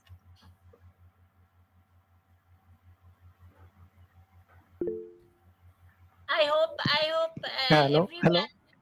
I hope all of you, after seeing this, would love to come to Nepal. Yes, yes. Then my presentation Yes. will be successful. Even Mishra Shah. Mr. Suresh Kumar. Yes, Mr. Suresh Kumar. Hello. Yes, sir. Ma'am, your presentation is very interesting and very useful. I have a doubt or I have a query. Could you say something about little about the Kirada religion? Yes, yes. it was the Kiratas. We do not have any authentic proof related to the Kiratas, but the literary resources and the Bamshavalis and they represent and they say that Kiratas came from Sichuan side, northern Himalayan region side, and then they came via those route. And the Kiratas were the rulers who ruled for a very long period of time until the Lichibis took over. The interesting fact is we do not have authentic archaeological support, but there are Kiratas like and the Kirati groups exist in Nepal, and these Kirata groups have mundums. Mundums is like our epic. It's such a interesting, like the Rig Veda, Yajura Veda, Samaveda, Atharva Veda. Like that, they have a mundum, Kirata mundum, which is related to herbs, medicines. It is related to administrative system, related to family, related to weapons. So it's so very interesting that I don't know if there are any English books on the mundums, because that is equally valuable, and it is termed as Kirata Mundum. And now different ethnic communities, the Mongoloid origins, they have Mundum, but Kirata Mundum is, I think, one of the oldest Mundums, and it teaches you how to run the administrative system and all. So I have a feeling, though this is my assumption, I may be wrong, because there are other Nepali historians watching, I suppose. And the Kiratas ruled in such a good way that it became easy for the Lichibis to build over that. Like, if they had to do it from the root, it would have been very difficult. But Kiratas had organized the system so well that to build on it, and they have been regarded as golden age in Nepal, Lichibi period as the golden age. But if they had to do it from the root, I don't think they could have. So I have a feeling that more research has to be done related to the Kiratas of Nepal, but we do not have any authentic archaeological support. But there are innumerable stories, like during time of Stunko. Stunko was the last Kirata ruler, and there was Yalambar the first, and there were other rulers during whose time King Ashoka came, has been mentioned in the Bamshawali.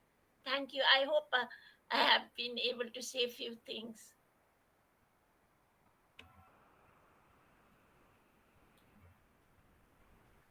Okay. Today, sir. Thank you. Okay, okay. Thank you, ma'am. Thank you. Thank you. Okay, Dr. Poonam, for good presentation. Thank you very much. Thank you, department head. Yes, sir. That is Dr. our department Som, sir. head. Dr. Som, sir, Som, please, sir. your brief views, your. Yeah, Som sir can do some adding on it. Okay, there is nothing to add for the presentation. And I will do my presentation on coming Saturday. Yes, sir. Thank you very much again Thank you, for sir. the government MS GC Rewa. And thank you very much for Dr. Poonam, who presented nicely. Okay. Thank you, Madam Dr. Poonam Rana.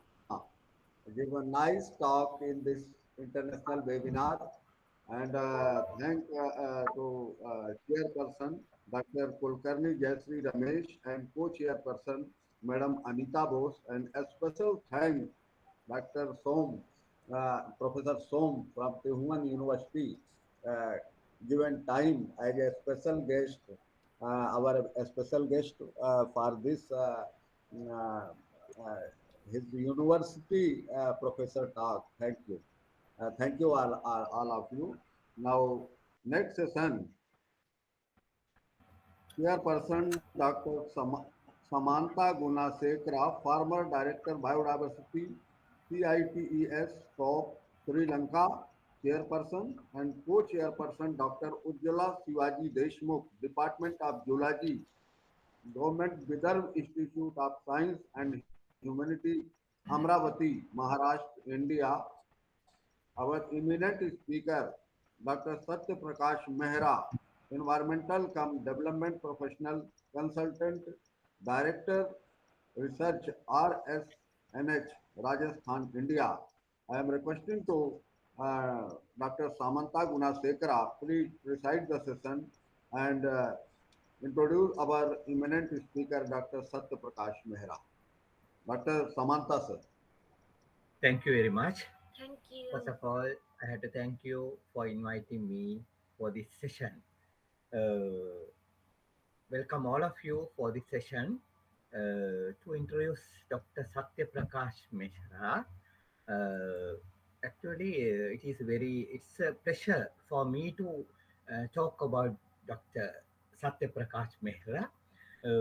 As a foreigner, actually, I understand it's always telling the truth is the meaning of his name. He's the environment cum development professional, his field, director RHNS in Rajasthan in India. So, Dr. Rajesh Prakash is the trained environmental cum development professional working in the environmental sector focused on conservation of natural resources, especially in the field of water and biodiversity, since 1999 at different capacities in association with a variety of platforms from local to global.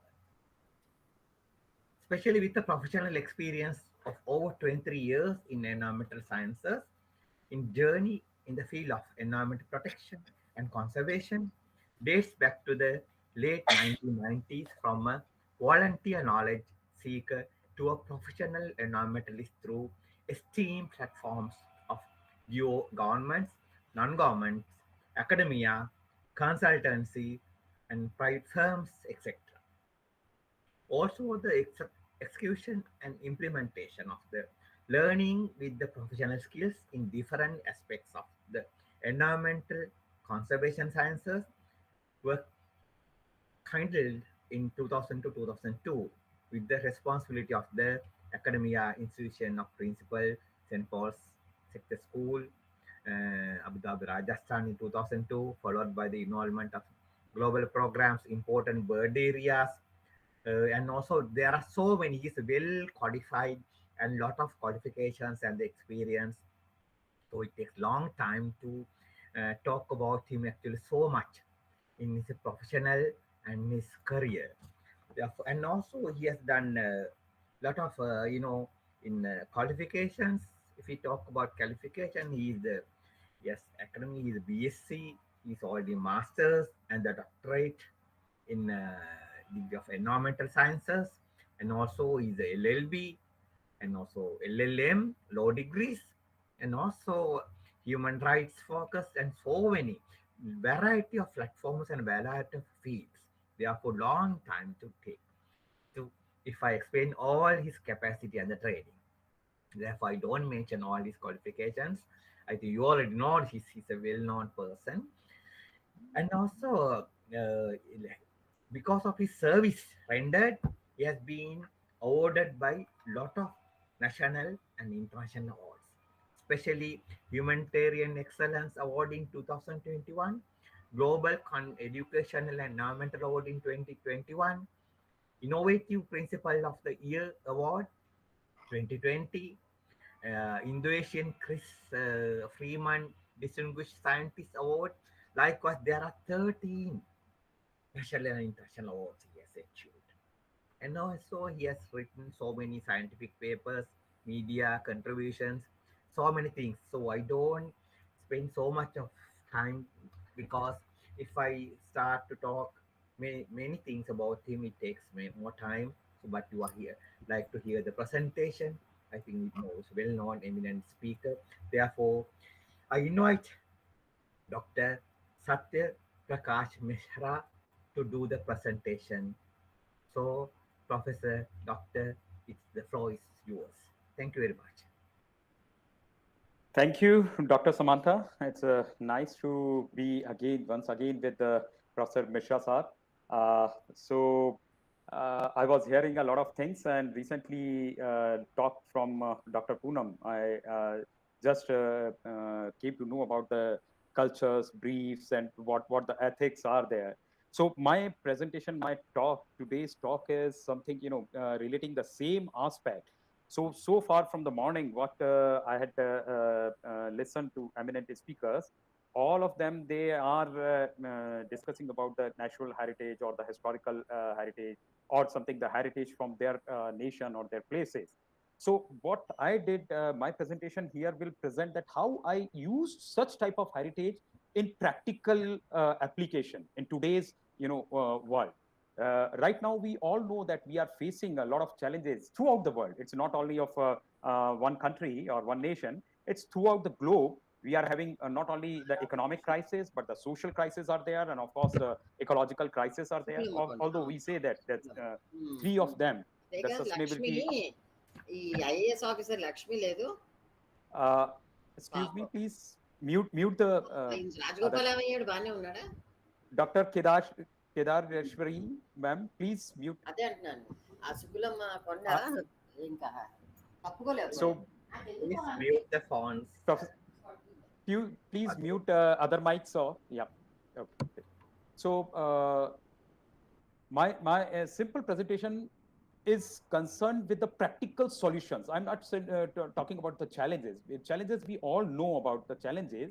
Now, how these natural heritage or eco-ethical approaches, how they had been applied, and how we overcame in the local context, and that is applicable for the global perspective also. That's what I will be presenting right now. Because if you can see, whatever I was working as a hardcore scientist in my early professional career.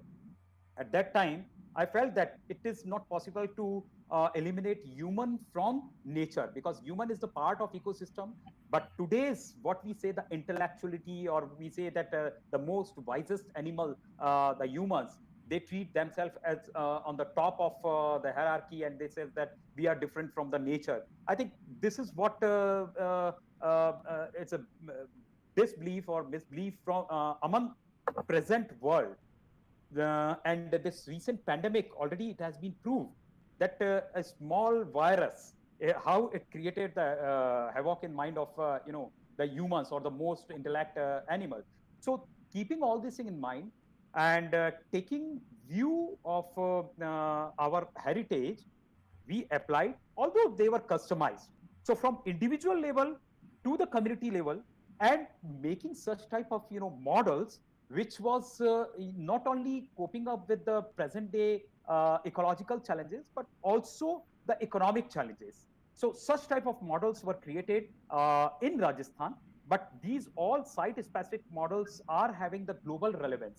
So there is nothing like, although they are site specific, but their application is having the universal acceptance, So that's why in UN also that has been taken as one of the model, and Government of India in 2009, when Dr. Manmohan Singh Sahib, the key economist, he has taken this model in his planning commission, as well as present PM of our country, Mr. Modi Sahib, also taken the same aspect to motivate the youth, and the skill program as one of the same type. So now I will just start my presentation so that you can just see what exactly I would like to give here. So in my present, I think just a minute. So in my presentation, mostly I will try to sum up very quickly. I will not going in the details of all the slides here. So in this particular, just now starting, there is some issue in the starting. So yeah. So eco-ethical approach, what exactly we had taken in our present day challenges, that is what I am going to present in my presentation right now here. just a minute, because there is this is heavy PPT, and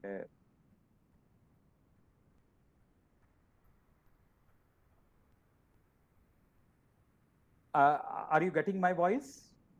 Yes. Okay. So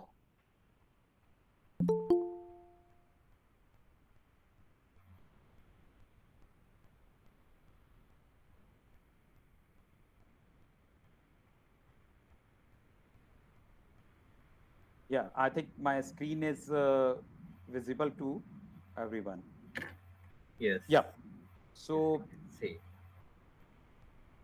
So this is what I'm going to present here. So it's just the application part. So I will skip the challenges. We all know about our ecological challenges and economic challenges. But recent world, the modern world, they had created these, they have taken all these aspects in their view that why not to come up with certain goals to cope up with the challenges, and they created the sustainable development goals in present day. Earlier it used to be the MDGs. So 17 goals, we all know about that.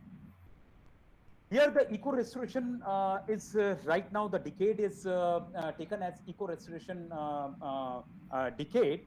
But why I had given these 2-3 slides here, because all these are being covered by the eco ethics of any country. I'm not talking about only the India or Indian subcontinent, but all over throughout the world, because I had been traveling to the Saharan nations as well as the European nations. So there also, when I had discussions with the indigenous communities or local communities, everything, they are having the solutions, but unfortunately, due to the globalization has got a lot of plus points, but there are something which has affected the indigenous norms, especially the ethical approaches towards whatever the beliefs related to the conservation practices. Being the environmental scientist or conservation practitioner, I am mostly my lecture is based on the natural heritage as well as conservation only. So that's why I'm not using the other historical or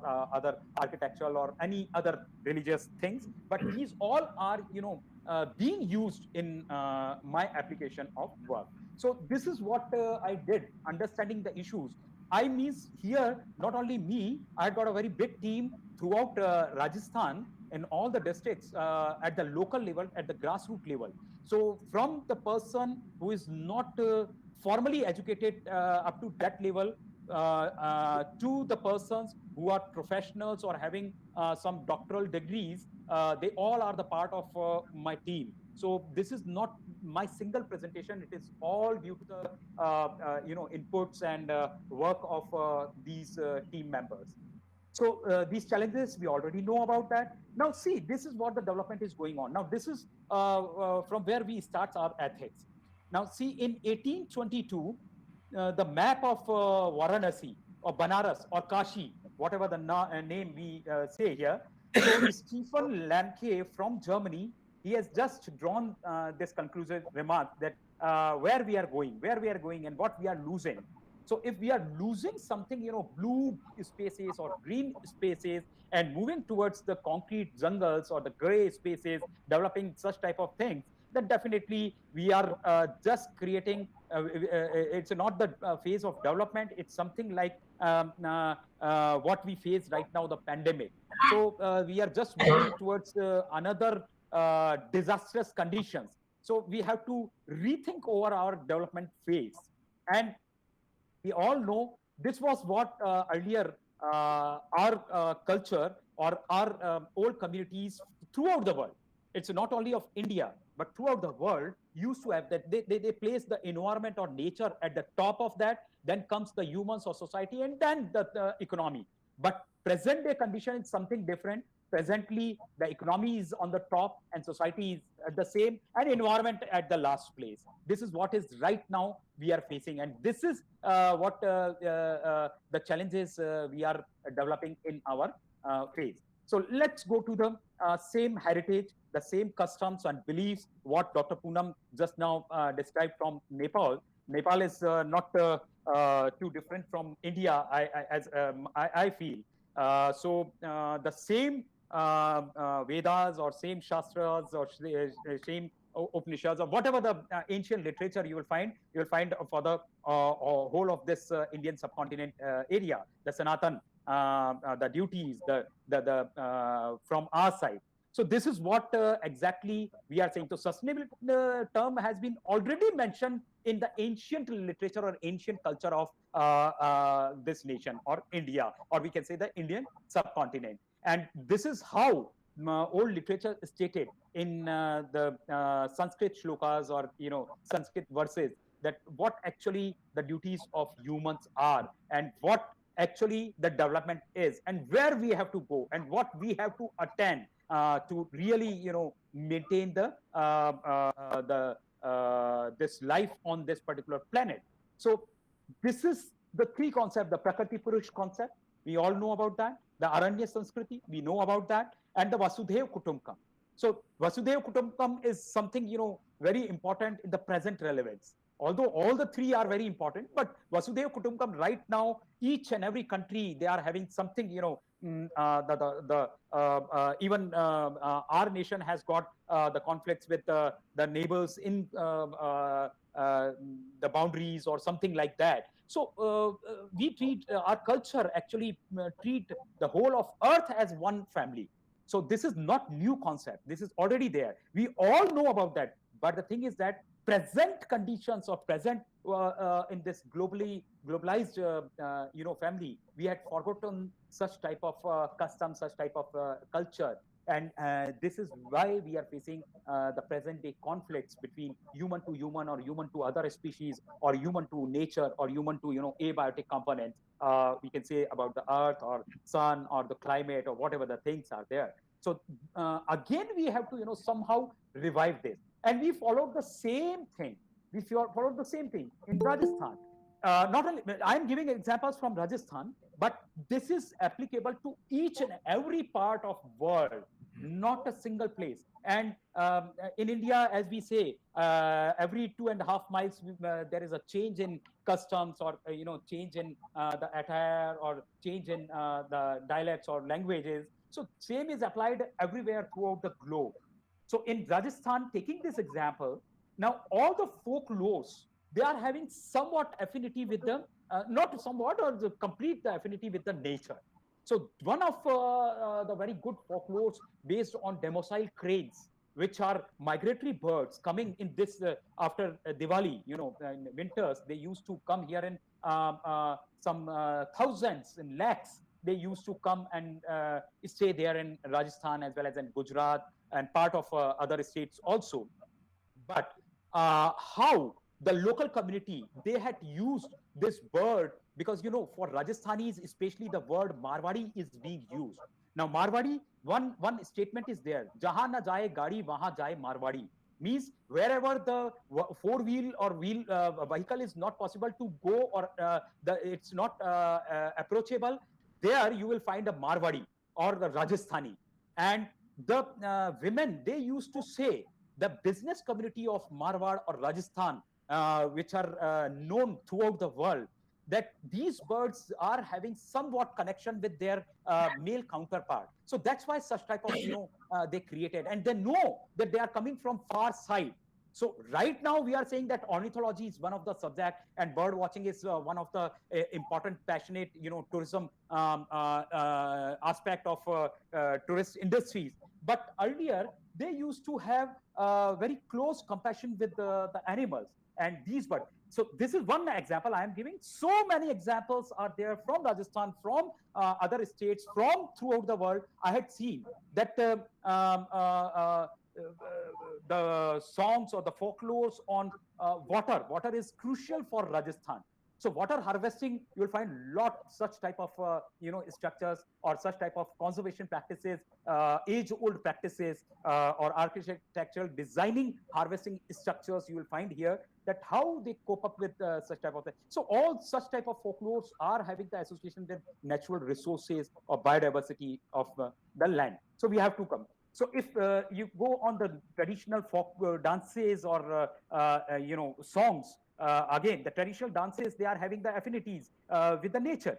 And we know the Sikh Charmers dance, Sapera Nritya. it's worldwide famous. If India is presenting somewhere in the cultural platform, definitely the snake dance will be there. Now, why the snake dance or the peacock dance from the bridge area, why they are famous? So they are presenting the behavioral aspects of the animals. So if you are knowing the steps of these dances, then definitely you know about the behavior of that particular animal. So this is just two example I had given here, but you will find almost all the classical dances or the folk dances. I think one of the presentation in the morning hours I had seen that there was something from Mewar area. The Gauris were present, pictures from Gauris were there. So Gauri's presentation of the close combination of association with the human with the nature, and Matra Shakti or matriarchic dominancy which was there. So how the Gauri they used to project, or they used to present all such type of customs of the culture from these areas. This is what the beauty. So all such type of classical or semi-classical or folklores, they are having the affinities with the nature and natural resources. The only thing is that we have to revive that. And all the fairs or whatever the celebrations and whatever such type of festivals we are having with us, every festival, if you go in the scientific details, present day scientific, although my belief is something you may differ, it could be debatable, that I believe that science and Vigyan is something different. Vigyan is granny of science. Science is just 300, 100 old, knowledge. And Vigyan, the applied Gyan, Vijnan, the pure applied experiential knowledge.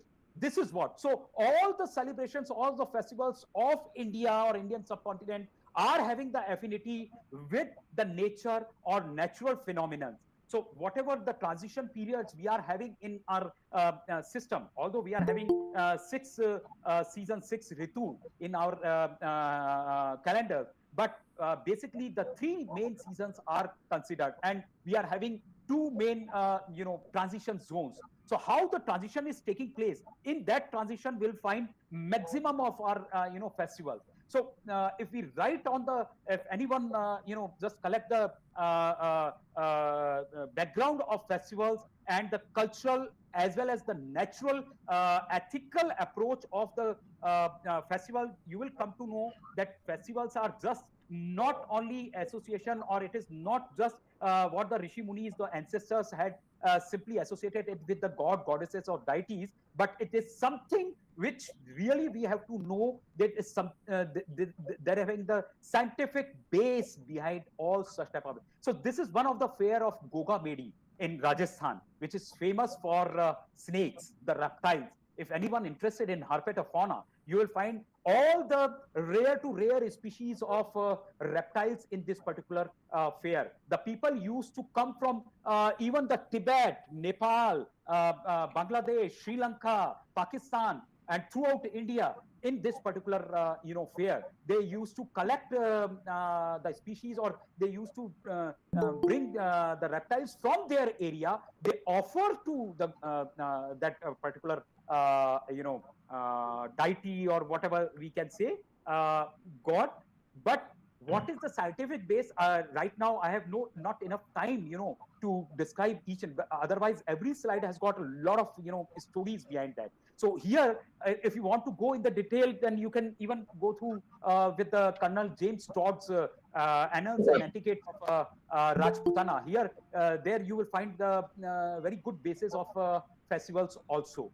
So that is very good book. Otherwise, Shamal Das has written Veer Vinod and everything. A lot of old ancient literatures are there where you can find a lot of scientific relevance or the relevance behind all such festivals, and what is the transition of climate changes are taking place. So again, you see how to conserve or preserve the natural heritage, our ancestors has simply associated all these species or natural heritage with our humans, because they want to protect that. They were knowing that we all, the humans, are most wisest animal, the intellectual animal, and some time we will dominate in such a way that we will not make other creatures live. Although live and let live, this is what our theory is, this is what our principle is. But right now, I think in the this modern world, we had forgotten this. We have to revive this. So this particular temple on the left hand side, on the top corner, you will find different wild cats, all of that. And Department of Science Technology, they had planned such type of program there, and the local people as well as the scientific people, they had just visited the area. They were just citing why they placed, and are these wildcats still present in the area or not? If they are not present there, where they are gone, how they are extinct, what are the basic causes? Everything has been, simply discussed in this particular place. We all know about the Deshno Karni Mata temple and how the rats or mice, they are associated. And on the right hand side, this is one of the hawk temple or Garu temple, we can say, the vehicle of Lord Vishnu. So no deity is there in this particular temple, only the hawk temple. So India, we are having two such type of temple where no god, goddess or other deity statues are there. Only animal statues are there. This is one of the temple where I have taken the picture. So in this particular area, you will not find any reptiles. So why the Garu temple or hawk temple is there? Because this is raptor. Raptor means they are the prey bird. They used to take the reptiles. So what is the association? What is the connection between making such type of hawk temple in this particular village, this particular area, and not finding any reptile in this area? Is this associated with the Mahabharat Yug, that where a lot of snakes were there? That we have to think. I will not go in the details. Again, I'm saying here because my purpose is to just focus the natural heritage. How I, collected all this information and how I associated the local people's sentiment to preserve and conserve the natural heritage. That is my main focus to bring such type of, eco-ethos in the modern world. This is one of the part from Kumbhalgarh area. Now, Kalp Vraksh, we all know about the Kalp Vraksh. Now, Kalp Vraksh is whether it's our species, the species from the Indian subcontinent. If it is, then how it is, fulfilling our wishes.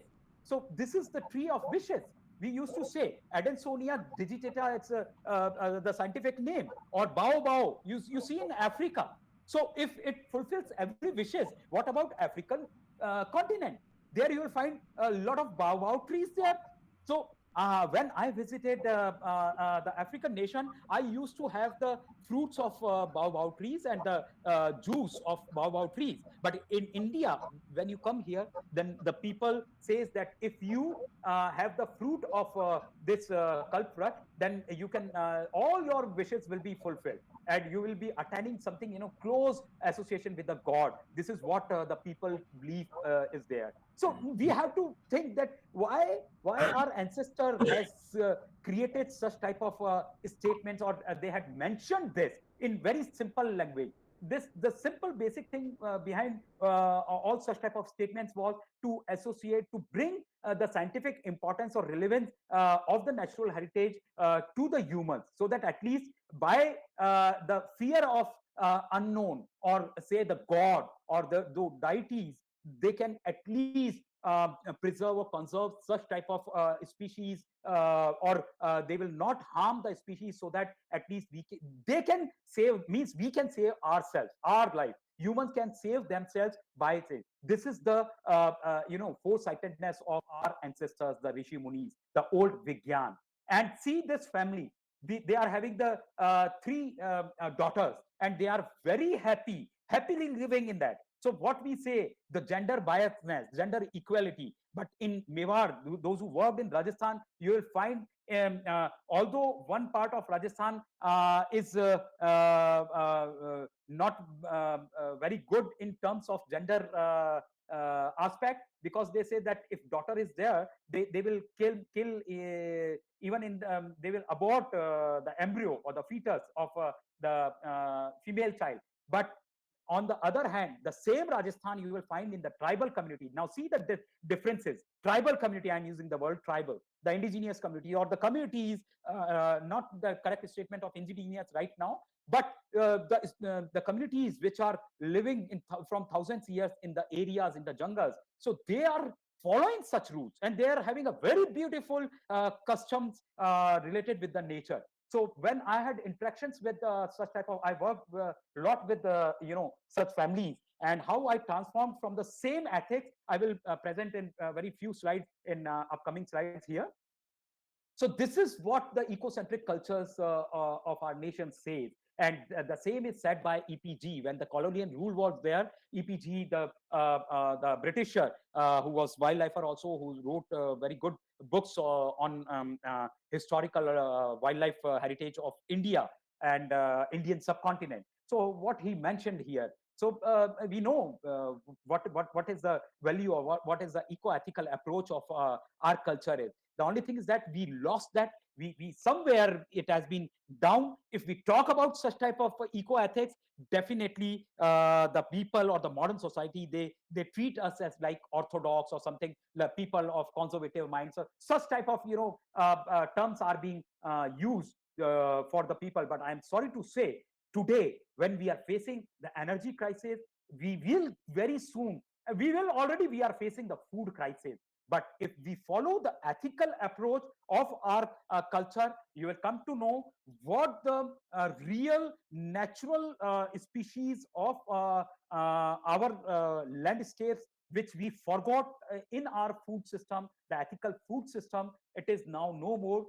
When it comes to our mind, definitely there is no such type of what we say the shortages of food. And this is not only applicable for Indian. Again, I am telling that it is applicable throughout the world. If we go to our own traditional food system, the ethical food system, definitely that particular crop pattern will not require too much energy, which is presently the hybrid seeds or the GM food or GM seeds, they are required. At present day, the modified food systems, they are not having that nutritious value which earlier we used to have in our ethical food system. So this is what we have to revive again if we really want to work. And if we are having the same food system or food chain will be revived, then definitely the biodiversity of that area will be also retained. So that is what, because losing one species,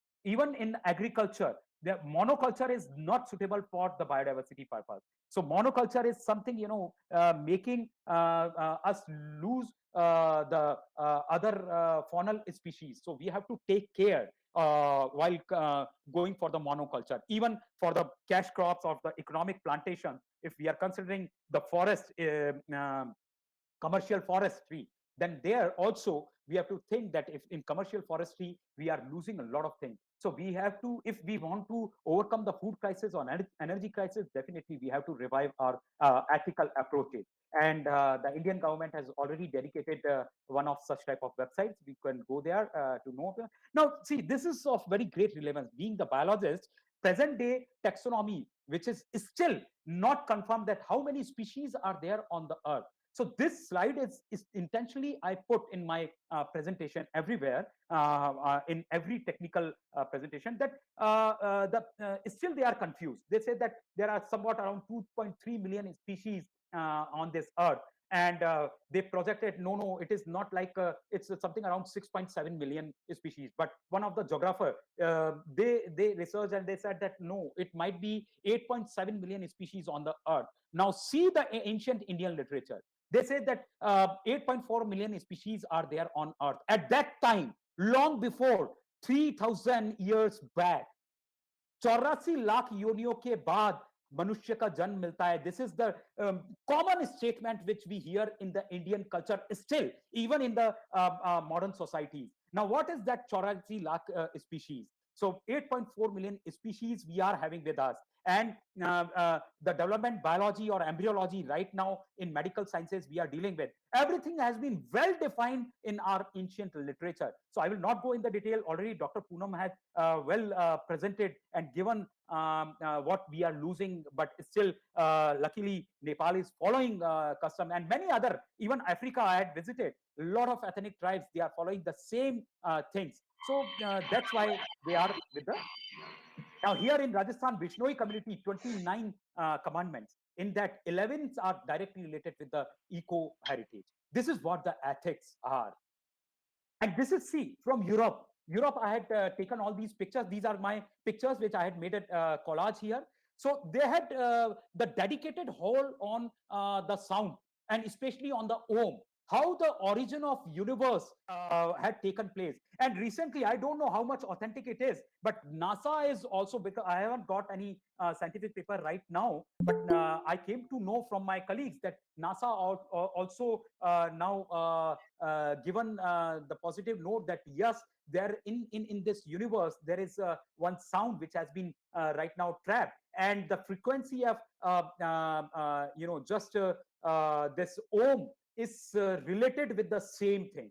So this particular research papers, you can see the photograph, single photograph you will find. This is not from India. This is from European nations. So there I had collected during my European tour in Alps, when I was dealing with the natural heritage conservation programs there and dealing with the eco-ethical approaches. So in India, unfortunately, if we work on such type of aspect, definitely the people used to say that they are having some different or such type of political ideology or something like that, or this or this. This is what the mentality of the common man or the modern man, or I'm sorry to say, this is not the statement for all of the community, but yes, too many people, they used to say, if we want to work, if we say that the frequency right now, whatever the lethal weapons we know about, that infrasonic or ultrasonic, now lethal weapons are coming, they are using the particular lethal frequency to kill a particular animal. We all know, I think, common that buzzer for killing the insects. Now what is that? That is the frequency. And the same our ancestors or Rishi Muni said, that simply chanting of the shlokas. Now shlok, if real chanting is there, the frequency, the wavelength which is coming out from the shlok, and particular how much frequency we are giving to our body or to this environment, they affect the growth or the natural environment, internal as well as external, of human or this whole of the planet. So this is what it is working on. So at that time, this instrument was a very old instrument. The photograph has been taken in 2006-7. So right now we are having a lot of softwares with us, and already we worked in this direction, and we along with Pamela Rasmussen, we had collected the sound taxonomy. Pamela Rasmussen, when she had created very good sound of birds. So going to the birds sounds, so there also the taxonomy. Simply knowing about the frequency of sound, you can assess the species. This is what the beauty of these wavelengths are there. So this is already mentioned in our ancient literature. No need to go in the present. So we can see that how our old heritage or eco-culture was developed at that time. Right now, whatever the researches going on in science are completely taken everything from the same ancient literature. I will not say right now that it is not only the India, but yes, whatever I had seen from my knowledge throughout the world, I had seen that in India we are having very rich ethical literature in terms of ecology, in terms of economics, in terms of management, whatever subject you say for the modern world, everything there. So now this is, see, very quickly, now how such type of in Mahabalipuram, where you will, which is just 200 feet far from seawater. Now see, already the architecture, a lot of discussions were made. From where this sweet water is coming? From where this particular sweet water? in that marine areas. This is how. So see how the water collections is going on. So already I got a chance to work with the water harvesting community of India, that is Banjara community, the gypsies of India. These all are the structures where you will find the water harvesting. Now, this is how I took my approach in preserving or conserving the natural heritage. Mr. Chairman, sir, you just let me know whenever you want to stop, because I will stop, no issue for that, because my gist has been done. And now I will just give the case studies, the successful case study. So whenever you feel the time is over, you just let me know. So this is what I use, using the community practices and applying them in local thing. I had just taken everything. So from the bottom up, this is what we did. We explored the opportunities in terms, whatever their natural talents were there of the local communities. Natural talent means whatever the traditions, the customs, the conservation practices which are being followed by them, whatever the rituals they are having with them, using them and correlating with understanding their customs, their rituals, their traditions with the modern relevance, and then developing the modern trade, just simple customizing the modern trade as according to their custom, their traditions. We had modified and we used different aspects, and we simple propounded such type of models. We termed that as enviropreneurship models. So what we did, we simply skilled the local resident. Already they were skilled in their heritage, but simply customizing or applying the modern aspect, the formal education what right now we are getting. So that we linked everything with the applied aspect. We didn't link everything. We made them aware of the their heritage, what they are having with us, and why they need to be protected, and what their rituals and customs are basically to have the association of their natural heritage. And of course, in the present day, modern day, what we say, the modern constitutions or whatever the financial aspect, the economic aspect, or the legal frameworks, everything has been just discussed with the those target communities where we applied or we worked, we intervened with the areas to come up with some models. So this is how we used all these aspects already we discussed here. And Banjara community, one of the most important case study which we had taken already in one of the UN newsletter, it has been covered. So we made what our socio-ecological models. Earlier, being the hardcore scientists, we were completely focused on our ecocentric result.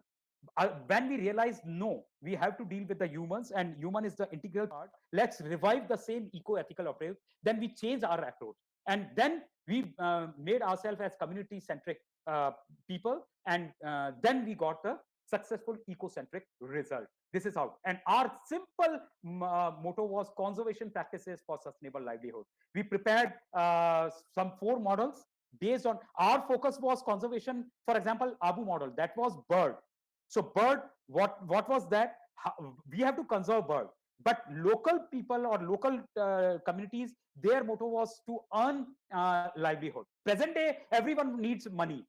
Everyone needs some monetary gains from whatever work you are doing. So that is what the change we had made in present day modern societies. That's why we are dependent on economics right now, and economy decide the development index of any nation.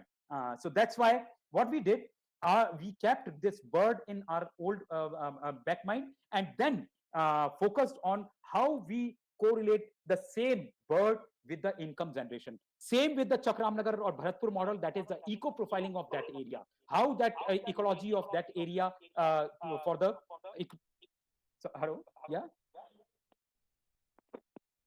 So this is what we did, and this is what we made. Very quickly, I will be completing this.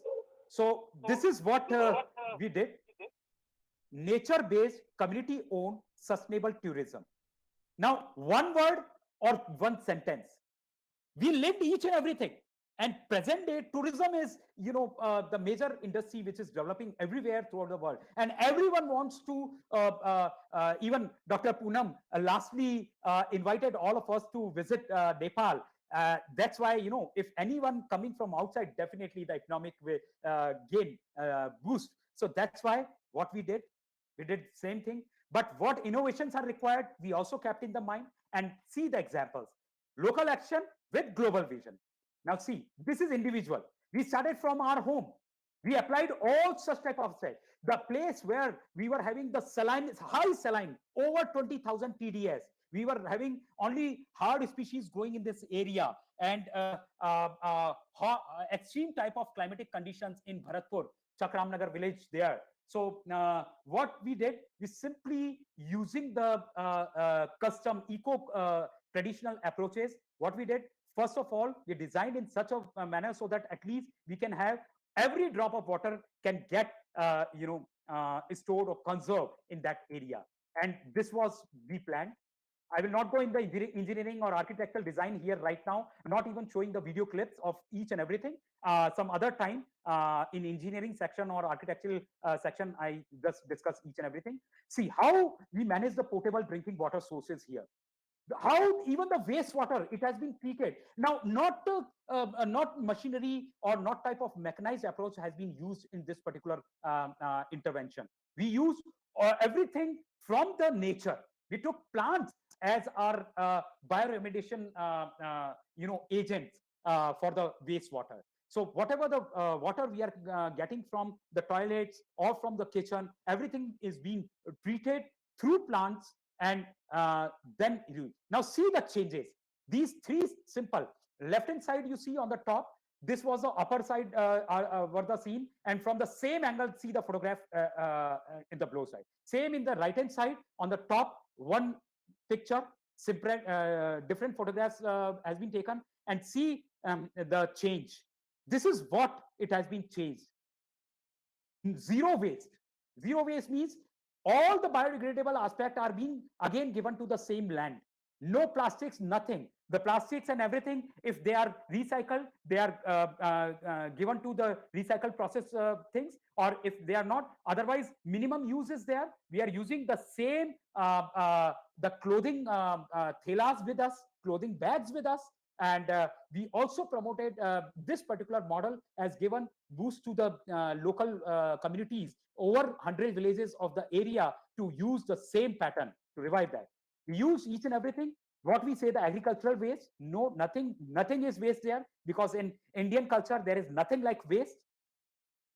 Use same, although we as I mentioned, we use the customized approach also. So here we use simple models from this the biogas recently the portable system we had used there to use. Now see the diversity of this particular small land of 17,000 square feet area, not bigger. It's not big. Although afterwards it has been increased to somewhat around 34,000 square feet area, just double. But see the biodiversity profile here. We are having right now over 150 species of plants, and no mosquitoes in this particular campus.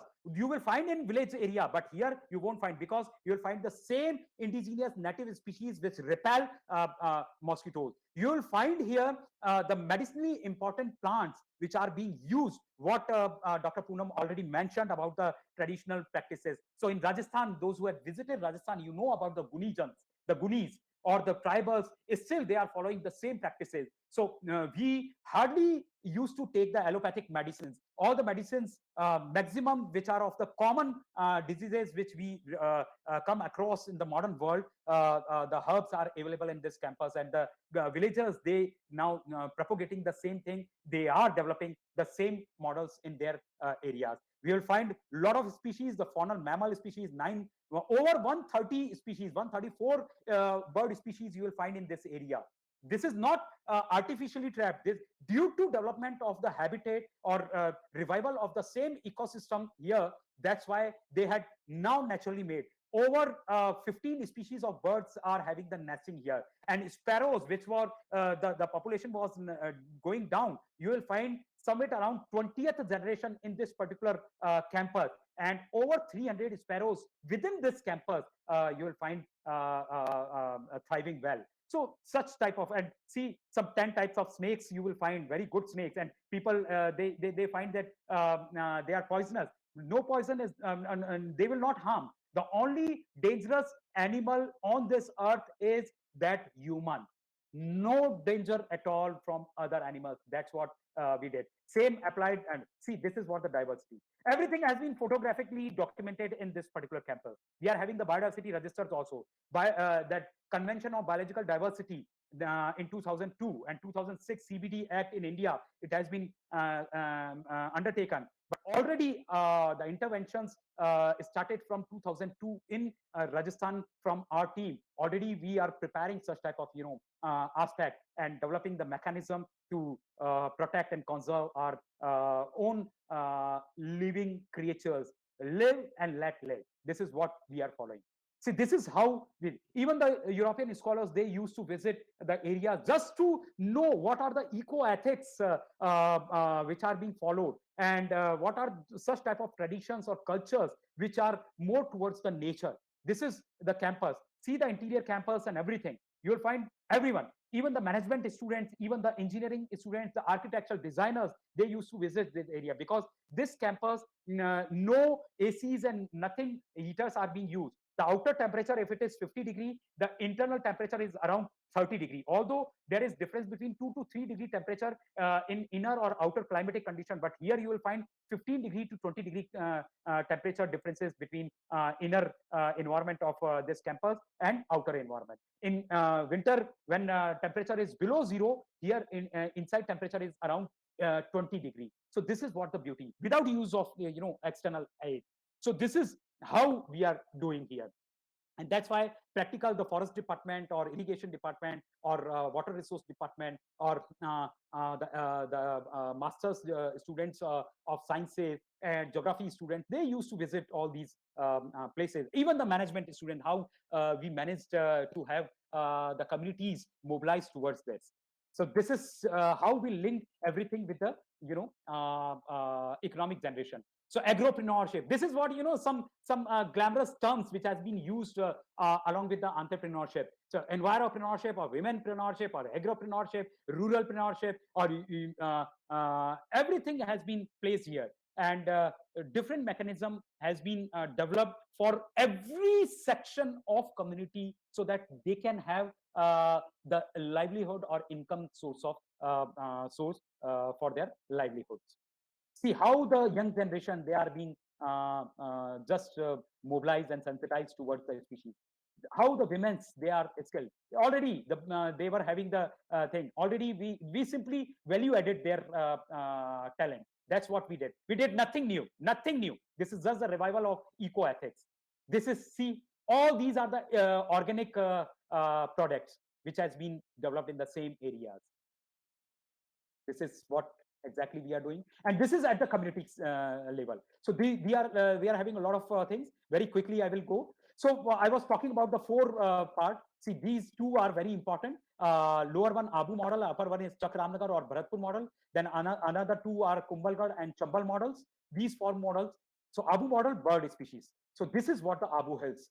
It detached part from the Aravallis, the world oldest, one of the oldest thing. This is a beautiful bird. Chalat Musafir Moliore Pintre Wali Munia, those who are interested in music. So how the music, this particular folklore, it is being maximally used in UP or Bihar or Jharkhand, even northern MP side. So this Munia now no more, very less red data species. So luckily in Mount Abu, the number was there around 300. And just taking advantage of eco-ethics, see the change.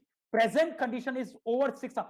Although in our 10 sites, we are having somewhere around 2,000 plus, but forest department and everyone claims that it's over 6,000 number right now on the Abu Hills. And the species which has been lost from southern Rajasthan, other habitats of southern Rajasthan in 1996, last research paper which mentioned about the presence of this bird. After that, no more bird in other parts.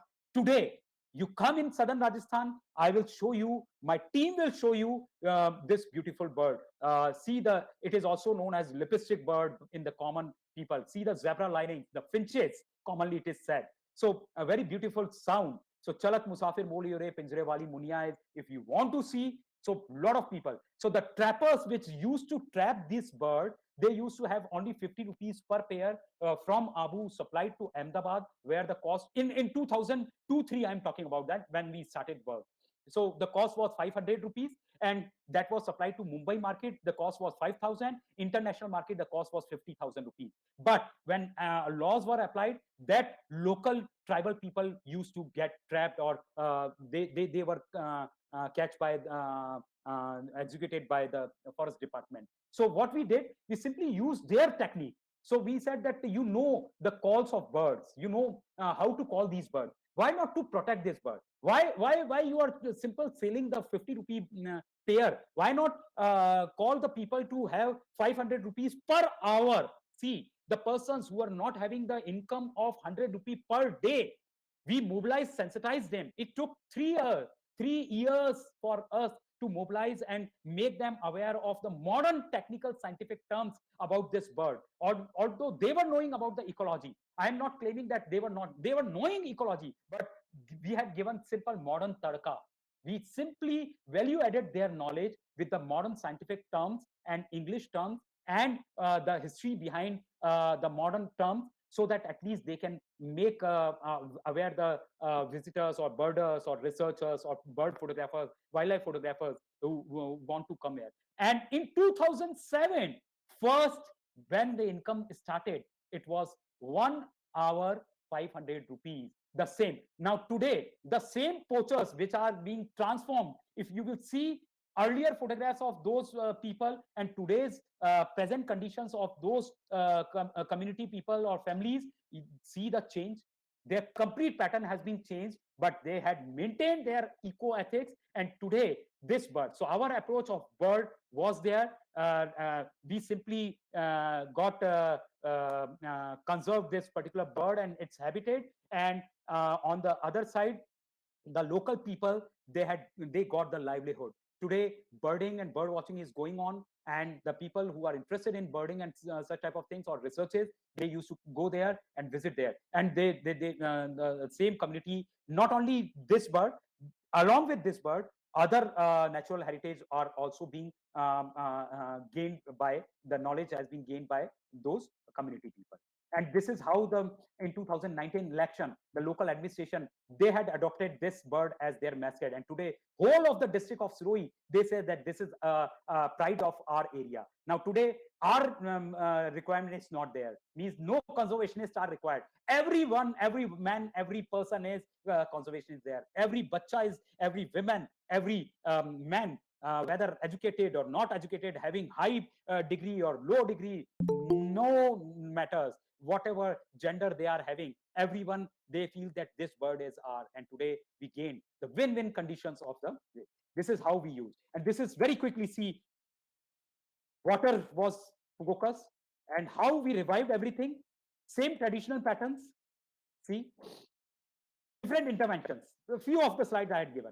Scientifically, already we had did everything has been tried. This is one of the important model, one of the stories from the same Bandara community intervention. See, this is what the intervention done already in the previous slide. It has been shown.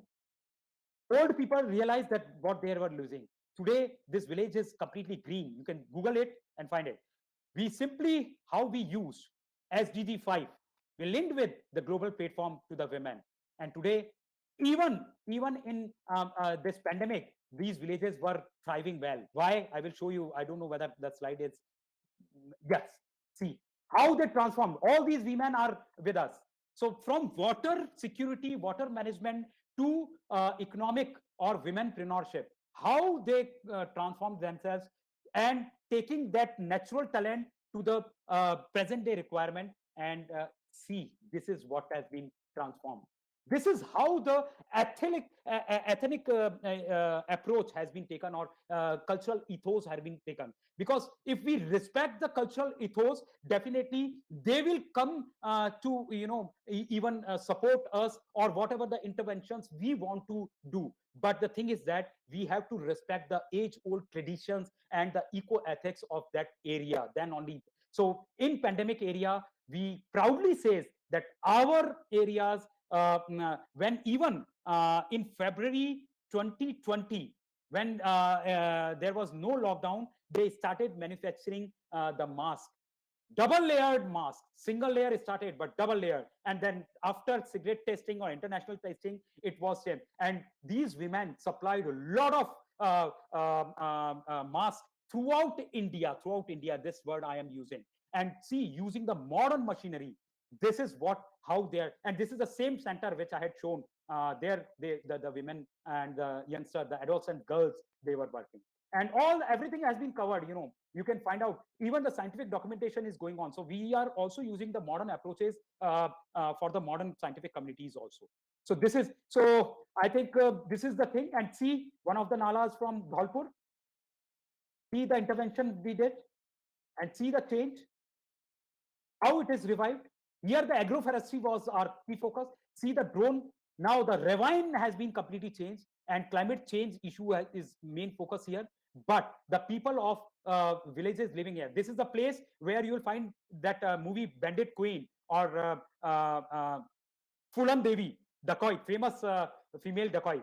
This same area, nobody dare to go in this area. So there, how the community were mobilized, and today see the change. The Nala of 2-3 hours is now a river of 11 months. This is the change. And see the forestry which is being developed.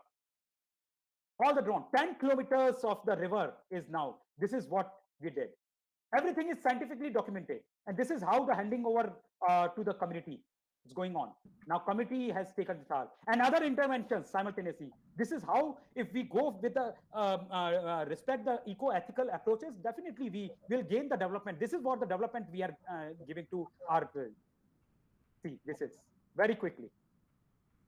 So finally, this is what the approach wastewater treatment system in Africa, one of the example. This is in Swachh Bharat mission, which is done in Nagda.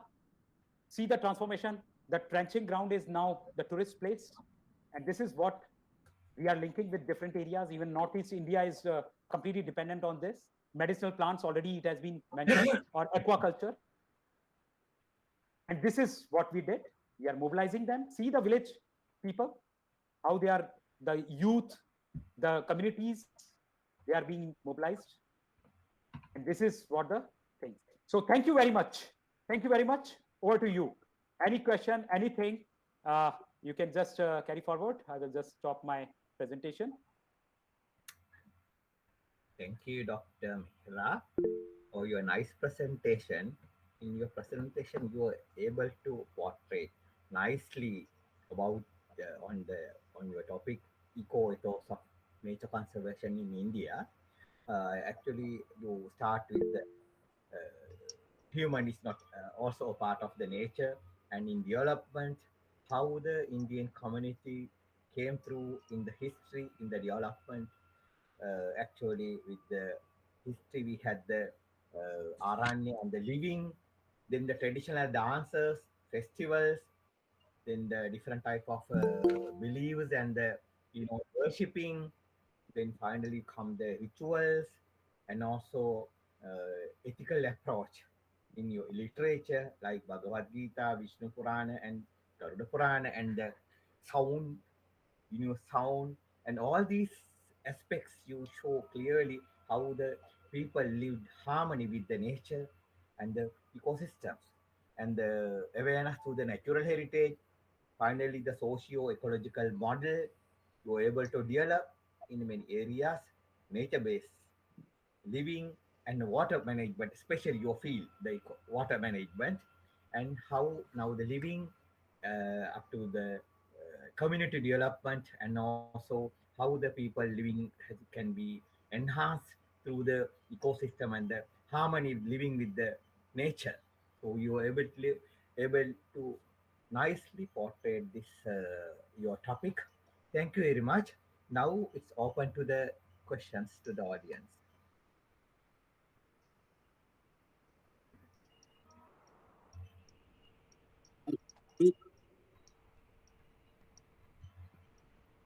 Can I say something? Yes, sir. Uh, there is no question, but there is one suggestion. We should forget the word of mythology. Mythology is not correct word. It is based, whatever is said in our shastras, that is based on fact. True, sir. True.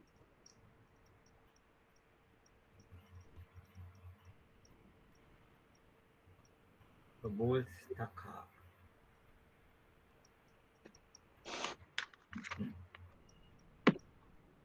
Yes, sir.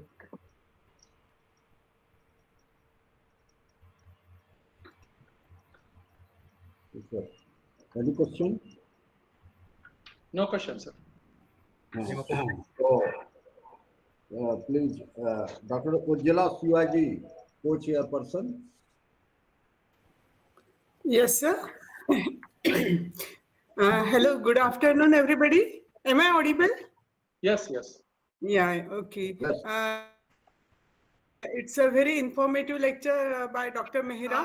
I got very much knowledge from you. And one thing, you talk about the green munias. I just saw a pair of green munia around my house, but I don't know actually the status of this bird. Either they are endangered, few in number, or what. But definitely, I will try to look after it. That is, what is the position in our region. I'm from Maharashtra, Amravati. And it is a very nice lecture. Thank you, sir. I'm very much thankful to the organizer and Dr. Skansa for giving me the opportunity to join this webinar. Thank you. Thank you very much, sir. Thank you, madam. Yes, sir. Dr. Samantha, please sum up this session. Yeah, so I think it's very interesting lecture. Dr. Mehra was able to portray the, explain nicely about the Indian culture from the history up to the modern era, how we have to live with the harmony of the nature, with the ecosystems. So now, and also especially the conservation of the water and the environment issues. So it is a very nice lecture. I think we are on time. So thank you very much, Dr. Satya Prakash Mehra, and also the organizations and the organizers. So we'll close up the session. Thank you very much. Thank you all. Thank you. Thank you, Dr. Samantha Gunasekara, former director, for chair the session in this webinar. Madam Dr. Ujjala Shivaji Deshmukh from Amravati, co-chair the session, and Dr. Satya Prakash Mehra giving a nice talk in this international webinar. Already he's given in our webinar, national webinar talk on two talks on Mount Abu and one is uh, national park. Kevladev Sir, National Park. Kevladev yes, sir? National Park. Kevladev. Kevladev National. Yeah. So that this talk, third talk in our webinar. Thank you, sir, all of you, for nice presentation and share the session. Thank you. Next session, our chairperson, Dr. Om Siva Liade, Associate Professor History from Latur, and co-chairperson Mr. Shivali Mantunga, Senior Lecturer and Department of History and Archaeology, University of Rohuna, Matara, Sri Lanka, and our eminent speaker, Dr. Mohin Vijayaratnam, Senior Lecturer, History and Archaeology Department, University of Rohana, Sri Lanka, and group, four persons from Rajarata and other institute of Sri Lanka. So welcome all of you, sir. And first, Dr. Om Siva Ligade, I am requesting to Om Siva Ligade, please introduce our eminent speaker, Dr. Bohin. Thank you, sir. Dr. Thank you Bohin. very much. Thank you, sir. I'm audible, sir? Yes, yes. Yes, Dr. thank you. Bohin. Yes, she is present, sir. He is present. Okay. Okay. Welcome, sir. Welcome, sir. Thank you so much, Mishraji, and good afternoon, all of you. First of all, heartiest congratulations to Dr. Skam Mishraji and his entire team for making the Marathon National Webinar Series organized at GMSG College, Rewa, a success. The co-chairperson of this session, Mr. Sivali Matunga of Sri Lanka, the eminent speaker of this session, Dr. Vijayaratne Boingwa sir of Sri Lanka, and all dignitaries present in this session through online mode. As a chairperson of this session, I extend a warm welcome to all present. In this session, eminent speaker Dr. Vijayaratne Boingwa sir will guide us on the topic of dialogue in the dissonance of national heritage in Sri Lanka, Kurundi archaeological sites. Dr. Vijayaratne Boingwa is a senior lecturer in archaeology attached to the Department of History and Archaeology, University of Ruhana, Sri Lanka. He graduated from Banaras Hindu University in Banaras and masters from Deccan College, Pune. Subsequently, he worked as a research assistant at the IFS, Institute of Fundamental Studies in Sri Lanka. Dr. Boingwa completed his MPhil degree from University of Cambridge, and he also completed his PhD degree from University of Oxford. The topic of PhD is Sri Lanka's Indian Ocean interaction and internal networks in pre-modern times. Dr. Boingwa served as a lecturer, as a visiting faculty member at the archaeology departments of the universities of uh, Buddha Savarkar, Rajartha, and Kelonia, as well as at the PG Institute of Archaeology, Sri Lanka. Dr. Boingwa has been involved in major research projects. Currently, he is the editor of the Journal of Royal Aesthetic Society in Sri Lanka and the co-secretary of the Sri Lanka Council of Archaeologists. He is an expert Caledon scholar and a fellow of the Cambridge Commonwealth Society, United Kingdom. Dr. Boingwa's introduction is a very long. In fact, it is only through their guidance they will be truly introduced. So, without further ado between him and us, I request to Dr. Vijayaratne sir to guide us. Dr. Vijayaratne sir, please welcome. Dr. Vijayaratne sir.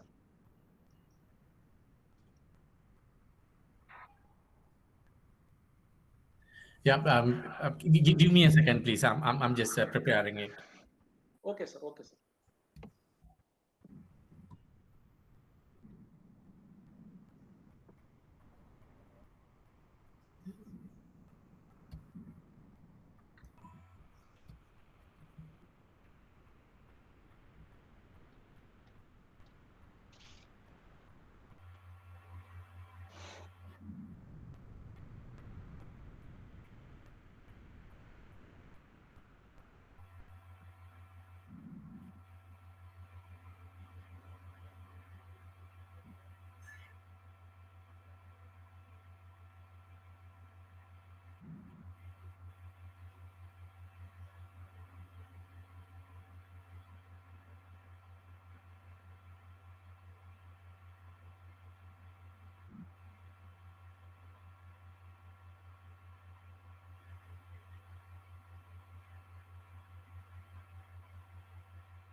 It's not audible.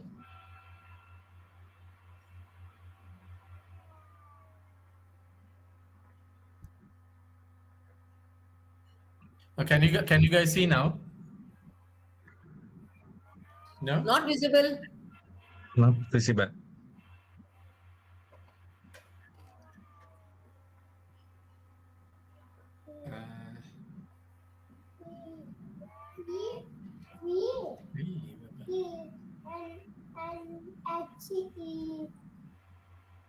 Now hold on a sec. Samantha sir, please unmute yourself. Samantha sir. Can you guys see now? Yes sir. Thank you sir. We can't see.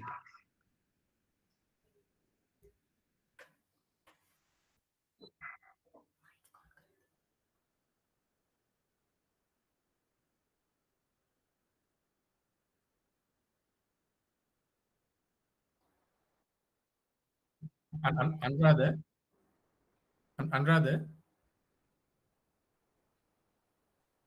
Yes.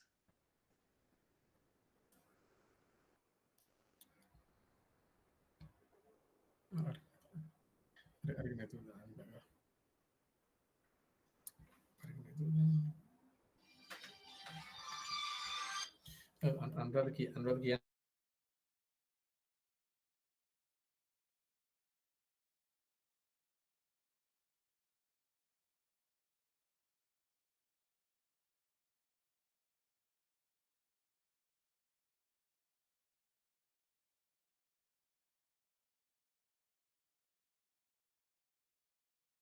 Vijayaratna sir, solved the problem.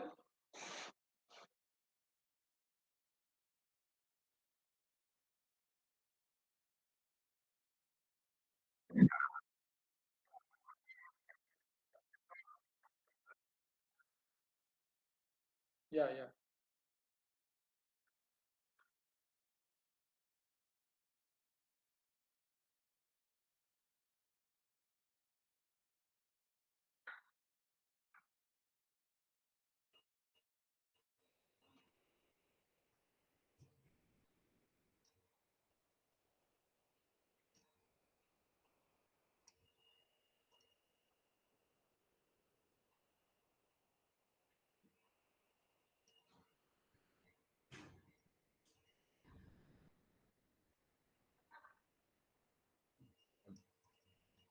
Dr. Bohin.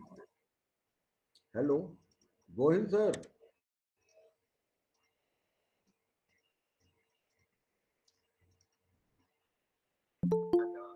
Okay.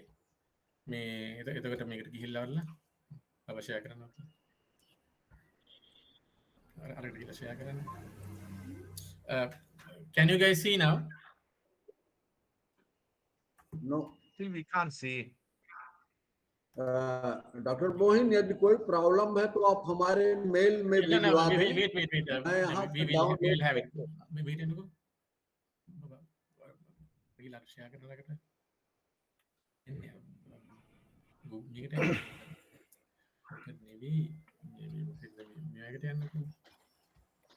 What I'm saying, let's go to this and share. Make it share.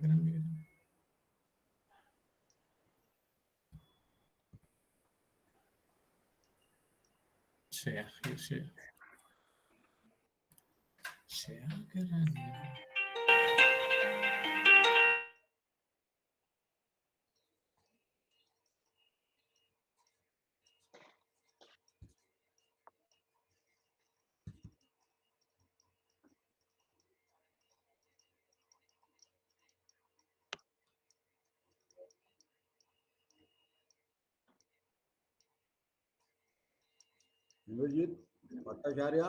Can you guys see now? Hello? Still we can't see any. අපිට පේන්නේ නැහැ sir presentation එක email කරන්නකෝ යාලට. No sir, it is not visible.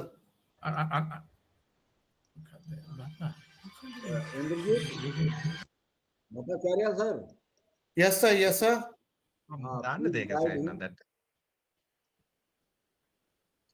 Sir, actually there is a screen for sharing. At the bottom of the screen you will see an arrow sign present now. Can you see it sir? बोहिन sir कौन share कर रहे हैं? आप ही share कर रहे हो? Dr. Bohin? Give him a few minutes. He's having some technical issue. Yeah. He will join. Give No, us a yeah. few minutes. Where is the? I can't see the share button. Have you given me the option to share? Yeah. Sir, Present there now. are There's a button called buttons at present the now. bottom of your screen. Present. Huh? Okay, Present now. There's a Present now. Okay, There's a present now. button Baba, called present present now. now. Okay. Where present now, Baba? Present now. Okay. Okay. Hari. Click keren. Entire screen. Okay. Udah.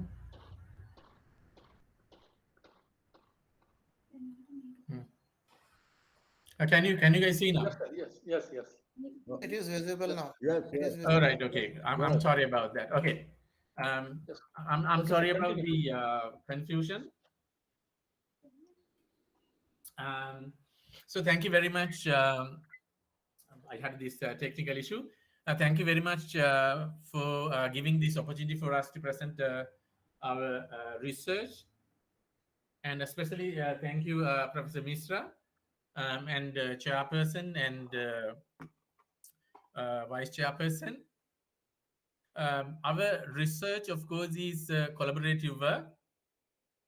And unlike other research, basically, conducted in Sri Lanka, which are mostly concentrated on better known sites, ours is on a lesser known archaeological complex. Mostly international communities will hear about Anuradhapura, Polonnaruwa, Tissa Maharama, or such urban complexes or better known sites. Here we concentrate on an archaeological complex, which is lesser known for various factors. One thing is that this area has been under a civil war for over 30 years, and then there has not been any such expect sites as such. But then when we reveal, when we dig into the historical text, as well as when we survey the area, this area is as important as any other archaeological historical region. And that this area is in the Mullaitivu district of northern Sri Lanka. We have selected two names from historical sources to title our paper. Kurunda Pasakang Vihara and Kurunda Malay. We will explain it why we have selected that later on. This area is in the wider region of that Mullaitivu region in the in this region in northern Sri Lanka, and we want to place this entire region and look at archaeological significance. And of course, the field archaeological survey was undertaken by our colleagues Chandima Abanwala, Sumedha Veeravardhana, Nadira Disanayaka, and Indika Sekara and Anuradha Piyadasa. Harshini and myself, we join at a later stage as analyzing historical sources and sort of giving it a different theoretical and sort of philosophical footing. Now, this is the study area. As you can see, it is Kurunda Pasakang as referred to in the earliest historical sources. And as you can see, it is, sort of, visible region from the coast of the eastern Sri Lanka. Now, the Kurundu Vihara or Kurundi Vihara is a place which is like recently sort of discussed area. It is widely discussed in recent times. But then our focus is actually about the entire Manallaru basin, as you can see in this map. We are grateful to Anuradha Vijayawardhana Bandara for giving us this map. This small tributary is situated in the Mullaitivu district of northern province of Sri Lanka. And as you can see, This area is watered by this small tributary, and also there are a number of artificially constructed reservoirs or small tanks, and also there are a number of archaeological sites indicating that there has been settlements right from, as I will be talking to you, from about the latter part of the first millennium BC. So our focus is on about the entire region, not on a particular site as such. Of course, we will be focusing on these bigger sites, better known, historically better known sites, but then our focus is on the entire region. However, these research projects are just beginning, so our understanding is actually very little. The archaeological interest of this region started as early as late 19th century, as is clear from the works of Henry Parker, who initiated this work in 1886-87, followed by people like Lewis, who published a report on the entire region in 1895, and then of course there were works by the first archaeological commissioner H.C.P. Bell in the subsequent century. However, the selected areas of this region was archaeologically gazetted only in the first quarter of the 20th century. That is only a very small portion from the this entire Manalaru basin. Now, getting back to this talk, it is only a very small portion of our larger project. As a roadmap, I would introduce our project as well as this talk, and then try to set up our study area in wider ecological setting, and then provide a historical background to the area, and try to talk about the present study, and try to place our work within the archaeological context as can be seen on the ground, and then do a bit of a discussion and conclusion. I just want to warn you that at this level of our work, we don't have much to conclude as such. We will be giving just you only general conclusions, because we have more questions at this level of our study than answers to our research questions and research objectives. Now, to introduce our site, I just want to tell you that we have been debating about the term of the title as well. I just want to tell you something very interesting. As a research group, we are a very interesting group actually. It has people of wider interest. I just want to tell you that, even within ourselves, we have diverse opinions and ideas. We have agreed to disagree on many things actually.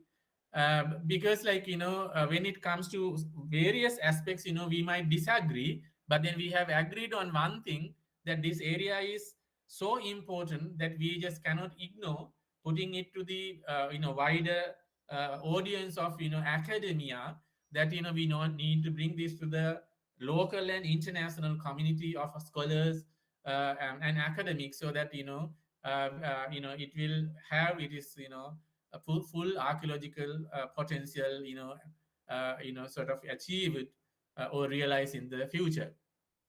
Now, since there is a bit of political overtone coming up because of a recent archaeological interest in the site called this Kurundi Vihara, after a limited excavation and conservation, we were thinking about as how to title the paper and this project.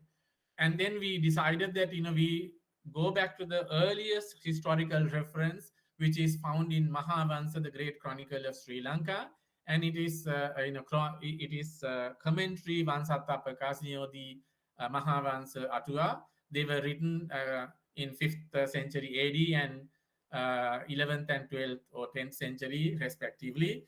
So the earliest term found for a prominent place in this area is Kurunda Pasan Vihara in Mahavansa for a Buddhist monastery. It is also mentioned in the Mahavansa Tika or Vansatta Prakasani as Kurundava Soka Vihara. So we thought, we take those two words. It is referring to a Buddhist monastery. And then we went to earliest colonial records. as to how the area was known in the at that time, because like I'll come to that in a minute. But then we understand that the earliest settlement referred to in the chronicles at Kurunda Pasakang, seems to have developed into a settlement complex over the years. And then during the colonial period, colonial civil servants, engineers, and other civil servants, while they were doing survey in the area for colonial purposes, and also restoring irrigation works, and even archaeological commissioners, they studied this area. So we wanted to, as I was saying, wanted to see how the area was known during that time and what was their opinion. So we found that, that they call it Kurunda Malay.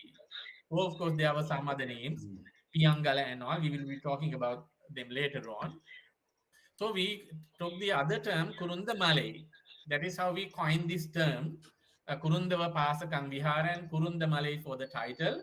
And then we thought we use those two terms, but then our focus, I just want to tell you that on the entire ecological cultural landscape within the wider Manal Aru basin. And then we find information in the colonial records of starting from Parker to Lewis to then H.C.P. Bell, the first archaeological commissioner. Please mind that all these people were colonial, British officials, not Sri Lankan. So we would imagine that their descriptions were unbiased to a certain extent. At least when I say unbiased, they were not colored by the present day political overtones. So we will confine to mostly to these primary resources and to these early colonial records. And then because we see there is a lot of confusions, because the problem is people seems to have concentrated on one little archaeological. Your slides are not moving. Sorry. No, I'm not Is that moving. all right? Don't worry, I'm not moving. I'm just Okay. Yeah. Okay. And then I'm just saying that these cultural sites can get politically sort of motivated, because cultural heritage has always been linked to identities, and therefore they have always been political. So we will divide from such discussions, and then we will concentrate mostly to archaeological and historical texts and concentrate on the archaeology. So as I said, recently Department of Archaeology initiated some work on the Kurundi Buddhist stupa, and that has created a lot of interest. But I want to say that our group has no involvement in any of those works. Also, we have no knowledge of what was going on, so we are not privy to that information. This paper is primarily based on analyzing historical records and also later colonial records as well as inscriptions, also based on our limited field works undertaken by some of our colleagues. So we deliberately limit our work to those historical sources, colonial records, as well as our limited field works. Our aim is to place this archaeological complex consisting of various categories of sites, such as places of worship, traces of procurement and production processes, settlements, irrigation works, and traces of roads and transport networks in historical archaeological context. And doing so, we want to bring this undervalued archaeological complex to wider community of scholars, academics, researchers, and to the public, so that its full potential can be realized or will be realized before the material of such archaeological sites totally obliterated in the future.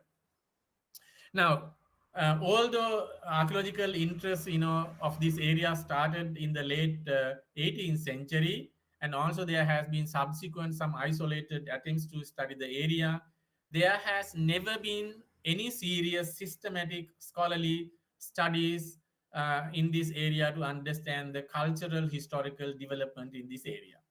So therefore, we do not know actually the culture history of this region, and we do not even claim our study even come closer to meet, to that standard. Therefore, currently we have more questions, as I said, than answers to the topic that we talk today, and our future studies might, resolve some of our research questions. So let me say a few words about our long-term research project, and also about our research questions and research objectives and methodology. More focus on this paper actually. The research questions were: when did archaeologically and historically traceable settlements emerge in the wider geographical region in the Manal-Aru Basin? Is it possible to trace historical development of settlements into a complex system as it is visible in its final form in the archaeological record? What possible factors led to the collapse of that system? For this, actually, we really don't have better answers as yet. What can we know about the society when this region was functioning in its full form?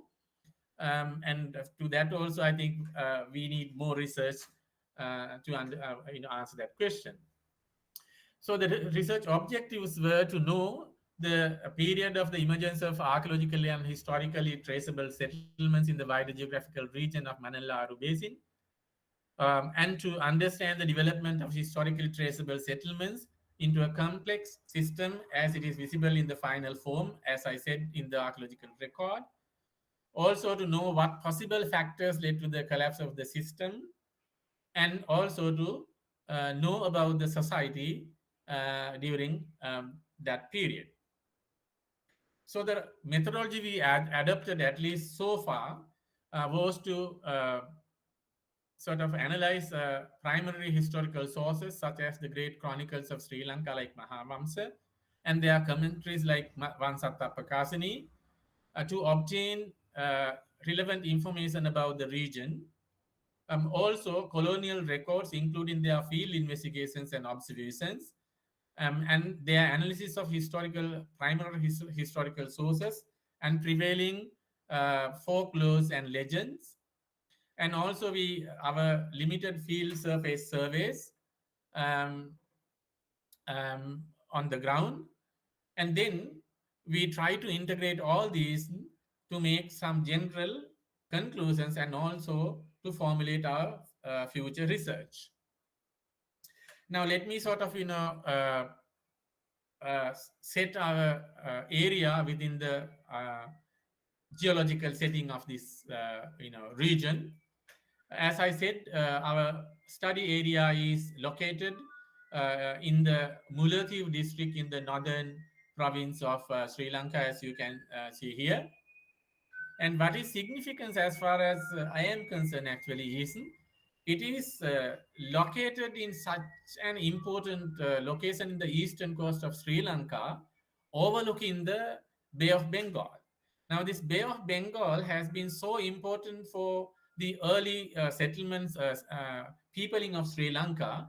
I mean, when we read the history of Sri Lanka, starting from the arrival of Vijaya, historical period I'm talking about, arrival of Vijaya from the eastern coast of Sri Lanka, eastern coast of India, or could it be from western coast, or even arrival of Sanghamitta, Mahinda, or even all other historical events, and even the linking Sri Lanka to the maritime trade of the Indian Ocean, and even linking Sri Lanka across the Malacca Strait to Southeast Asia all the way up to China, and to Silk Route and going all the way up to the western part segment of the Indian Ocean. It is very conveniently located.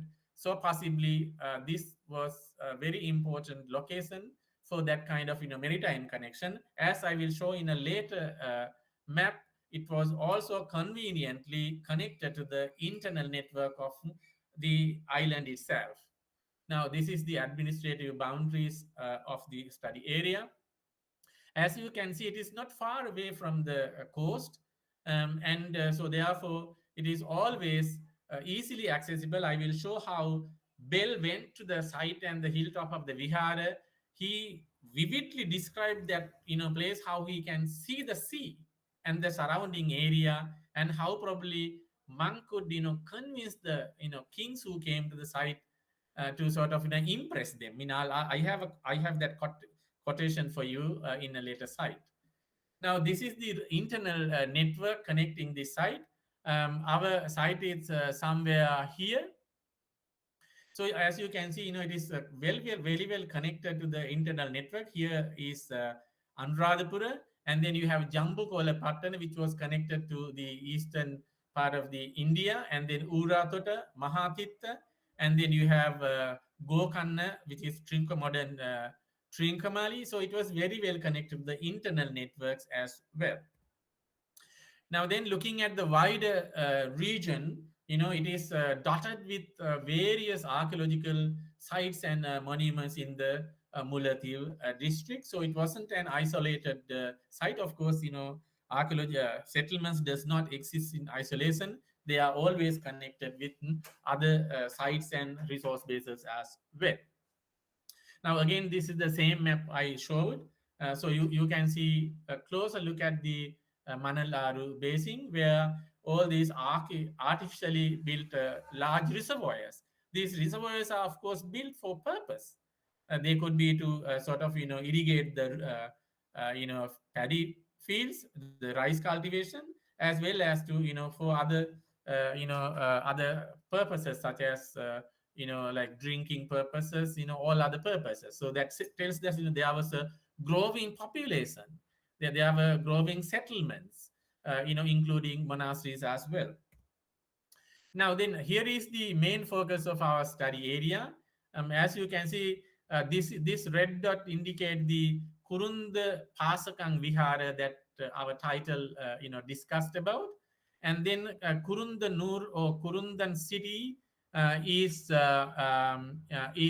here, and we'll be talking about it. And then Kurundan Kulam is here, and Parker says that these came in the let's say at least the 3rd century BC, and they were interconnected, without which, like probably the Kurundan Kulam was necessary for the settlement and the vihara or the monastery to come up.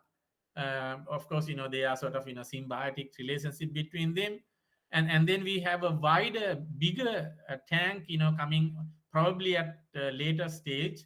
At least the larger, in it is larger form, it came up later stage. It was enlarged at least. And then we have the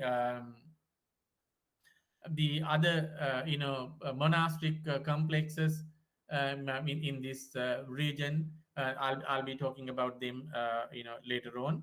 And then we have the hilltop monastery here.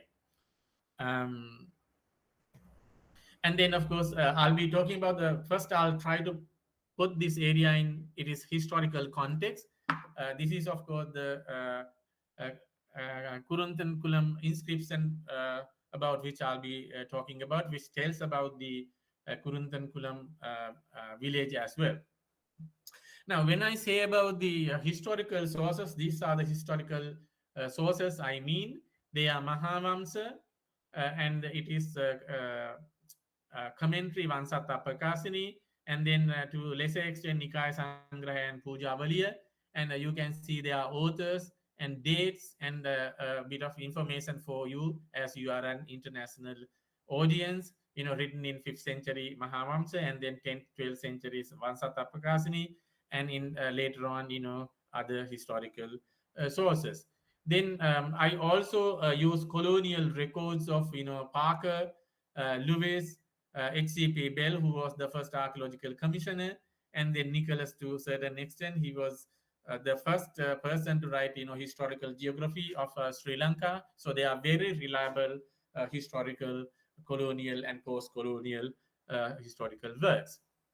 So let me start with primary resources like Mahavansa, Vansatta Prakasini, and so on. So the earliest reference to this area, as I said, is in the, say, 2nd, 3rd century BC.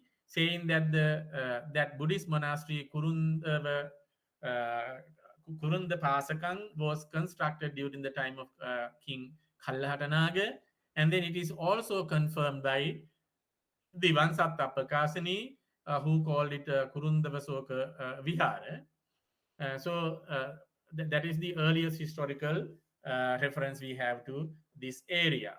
And then in subsequent period, we hear about various kings coming in and reconstructing and doing some development work. For example, in the 6th century, we have Agrabodhi the first coming and sort of doing some development work in the Kurundi Vihara. And also in the 7th century, Agrabodhi the fourth, of course, his minister called Pottakuta, he coming and doing some more development work in the Kurundu Kapupuru Pirivana, and some more development work. And then King Vijayabahu also coming and building several monasteries in the Vihara, including at Kurundi Vihara. So what it tells is that the area is becoming more important and the local royalty has retained the interest, which means that area is so important.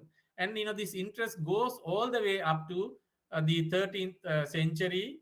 And then what is important is not only the local rulers but also those who invaded Sri Lanka came and had their their troops located stationed at these places, so that Parakram Bahu II and King Vijayabahu the fourth had to go and fight battles to secure these areas. They went and fought battles because there were, at least these places were either strategically important or they were so important, economically important, so they had to go fight and secure these areas. That is what we hear from these historical sources. So that is what we hear from historical sources.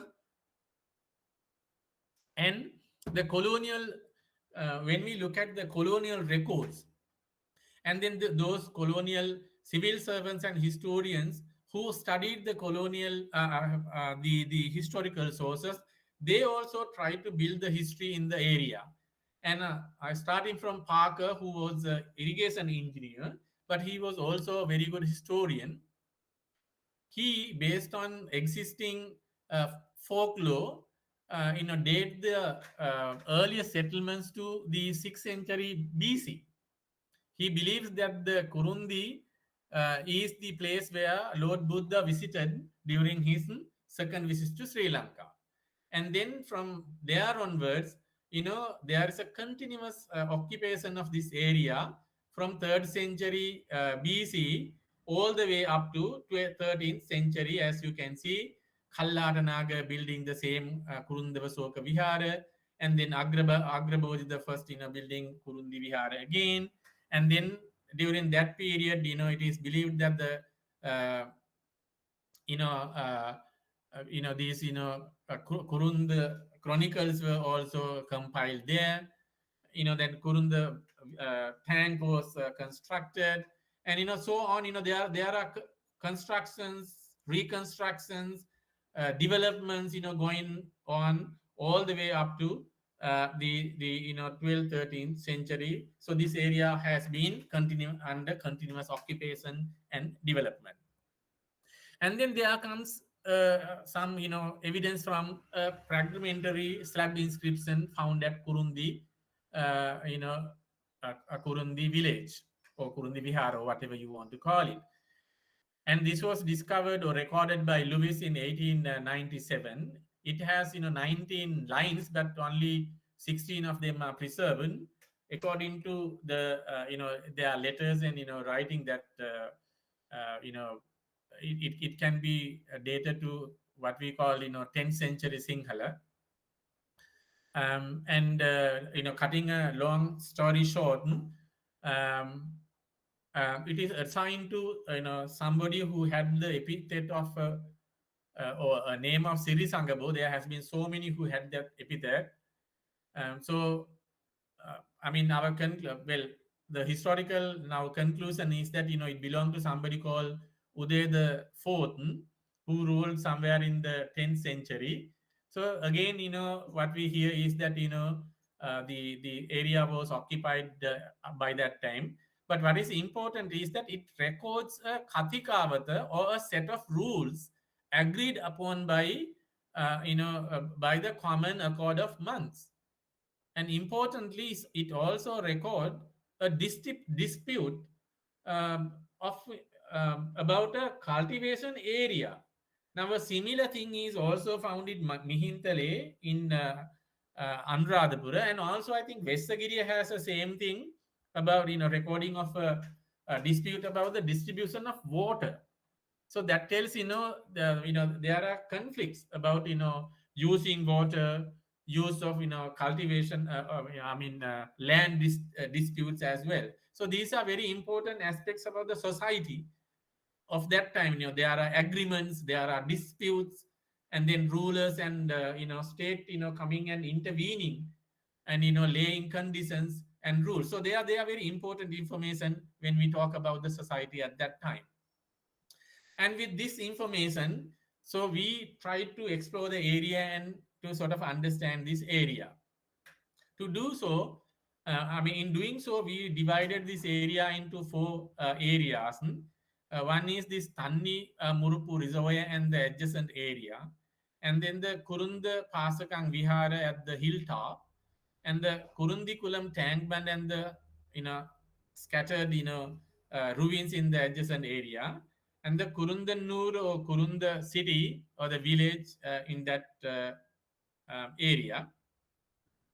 So let me start, giving, very brief, description about this area. More of, I'll be giving you photographs to, sort of so that you can have a better idea. So Thannimurupu Reservoir and the adjacent area, the reservoir itself, the embankment, is of around, 3.4 kilometers in length, and it is built across the Manal Aru that I have been showing you. What is important from an archaeological historical point of view is, as C.W. Nicholas has recorded, is said to have been constructed by King Agrabodhi I in the 6th century AD. Now Parker, the engineer, as I have been saying, has studied, and he says that there has been at least 2 sluices, of which of course it is destroyed. And also the stone slabs of those sluices have been taken to build other structures. For example, the Mulathiv Thannimurupu Kovil. And the structures, they show some, according to him, Sinhalese architecture. Now then the mount in front of the bund, has a settlement. The estimation is something like, that settlement area covers 130,000 square miles, for example. And it is believed that the settlement deposit is about, 1 to 2 meters depth. And then this is the Thannimurupu Reservoir. And then you can see some scattered slabs. And there is also, 5-headed cobra stone. These are always associated with, reservoirs and water.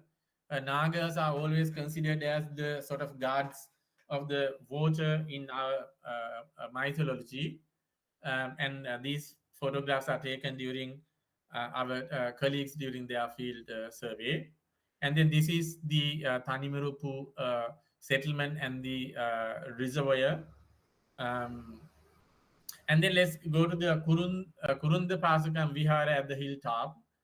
And this is situated on the hilltop south end of the Kurundiva Api. And it represents the Pabbata Vihara tradition, which is one of the main traditions of the Anuradhapura. You see, in Anuradhapura, there have been various Vihara traditions. I think there have been main 4 traditions like organic tradition, and then there are Mahavihara traditions, Pabbata Vihara traditions, and then there is, I think, one more tradition which slips out of my mind. probably our colleagues can tell you when the discussion is on.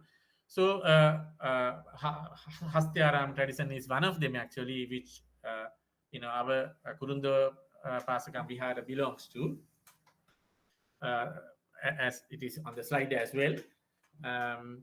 According to the Manjusri Vastu Vidya, Pustaka. Now, it is like according to sort of raised platform, the Madhyamika terrace, the main features of a aspect of a monastery is built. Now here we have this stupa, Madhyamika terrace stupa, chapter house, Bodhigara, Uposatagara, and Pasada are the prominent structures here. And resident and other structures are built outside the middle terrace and in the terrace on the down area.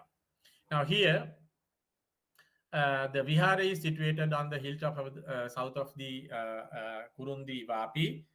Look at the Kurundi Vapi, and the stupa is located here at the southern end. Still the area is covered by thick forest.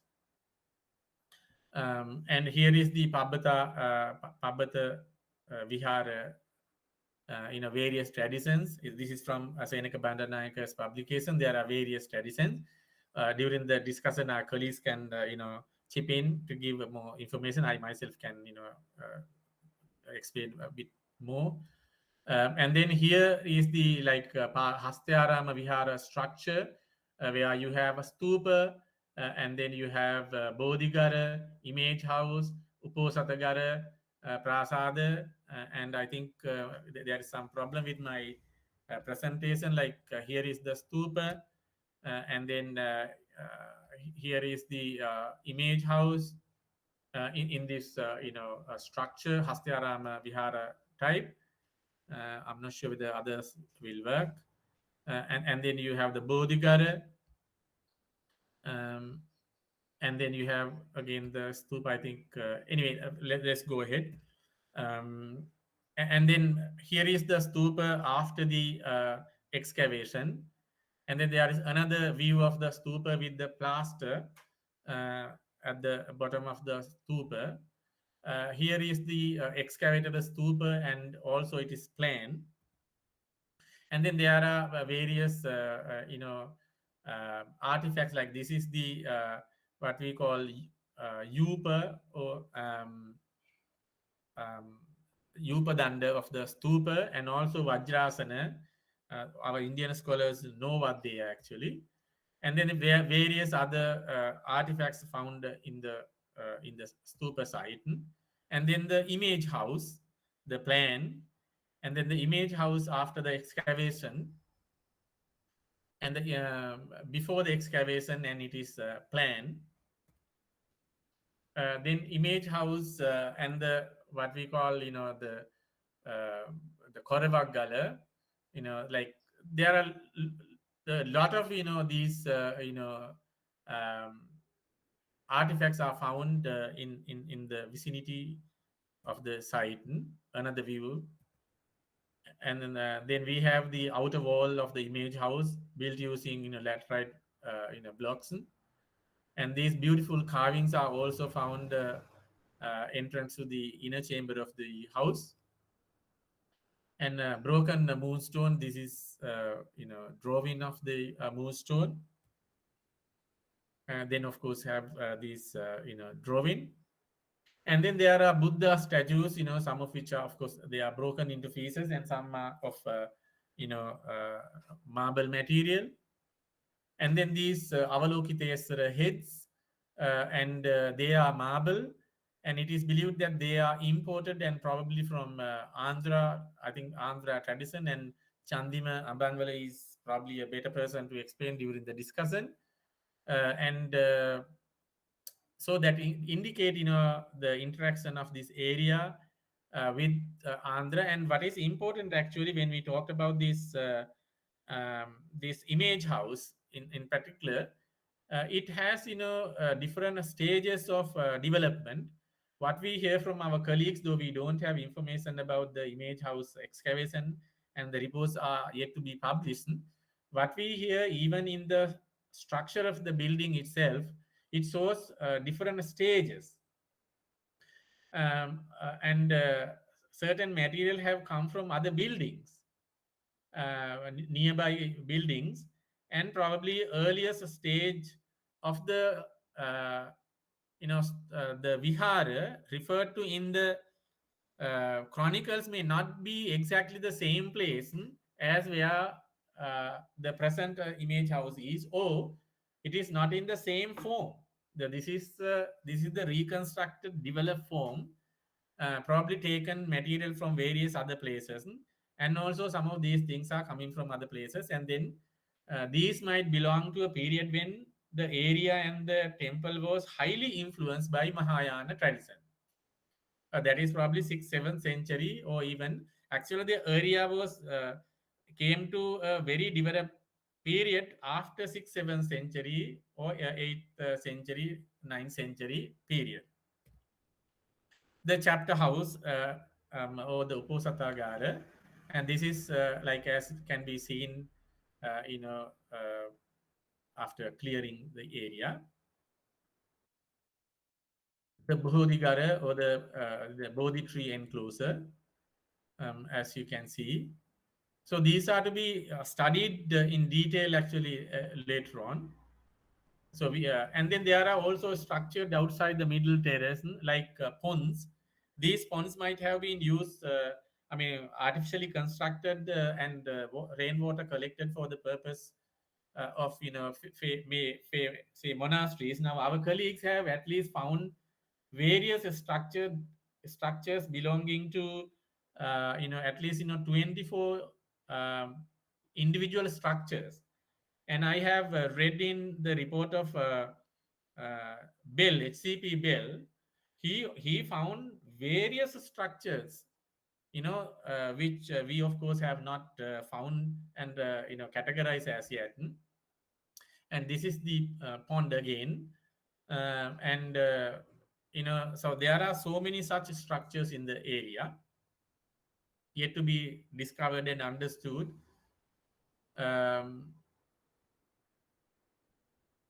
And then there is also the third aspect is the Kurindikulam tank and the scatters of ruins in the vicinity. And Kurindikulam tank, of course, as you can see, and there is also the paddy land beneath it. So yeah, it is believed that this was built by Agrabodhi I, as referred to in the Mahavamsa. And Parker believed that it was believed during the same period as the Kurundava Pasaka Vihara. I said this before, because the Vihara couldn't have sustained itself without the support of the peasantry, the Dayakas, because non-producing religious community cannot sustain itself without the support of a supportive base, which is the peasantry, like agricultural producing community. So therefore, they might have existed together.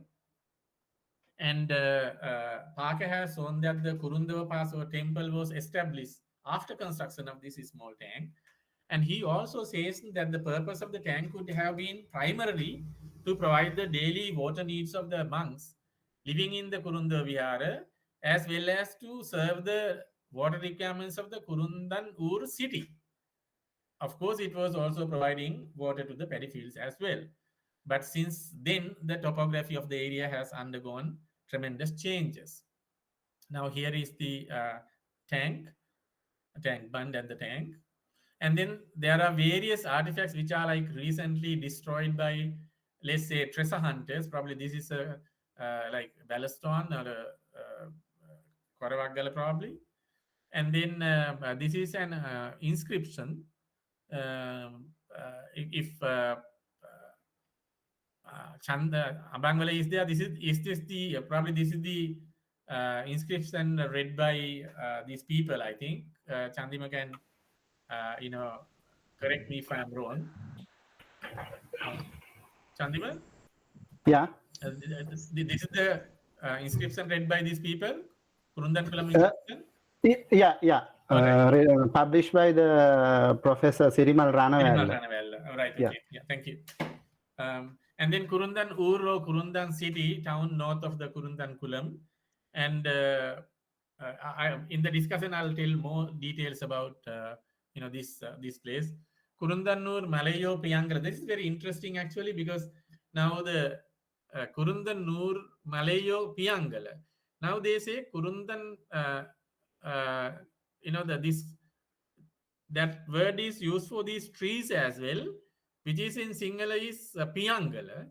And according to Parker, Piyangala is older than the Tamil version. That is interesting. Kurundannur Malayo Piyangala at the south end of Kurundamkulam is the place where Buddha visited. I said this before, as according to Parker.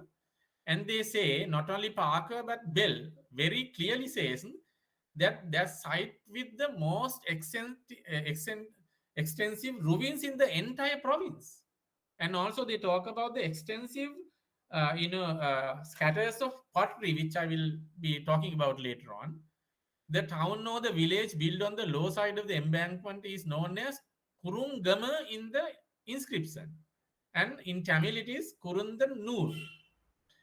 But then they also say nothing was available by the time of 13th, 14th century. Now, Lewis, who mostly depended on Parker, goes more to tell about it. And he also says fragments of pottery that line the bed. There are so many, because as archaeologists, we know pottery scatters are some of the very important evidence of the long-term occupation of an area. So these people have seen loads of pottery scatters, now of course buried under the soil. And then this area is known as, he also says, Kurundanur. And they say the Buddhist temple was demolished by built by Sanghabodhi by later Tamil invaders. That of course reputed by Bell at a later stage in his report, because he says, of course, the material might have been taken, but it is not destroyed as such. The robbing of material is sort of done everywhere, even in the heart of Anuradhapura or everywhere else. He does not believe buy into that theory for some reason. And then the destruction of the site. Now, Kurundanur Malay Piyangala village, no, I think this site should have been earlier. It's my mistake. I'm sorry about that. This site should be before that. This is Bell, and he talked about the Kurundanur town. He identified number of features, leveled dagaba, stone pillars, and bull figure representing a Saivite temple, a yogi stone, and a brick well, sedent figure, it is a attitude of prayer, and several pillar buildings is Nagaraja stones. And what he says is that it's a mixture of Buddhist and Hindu architecture and culture. And at the end of his report, he says that even the Kovil might have been constructed by Sinhalese, not by Buddhists. I have that quote somewhere. And then this is the destruction. Later on, they have been trying to cut this area for burrowing area, or as Chandima believes it is for to create the spillway. However, that has exposed us debris of the iron smelting and potteries for archaeologists, luckily. And as you can see, the extension of the destruction to the area, and that has exposed some evidence for production of iron as well. Now, I didn't go to the site, but Chandima and his colleagues who went to the site believes these are evidence for iron production furnaces, and some of number of them are there. And these are the remains of those iron production, iron ores and iron slags. These are some of them. And the mound behind the buoy, said to have, some of those, remnants of iron furnaces. As you can see, there are also, this looks like sort of a dump of, some of those production sites. It contains those iron slags. Also, in the section you see a lot of, potsherds. And then it is important to quote this section from Bell's report in 1909. He says Kuruntan Kulam tank was breached, and he says it is bed is mine of pottery. I have never at any place, sorry, it's any, it's my mistake, never seen so many large fragments of pottery. They stick out of the bank and the bed of a stream everywhere. One pot nearly complete I picked up was very thick and heavy and measured 8 inches across. Another fragment had a design of flowers stamped on it. Now, this is very interesting. I have studied like local and imported pottery from Mantai and Kantarode and Kirinda. I have consulted my colleagues in India like Selva Kumar and other colleagues. Now, these stamp wares are very important. Stamp wares are produced in India and also Southeast Asia. So I am just tempted to see, I haven't seen this. If they are stamp wares as such, they might indicate our interactions with the India or Southeast Asia. Now, the marble statues are likely to have come from Andhra region in India. Now, these are some of close-ups of those,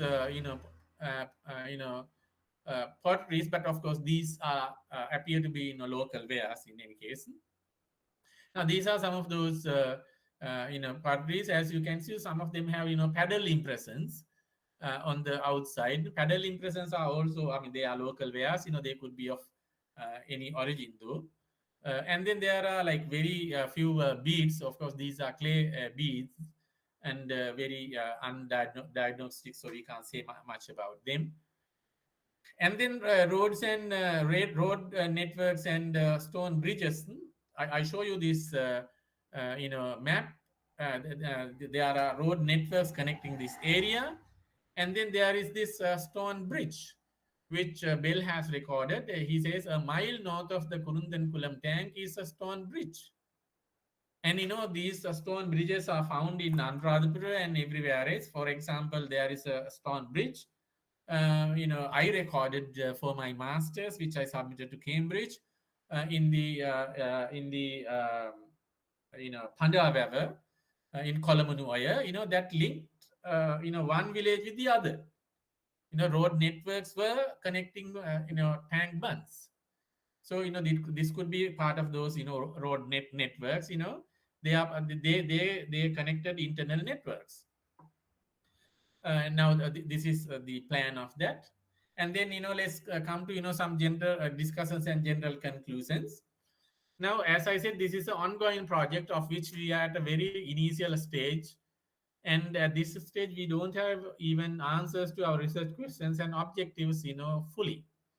What we know right now from our analysis of primary resources as well as later historical colonial records, and also from our limited archaeological explorations, is that probably these settlements in this area started in the latter part of the first millennium BCE, and they gradually develop into a village and to a town. And by say 6th, 7th, 8th century, 10th century, it developed into a complex, settlement system, consisting of various categories of settlements. They included religious, secular, settlements, monasteries, Buddhist monasteries. Then we have Hindu kovils, and then we have a small, larger scale irrigation works and cultivable areas, paddy fields. Then there seems to have been production sites like iron, and probably pottery and beads and various kinds of sites. And then as the evidence stands today, and Parker says, small settlement might have started with the irrigation works like Kurundan Kulam, and the small village there. And then this area, as Bell has rightly observed when he went there, he says the advantage of this site, especially the Kurundankulam hilltop, he says was able to sort of get the attention of the rulers as well as people. He says from the top of this hill, the monk of old must have had calculated the view to gladden the heart of any ruler of Lanka who have worshipped at the shrine there. Below the hill, southwest stretch the thousands of acres of tank called Tannir Maripu. Far to the east lie the pale blue waters of shallow Ne Aru Lagoon, and beyond it the bright line of sea, while north, southwest, and west lay the fertile country tank rice fields of immeasurable. So you see, it is so important that it has the fertile lands, scattered with, tanks, irrigable lands, and also it has access to the sea. So these resources, as we can see, probably had, a very important land, place for the development, which, had an advantage. So therefore, the settlement appear to have been developed into a more complex form with the development of an interconnected irrigation and a small, large irrigation work as well as road networks. These road networks likely to have connected this region with urban and trade centers such as Anuradhapura, Vahalkada, Padaviya in the interior, as well as ports such as Mahatitha in the northwestern coast of Sri Lanka, Uratota and probably Uratota and um, Jambukola Patana in the north, and Gokana in the Gokana or the Trincomalee in the eastern coast. The irrigation and paddy cultivation likely to have produced surplus that could support a non-producing larger religious community, let that be Buddhist or even Hindu or any other religion, and probably channel them, at least some of them, to the local community or the markets, and to that of the international trade. The production sites such as iron uh, may also indicate that such products might have also been channeled to the foreign trade, bringing prosperity to this region. This this should be one reason why this region drew the attention of both local and foreign powers. At the same time, this perhaps brought both fortune and misfortune to this site and the region, and perhaps led to both development and the decline as well. Now, and also I want to finish this lecture saying, bringing your attention to what Bale said. Now there is a sort of debate about the site and the region, all these political overtones. Now Bale concludes that I cannot help thinking that the Kovil in the town were built by later Sinhalese king while upholding the ancient religion, which is Buddhism, like Solomon tolerated the introduction of the new. Now, what is possible is that, even during the ancient period, now I have not recorded this at Mantai, the people had the bigger heart to accommodate and assimilate, various other cultural, aspects and religious aspects, and to live in harmony, which probably we need to understand.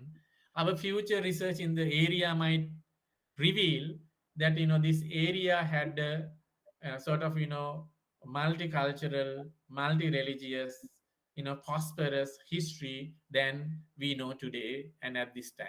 Thank you very much. And we need to acknowledge these people. Thank you. Thank you so much, Dr. Vijayaratne sir. You gave us a very important guidance about Kurundi Archaeological Site. Now, I would like to request the co-chairperson, Mr. Sivali Matunga, please summarize the session and conclude the session with vote of thanks. Please, Matunga sir. Thank you. I am Sivali Matunga. Excuse me, Chairman sir, excuse me. Can I just say a few words before you conclude? After vote of thanks, ma'am, please. After vote of thanks, no, before vote of thanks. Okay. After the question hour, you could do the vote of thanks. Right, okay. Yeah. I was just wanting to tell these very extremely good paper presented, and I'm really happy that such kind of quality research is going on. There are these hilltop monastic sites in India, Bhimanipatnam and all. I think you might know that on the east coast of India. This is also on the east coast of Sri Lanka. And these are also hilltop monastic complexes which the Navy told us about. And then a recce was done and these were identified. And the finds are similar to the finds here only. Very similar. So that, and the period also might be the same. So I just thought I'll, let you know this. So I can connect later and send you the copies. One report is published. The others are still awaited. You know how long it takes to publish this archaeological reports. So congratulations, very good research. I hope the findings are concluded and we get to see the pictures once the ASI gives its reports also, does its report also. Thank you. Thank you very much, madam. Okay, thank you. Continue, sir. Please, Matunga sir, please continue.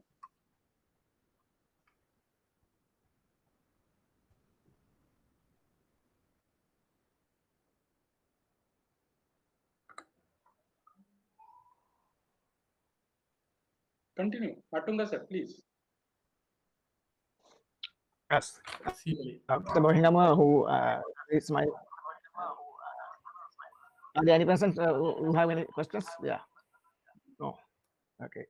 Dr. Bohingama, my friend in our university and my peer colleagues at the in the same department, and he told about our ancient Buddhist place in that Vavuniya area and also in the district of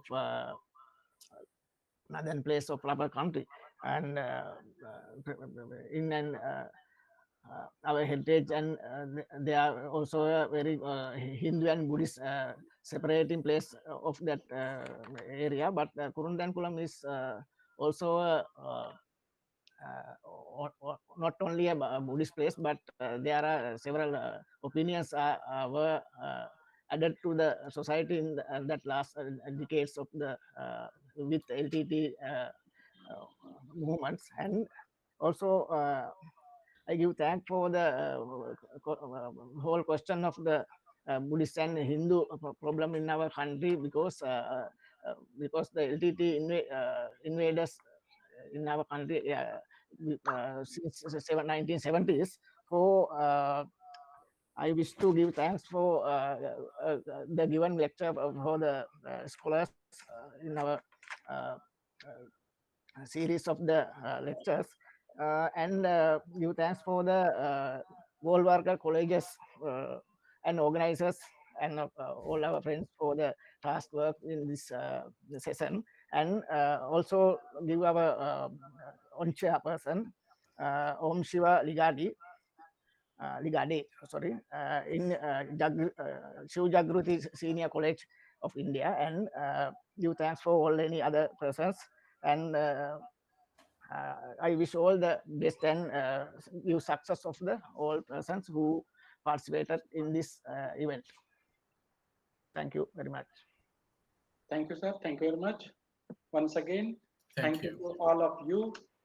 And diocese hand over to Dr. Skanda Mishraji. Please, Skanda Mishraji. Yes, sir. Yes. Thank you, Dr. Goin and his group, Dr. Chandrima Ammanwala, Dr. Sumedha Veervardhana, Dr. Nadira Disa Naike, Dr.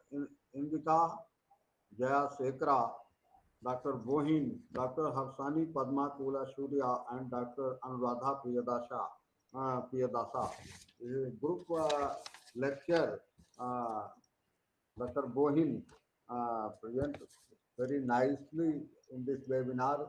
Thank you all of you, sir, and thanks to chair and co-chair, Dr. Om Siva Ligade, sir, and Mr. Sivali Manatunga, sir, are giving time in this webinar series and chair and co-chair the session. Thank you all of your group, Dr. Bohin. Thank you.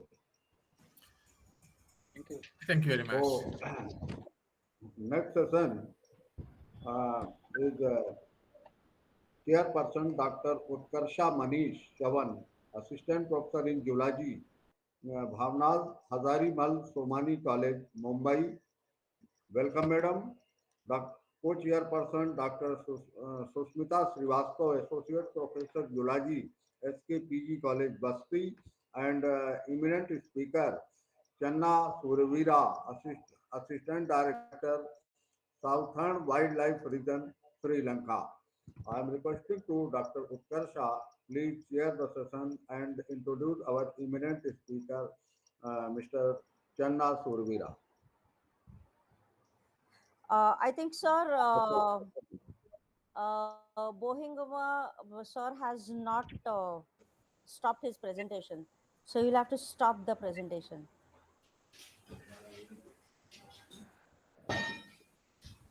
Dr. Bohin, please stop the presentation. Yeah.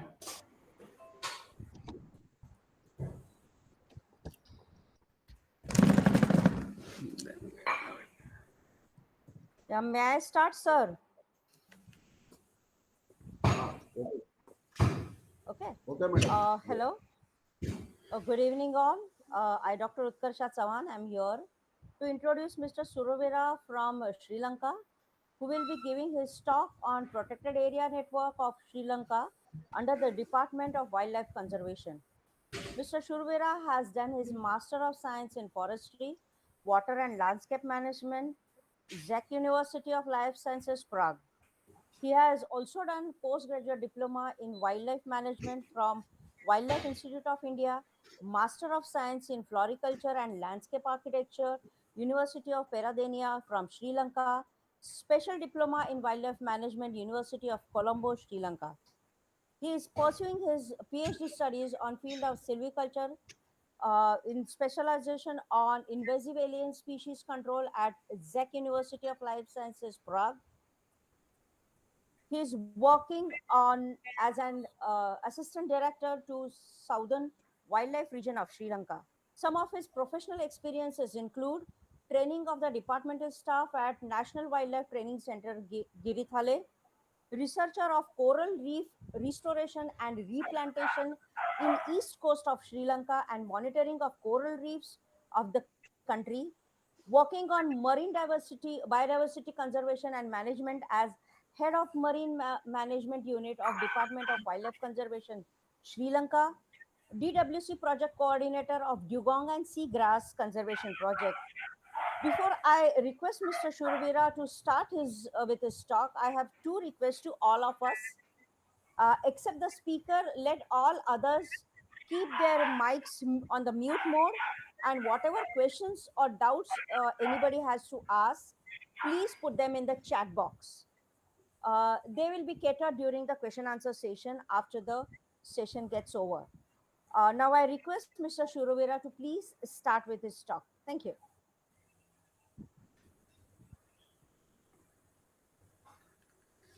Thank you, Madam. Good afternoon, everyone. Thank you, Madam Manisha. And I would like to thanks for the Professor Mishra, who gave me the opportunity to participate this one. And I would like to present my talk and give me a few minutes.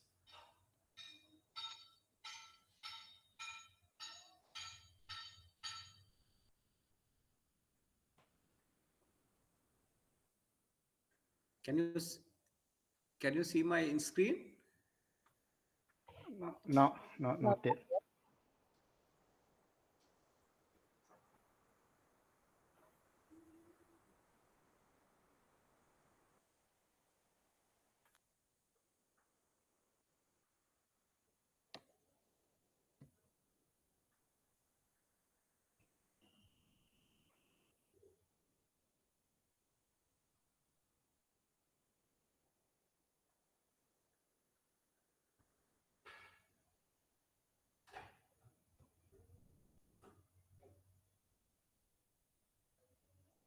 Can you see now?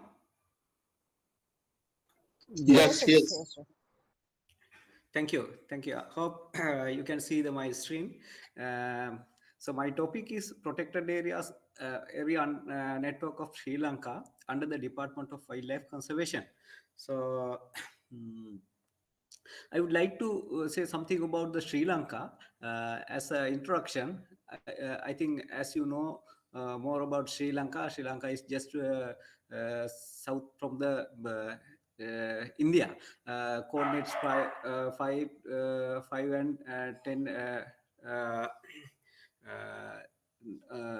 north and 79 to 81 east. A total area of 65,610 square kilometers. Inland water bodies comprised with 2,886 square kilometers, approximately 4.5% of the land area. Highest point of 2,524 meters above mean sea level. It's Pidrutalagala. Average yearly temperature ranging from 28 to 31 degrees. Mean annual temperature in Central Highlands around 6 degrees centigrade, and lowland areas it's around 27 degrees centigrade. Annual rainfall, dry zone it's 1,900 millimeters, and wet zone more than 2,500 millimeters. Intermediate zone in between 900 to 2,500 millimeters. Average the population more than 20 million. So area under protected, I mean the protected areas within the country, more than 26.5% of the protected areas comes under the country. So it's mean 1/4 of the more than 1/4 of the area covering from the cover from the protected areas. The Western Ghats of the India and Sri Lanka as a group make one of the 25th biodiversity hotspot. So forest cover in Sri Lanka, I would like to say something about forest cover before go to my main topic. So in Sri Lankan forest type, tropical rainforest, lowland rainforest, 33% of the local lowland rainforest, and large number of endemic species can be seen in this area. And dry and intermediate zone covers 85% of the annual vegetation cover of the country, and large area include for the dry and intermediate zone. Dry forest, savanna, and grasslands are the three major natural terrestrial vegetations. Mountain and submontane forests are located in the Central Highlands, and those areas having highest endemisms. So because most of plants and most of animals are endemisms is very high, especially Samanala peak wilderness area and the Horton Plains area, mangroves forest also. So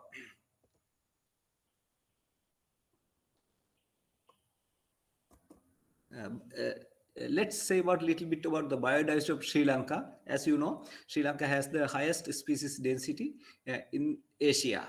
I mean, per square kilometer, number of species density is highest in Asia. Flowering plants, amphibians, reptiles, and mammals. Due to tropical climate, soil, topography, topographical variations, and Excuse me, sir. geographical. Sorry to disturb. Sorry. If you are moving your slides are not seen moving. It's just the first slide now. I don't know. So it's for just my the first slide. Yeah, you my please presentation. you click on the left hand side column on the right slide. I think it should change all by itself. Yeah, but for my computer, it's moving. But No, I don't know. I think it's okay, no? Yes, sir. Yes, sir. Perfect. Yeah. Without a presentation Yes. mode.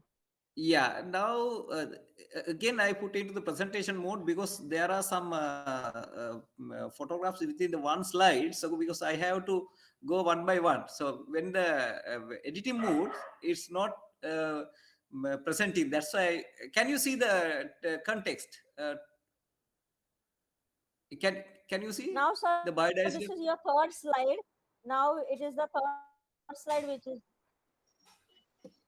it's a forest cover in Sri Lanka. Yes, now it's biodiversity. Yeah, now it's. Yeah, but I think I have to go one by one. So Yeah, okay. Yes. Yeah, it's okay. It's okay. So if I go the presentation mode, it's not moving, no? Can you see the forest? No, there sometimes the internet connection and the version which you are using might not be compatible. So it can happen that presentation mode won't work. So it is okay with this mode. Okay. Can you see the forest cover? So yes. Now I go for this biodiversity of Sri Lanka. So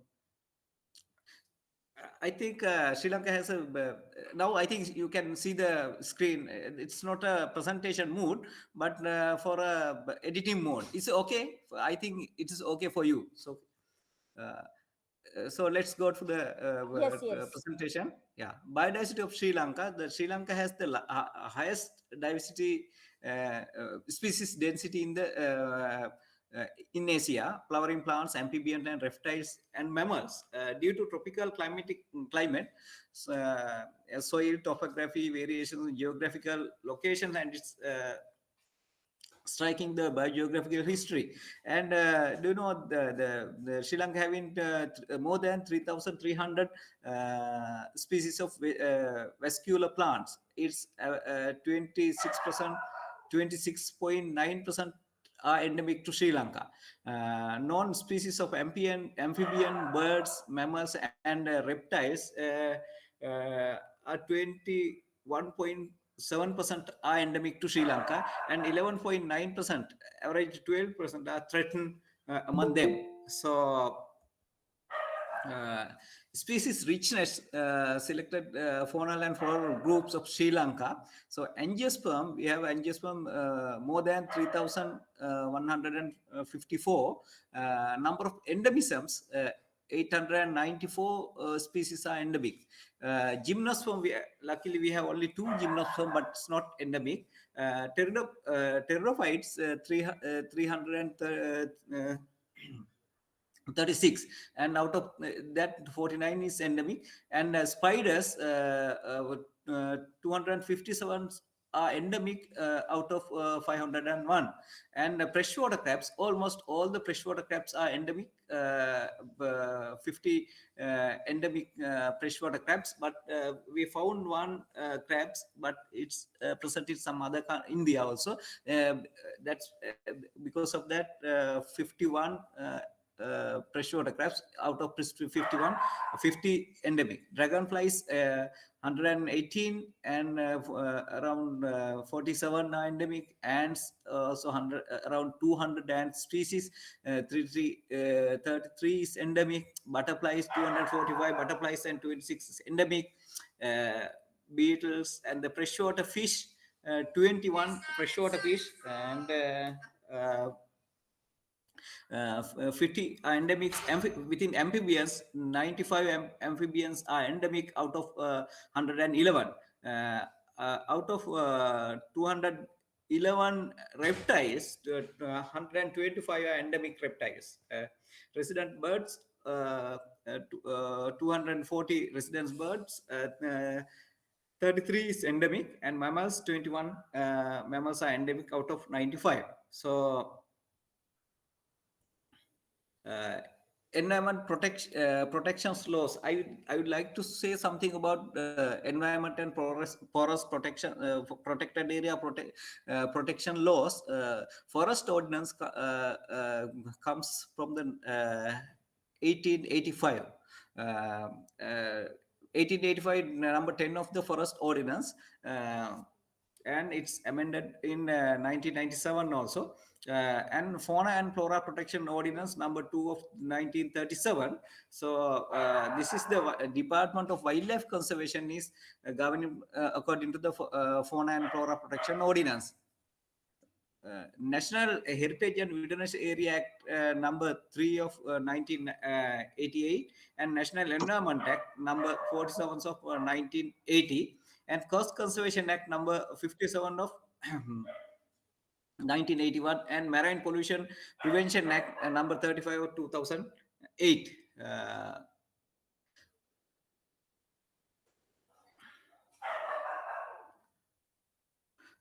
Now I would like to say about protected areas of Sri Lanka. There are several categories of protected areas within the Sri Lanka, because there are some protected areas administered by the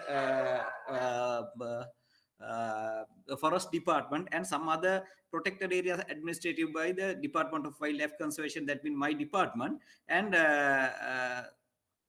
some protected areas administered by the Central Environment Authority also. So the Department of Wildlife Conservation and National Heritage Forest and Strict Natural Reserves, Forest Department contain the National Heritage Forest, Conservation Forest, and the Department of Wildlife Conservation contain the natural reserves, national parks, nature reserves, jungle corridors, sanctuaries. So I will say all these things.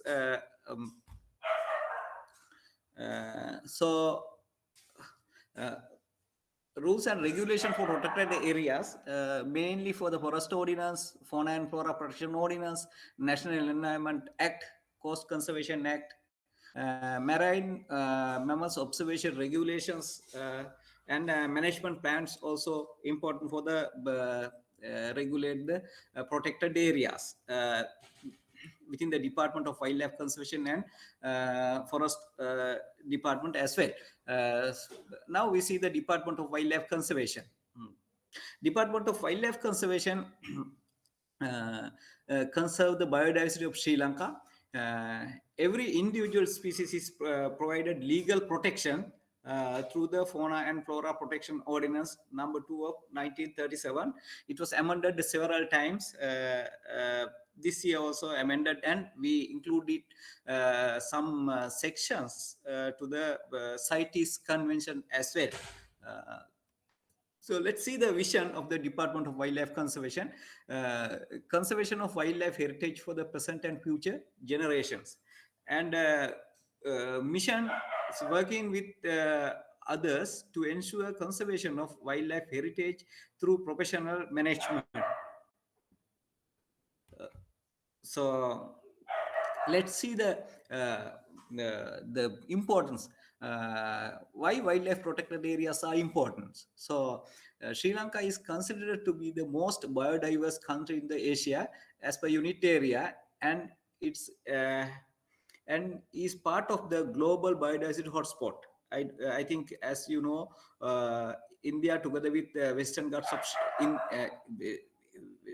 Western Ghats of India and Sri Lanka considered as one of the biodiversity hotspot. The ecosystem of Sri Lanka sustain important irrigation and hydropower facilities against floods, landslide, soil erosion, and siltation. She harbors abundant biodiversity resources that provide numerous use value and as well as options, bequeath and existing values. Protected area system comprise more than 150 units, totaling 90% of the protected forest of the country. So let's see the protected area category under the Fauna and Flora Protection Ordinance. Department of Wildlife Conservation manage around 12,500 square kilometers, 15% of the total land area of the country. But apart from that, there are several marine protected areas as well in Sri Lanka, and we manage marine protected areas as also. So because of that, I will explain some marine protected areas. There are large marine protected areas we do have, and also we have one transboundary national park with India. It's called Adams Bridge National Park. So there are two major categories within the Fauna and Flora Protection Ordinance. One is national reserves and another one is sanctuaries. So what is the difference of national reserves and the sanctuaries? National reserves only comprise with state lands, but sanctuaries may have state lands as well as the private lands, the people owned lands. National reserve, under the national reserves, there are 5 categories of national reserves: strict natural reserves, nature reserves, national parks, jungle corridors, and marine reserves. Under sanctuaries, there are 2 categories: sanctuaries and managed elephant reserves. Last year, we declared managed elephant reserves. That the managed elephant reserves also having the same status like sanctuaries. It means within the managed elephant reserves, there are several lands belong to the states and as well as the people's own land also. So this is the summary of the protected area under the Department of Wildlife Conservation. This is the PA category, national reserves. Under national reserves, strict natural reserves, we do have 3 number of strict natural reserves. Because these strict natural reserves, I will say something about the strict natural reserves when those slides goes. And the national park, 26 national park we do have within the country. This is the green colors are in the national parks of the country. And nature reserve, we have 9 nature reserves. These 9 nature reserves showing the yellow color from the map. And jungle corridors, we have only 1 jungle corridors within this area. It's called Minneria Kaudulla jungle corridor. Only 1 jungle corridor. We have 65 sanctuaries within the country, because I will say some including the marine sanctuaries as well. There is 1 managed elephant resource, as I said. Altogether, 105 protected areas within the Department of Wildlife Conservation. And apart from that, there are several protected areas within the Forest Department. I mainly focus on the protected areas which is governed by the Department of Wildlife Conservation.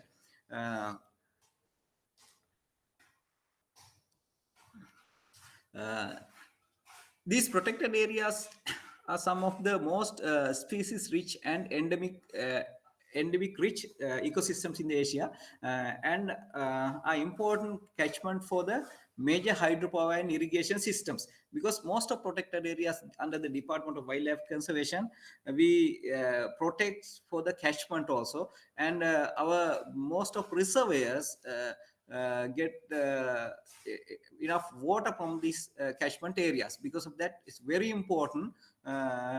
All the reservoirs areas, I think almost all the reservoirs areas comes under this protected area, within the protected areas. ensure that the country large number of native, endemic, and endangered species and ecosystems will be preserved sustainably for the benefit of present and future generations. In addition, provide critical habitat for international mobile species, including endangered marine turtles. As you know, we are in Sri Lankan beaches. There are 5 turtle species nesting in the Sri Lankan beaches, and also marine mammals also. There are 33 marine mammal species found in the Sri Lankan waters, Sri Lankan sea. About 100 species of waterfowl and many other migratory birds also found within these protected areas. So I think I don't know whether you can see these slides. There are some examples for the Yes, sir, we can biodiversity. see. Yeah, and this for the Minneria National Park. So when you go for the Minneria Kaudula National Park, you can see the 300, 400 elephant herds within one area. I think that's also very important, because sometimes once I counted 350 elephants within the Kaudula National Park. This is the very important site for the two national park for the Sri Lanka elephants, Asian elephants. And this also from the peak wilderness area. So that's also very high biodiversity in peak wilderness area. And this is come from the Victoria Randerigal Rantambe area. There are some home gardens also within this area. This is sanctuary area photograph. This also comes from this photograph from Singharaja forest area, adjoining area of the Singharaja forest. You see the diversity of this area. And this is from the Horton Plain National Park, cloudy forest, and that's also very high endemisms and very high diversity, and some genuses are endemic to this area only. So this from Minneria National Park. So let's see I think now you can see my slides, no? So is it clear for you? No, sir, it's stuck on elephant only now. Okay. Then by safeguarding ecosystems that protect important economic infrastructure against flood, landslide, soil erosion, and siltation, the protected area system also generates sustainable indirect use value. Adds to the economic and cultural values of Sri Lanka through the provisions of recreational, ecotourism, scientific, and educational opportunities. So let's see some ancient, because earlier presentation explained more about our ancient culture and other things. So this is also most of ancient archaeological sites are located within the our protected areas. You see the Madhuraya anicuts, this and this is Madhuraya tank. So and this is the ancient anicut. It goes to his history goes to 6th BC before Christ of when carbon time detections, so we come across with this one. So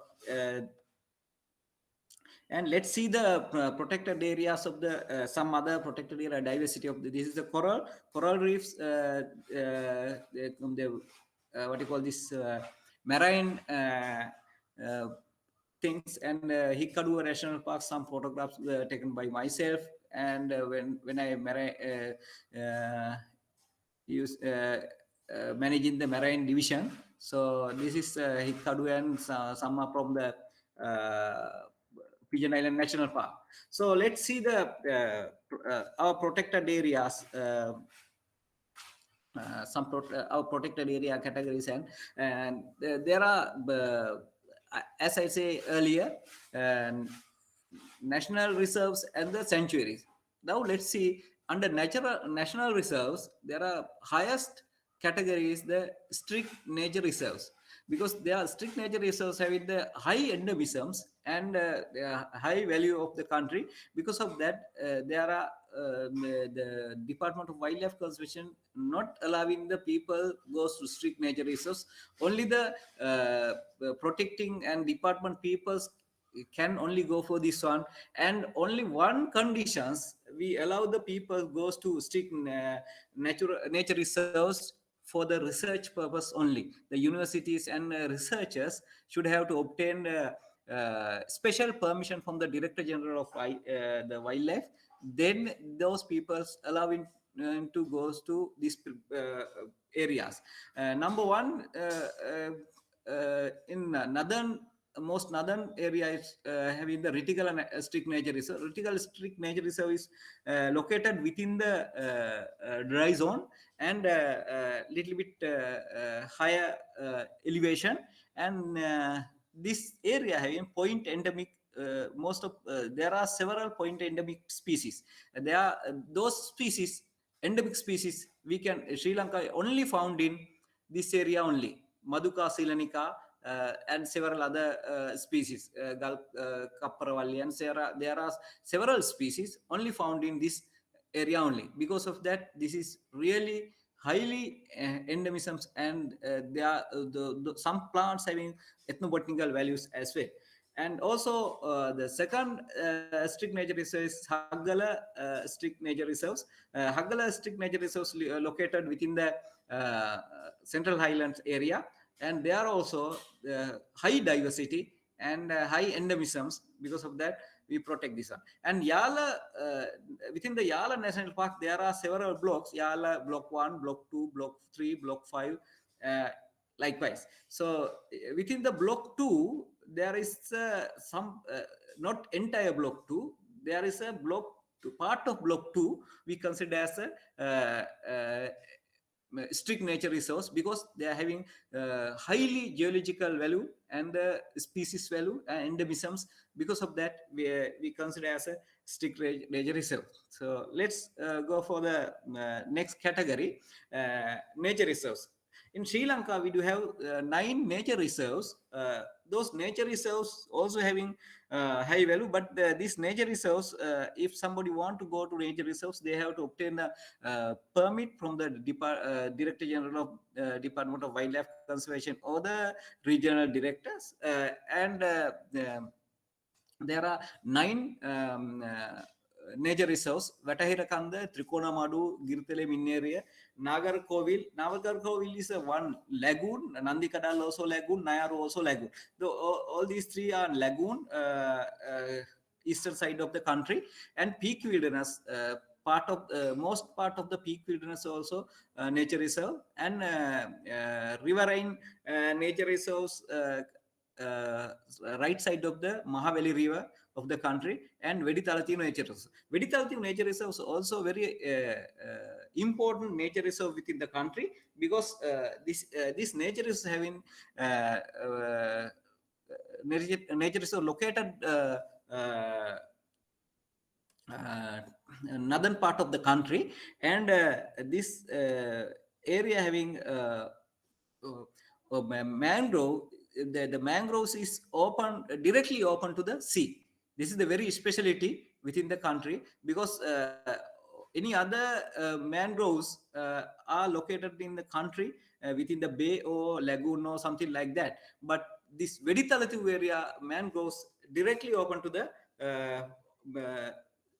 Indian Ocean and open sea. So this is the very important thing. And Sri Lanka, the next category of the national parks, we do have 26 national parks. These national parks, the Vilpattu National Park is the biggest national park of the country. It's located in the north western part of the country. And Yala National Park is the second best biggest national park, and it's located south east of the country. And Madhuru National Park is third biggest national park. And there are I saw you earlier ancient Anicut. That Anicut located in Madhurai National Park, and also Minneri National Park is the Minneri and Kaurul National Park. This is the biggest elephant herds you can see in the one particular time in the Sri Lanka. So Boondal National Park is the first declared Ramsar site within the country, and that's also having high bird diversity and good waterfowl habitat. Also, it is a man and biosphere reserve. And Ramsar site, and Usangod National Park also have a Geo National Park. It's having good geological features within the national park. It's a small national park, but it's having some endemic species within that also. So, and Horton Plains National Park, as I say earlier, Horton Plains National Park containing several endemic species and several genuses are endemic to this area, Certopora species and some other lizard species. And Horogodal National Park is a small national park within the country. It's located very close to the international airport. And Galveston National Park, Galveston Land National Park, also a small land national park. It's located within the Nuwara city limits. And Chundikulam National Park is located in northern part of the country. And Chundikulam National Park also having sands and sand dunes and all these things. And Horopatan National Park mainly in close to the Trincomalee and in between Trincomalee and Anuradhapura district, and elephant population is good in Horopatan also. And Adams Spring National Park, as I said earlier, Adams Spring National Park is the Sri Lankan only one transboundary national park with the India. So it goes to Adams Spring National Park boundary goes to India and Sri Lanka maritime boundary, and also it complies with the sand dune islands, and also one islands we can see thousands of birds nesting in one period, particular period, great crested turners, and the great crested turners only breeding and laying eggs only this island only. So and Angabedla National Park also one important national park adjoining to the Vasco National Park. It's containing ancient anicuts and ancient Kings period built anicuts and water diversion system and other things. The very important site for the ancient irrigation systems. Also, Delft National Park, you can see in the Delft National Park is the very close to India, and Delft National Park contain corals and the beach area having corals and important coral species, as well as wild horse also. In Sri Lanka, we can see only wild horses in Delft National Park. Actually, those horses brought to Dutch period, and they taken to Delft National Park. Now those horses become the wild horses within this area. And Floodplain National Park mean along the Mahaveli River, Floodplain National Park, we can see along the Mahaveli River from the Vascoma National Park to Trincomalee area, we call Floodplain National Park, because some particular period, the Mahaveli River, the largest river in the Sri Lanka, may flooding, and there are several wildew systems. That means the water logging large areas and having the high diversity of this area. And Gullo Valley National Park, also one of the important national park. It's having some endemic species and endemic bird species within this national park, and really highly important irrigation systems also having within the Galwa National Park. And Hikkaru National Parks contain the marine national park, one of the marine national park. It's western side of the country, and earlier it having the most diverse coral reef, but nowadays very limited number of corals we can find in there due to El Nino conditions. Most of corals were destroyed this area. And Pigeon Island National Park, luckily we do have Pigeon Island National Park, eastern part of the country, just above the Trincomalee city, 15 kilometers above the Trincomalee city, and these two islands still having good coral reefs, and the coral reef diversity also high, and those area, and also is a good habitat for the some turtle species as well. And Kumana National Park also very important national park. It's adjoining to the Yala National Park, and we can see a lot of turtles are nesting in this Kumana National Park. And Kumana National Park is also one of the good Ramsar site, and we declare this Ramsar site as a Ramsar site as well. And Lahugala Kithura National Park also very good national park for the elephants. Some elephants, this national park having specific grass species. It we call beru. The most of elephants like to eat this beru plant, so it's very unique to the Lahugala National Park. And Lungamher National Park also very important. It's earlier we call some it's Yala Block 5, and this is also very important for the leopards and elephants and deer populations.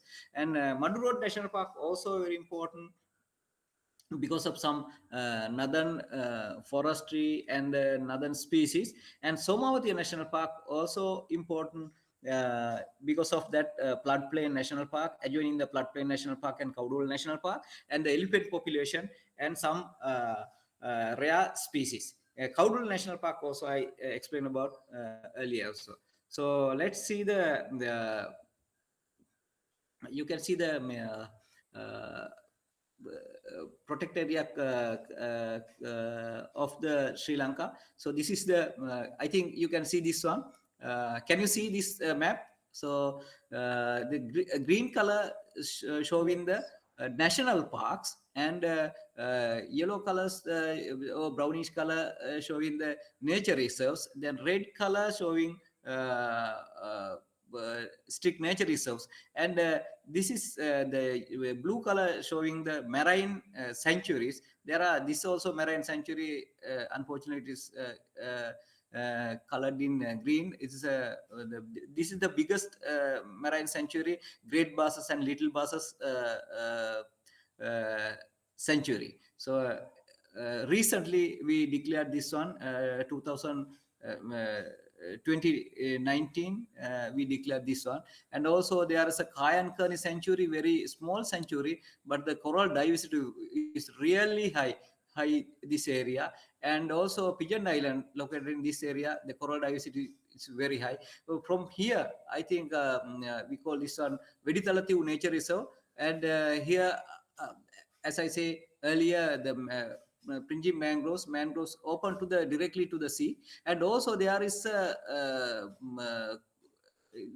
big coral reef we call Maldiva Bank. The Maldiva Bank is located in here, not close to the beach, but 5 to 10 kilometers away from the beach. This is a Maldiva Bank. It's the very big coral domes, and some coral domes are bigger height.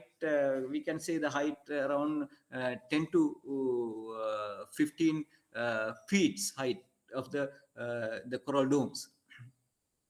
So let's go for the presentation again, and you can see some pictures of the Ramsar sites of Anavilunda Ramsar site. This is the second Ramsar site. All these features fulfilling, the Ramsar features are fulfilling this Anavilunda and Madhuganga Ramsar site. Madhuganga also there are 65 inland islands within this river. It's really unique. And these two Ramsar sites, Madhuganga and Anavilunda, fulfilling all the Ramsar conditions, Ramsar criteria. and Vankali also one of the good Ramsar site, and Kumana also Kumana wetland cluster we consider as a Ramsar site, also national park, that also really important site. So this is some pictures of the Sri Lanka, some wildlife. This from the Boondal National Park. This is the Boondal structures, and this from Yala and the Boondala area, the salt Boondala, we do have some salt red also. They are making salt using the seawater. So now let's see the sanctuaries of Sri Lanka. These are the sanctuaries and including the marine sanctuaries as well. We do have 65 marine 65 sanctuaries covering of more than 3,453 square kilometers of the area, including marine sanctuaries as well. This is the biggest marine sanctuary, and the Barif Marine Sanctuary also. So let's see some marine sanctuaries. I mostly focus for the marine sanctuaries. We do have 11 marine sanctuaries. Paraitu Sanctuary is a very small sanctuary, and Great Soba Island and the Little Soba Islands within the Trincomalee area, and Bay of Trincomalee. These two islands, the small islands, and Godavaya Sanctuary and Rewa Sanctuary. Rewa Sanctuary is a very important sanctuary because Rewa Sanctuary, Sri Lankan beaches, I earlier said that we do have 5 turtle species nesting in Sri Lankan beaches. This Rewa Sanctuary beaches, we can come across all these 5 turtle species are nesting in these beaches, and mostly green turtle and olive redley turtles are the most highest number of nesting, but other 3 species, the leatherback, loggerhead, and what you call hawkbills also nesting in this Rewa Sanctuary. And Rumasal Sanctuary also having high coral diversity and the plant diversity. One part is within the land side also. Land side having high plant diversity, also the seaside and within the sea area having good coral diversity. Rocky Island Sanctuary and Barif Sanctuary also good coral diversity, and Barif Sanctuary having the best coral diversity earlier, but 2019 it was affected by El Nino, and most of coral species may bleach, and later on from the marine unit of the Department of Wildlife Conservation, we conserve all these things, and we protect some important sites, and we do not allow any fisherman to go and anybody to go this area, but with the community participation and the Sri Lankan Navy and the Sri Lankan Coast Guard help for this. And community, some people from the community, they wanted to have good coral reef, and then they can have a good tourism. Because of that, they help us to protect this place. And Vankale Sanctuary also marine sanctuary having good bird diversity in the northern area. And Kayankani also same. I earlier said that Kayankani having the at present Kayankani having good what you call this coral diversity. And great basses and little basses also really good site, and these sanctuaries having good coral diversity and some shipwrecks also. So the shipwrecks also having good diversity within this area. So let's see the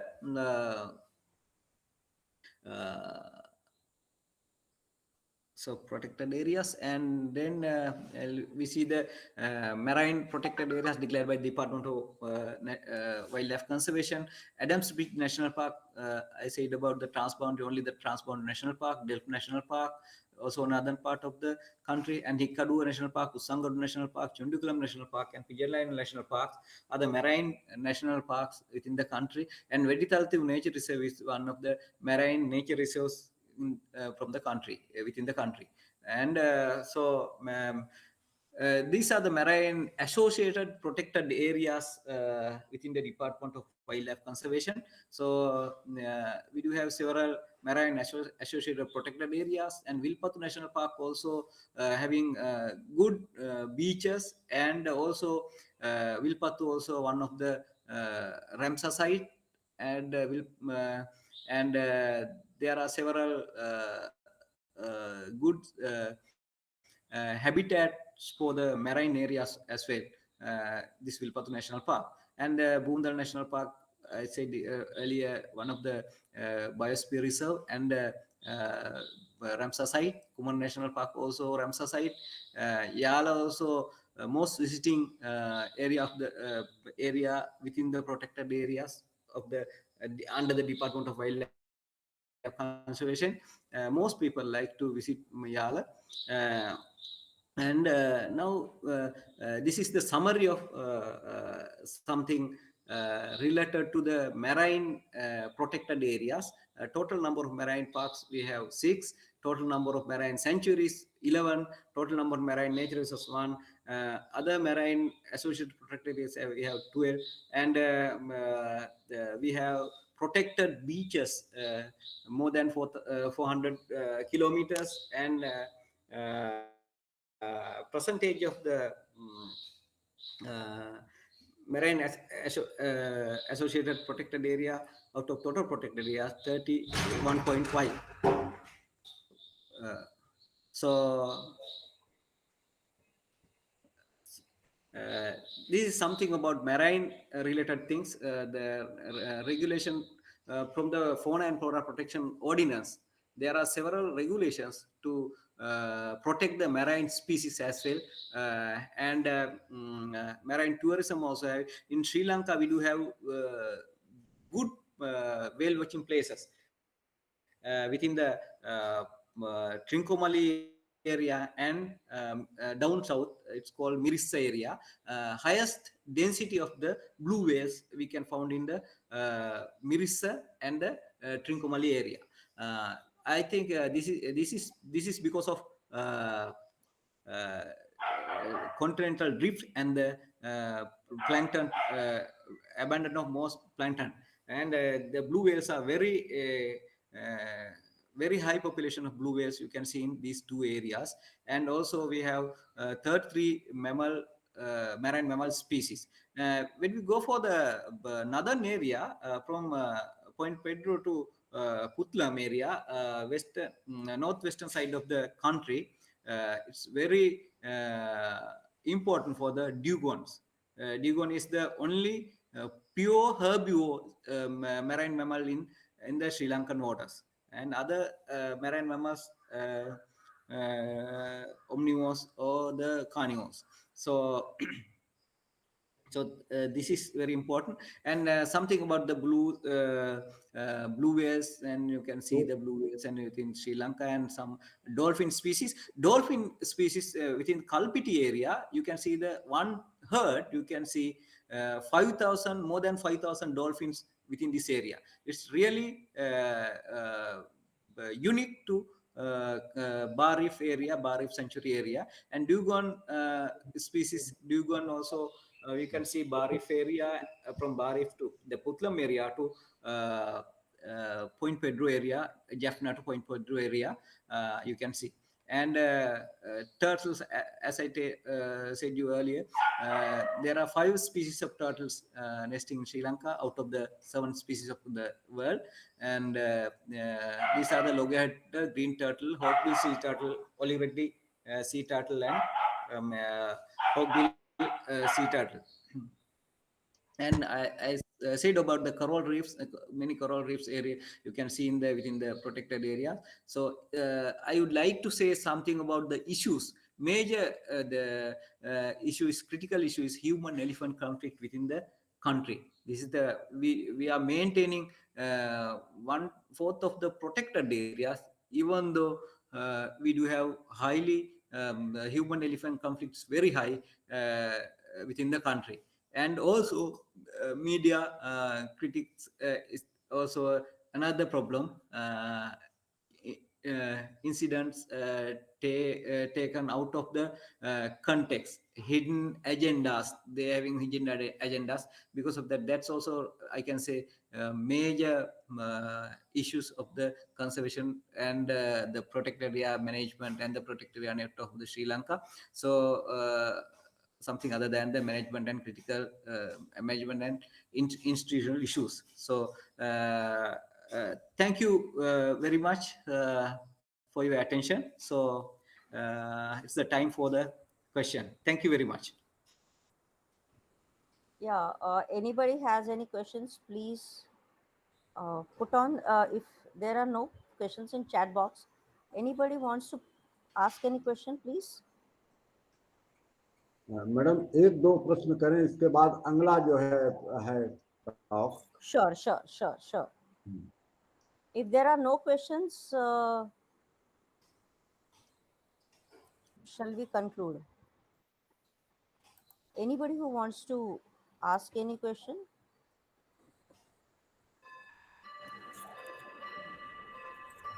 I think no one wants to. So thank you, Mr. Shoravira, for giving an excellent talk about the wildlife conservation of Sri Lanka, about the national parks and sanctuaries of Sri Lanka. It was very much informative session. We got to know that Sri Lanka has 5 turtle species coming on their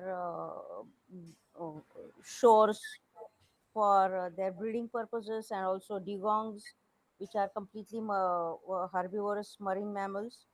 And it was at the very beginning you said about out of nearly about 501 the spider species, 257, it's more than 50% of spider species which are endemic. So there are more endemic species, especially for freshwater also, freshwater fish also, and also the spiders, land snails also for that matter. So thank you for your very informative session, and over to Mishra sir. Thank you, madam. Thank you. Thank you, madam. Thank you. Join करिए.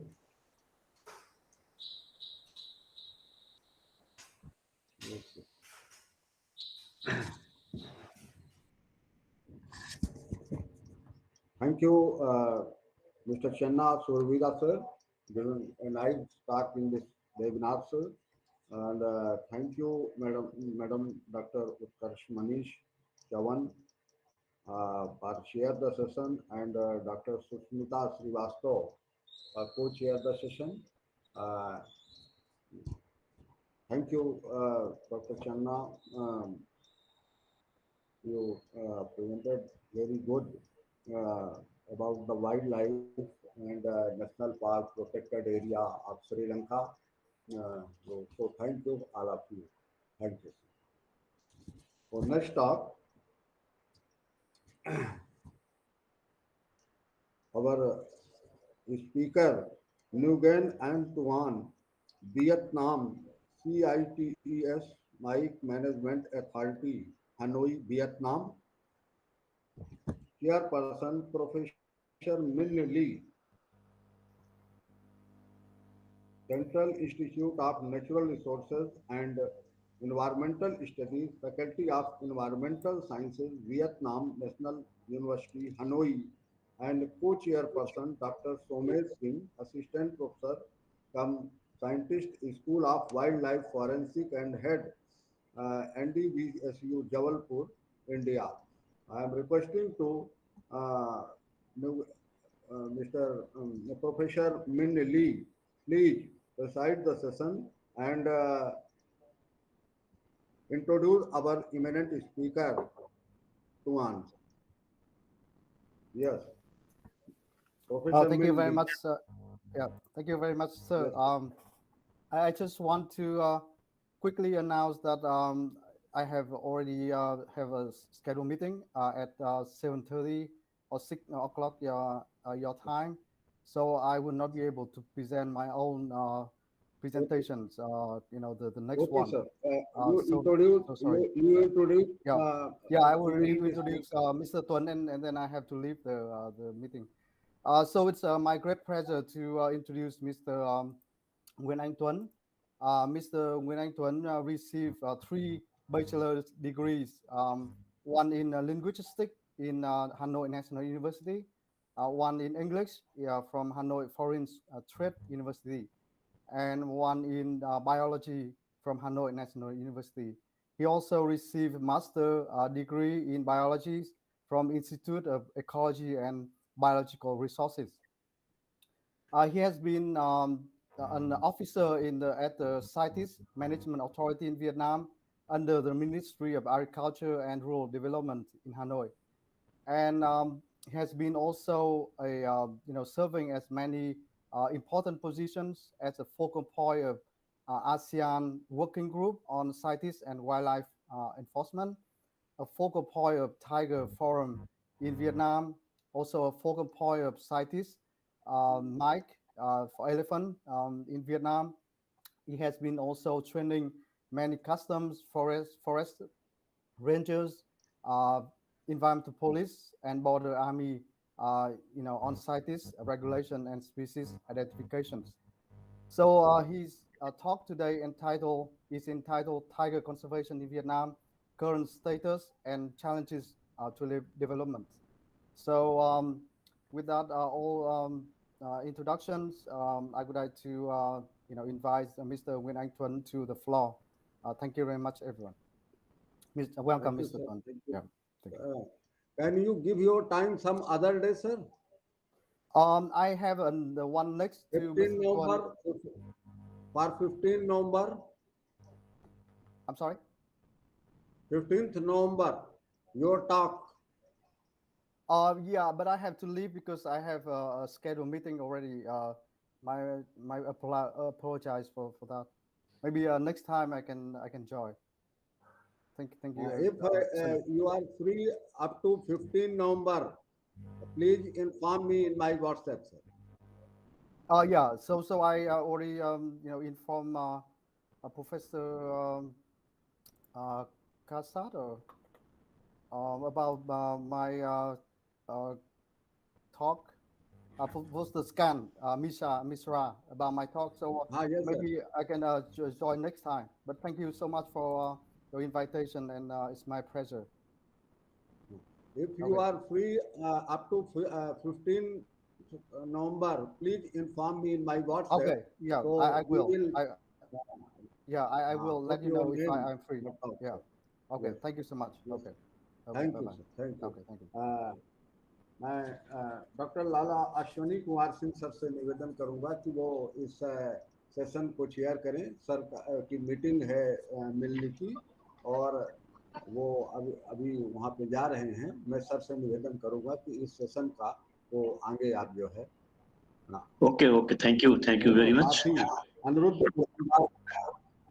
Majumdar sir Umesh Singh ji के साथ joint को chair की भूमिका में रहे। Okay, thank you. You please carry on your talk, lecture. Please carry on. It will be interesting to know about the tiger conservation in Vietnam. Yes. Yeah, please carry on.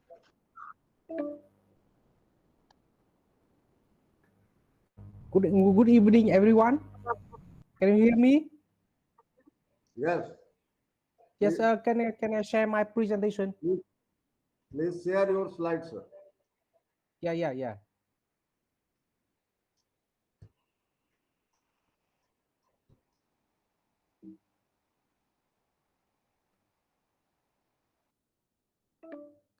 Can you share for my presentation? Yeah.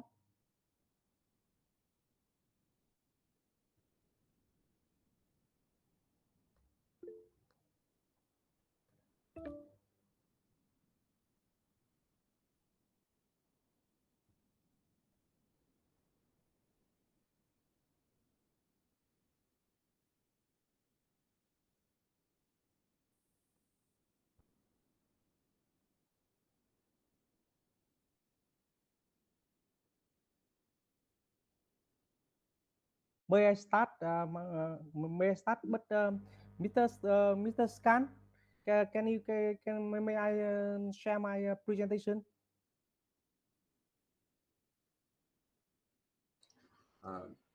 Indijit Bhattacharya, Majumdar sir, Anirudh Majumdar sir.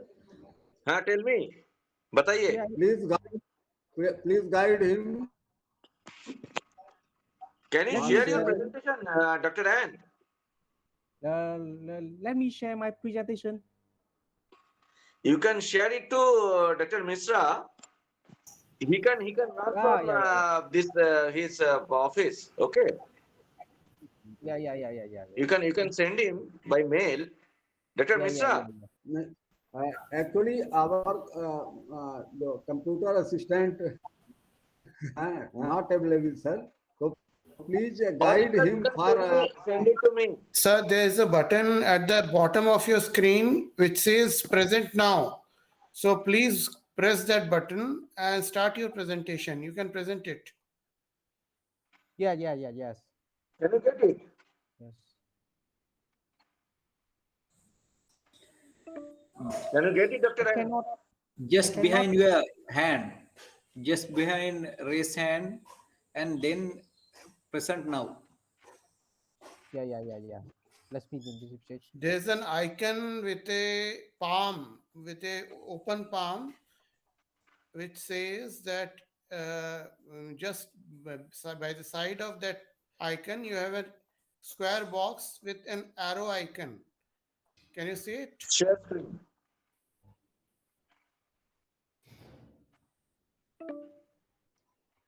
I cannot share because you didn't let me. Pardon? You cannot.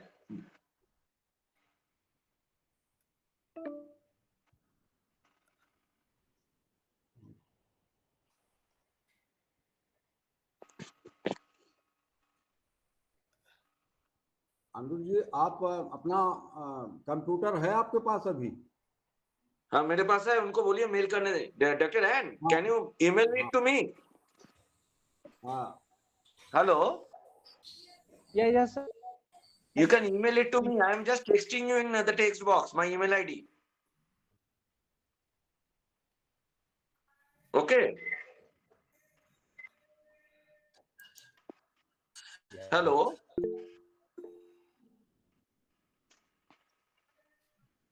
Hello, Dr. N. Dr. N.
Yeah.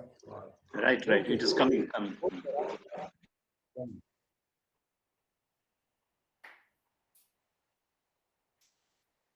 Yes.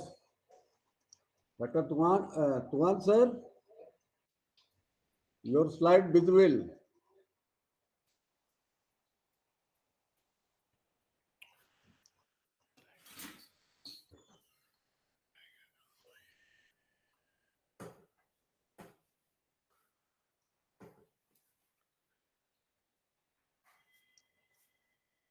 Please carry on, Mr. Anand.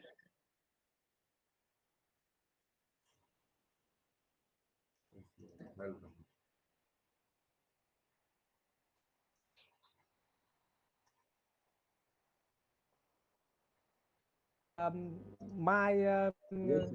Our national strategy for conservation is a law on forestry, law on investment, and national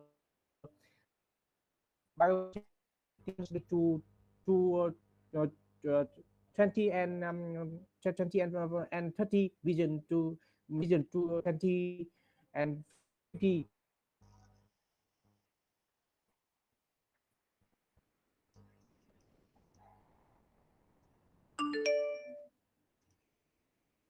Now we have six protect area priority for tiger habitat recovery, and this is the detail in the first is the Socio-Cultural Natural Reserve with 18,000 hectares. The second is the Pumat National Park with total square is 91,000 hectares, and the second is and the third is the Phu Quang National Park with 55,000 hectares. The fourth is the Sông Thanh Natural Reserve. The fifth is the Chumambray National Park, and the sixth in the Yorkdon National Park. Now we have a set potential tiger recovery site with three protected area is the Mường Nhé Natural Reserve, Phong Nha Kẻ Bàng National Park, and Sao La Natural Reserve. It's there's current worldwide population tiger in Vietnam. As you know, the forest cover reached to 42%, and last estimate tiger population is under 30 individual in 2012. We have a few survey conduct at potential of tiger habitat, record the footprints scratched on the trunk prey eaten by tiger and other big cats, especially information provided by local people and hunter. This survey is taken by Institute of Ecology and Biology Research, and there is no comprehensive survey on tiger like investment funding for study of tiger biology and ecology in nature. About prey and habitat estimate, is low density in almost a protected area and unknown about density of tiger prey on the site. And method used for estimation is camera traps, field survey by scientists, and record by ranger during the routine patrolling. Tiger habitats is the area of priority area for tiger conservation is stable. There is no change in the period from 2014 and to 2021. The challenge and gap in estimation is the bias may be larger due to lack of data update and lack of funding that's focused on tiger prey surveys. This is some photo in the tiger survey in some protected area. This is the Yorkdon National Park. This is the Pumat National Park. With some key conservation to effort toward tiger recovery since 2010. In the policy the National Assembly by Vietnam passed the criminal code in which hunting and shooting of tiger and endangered species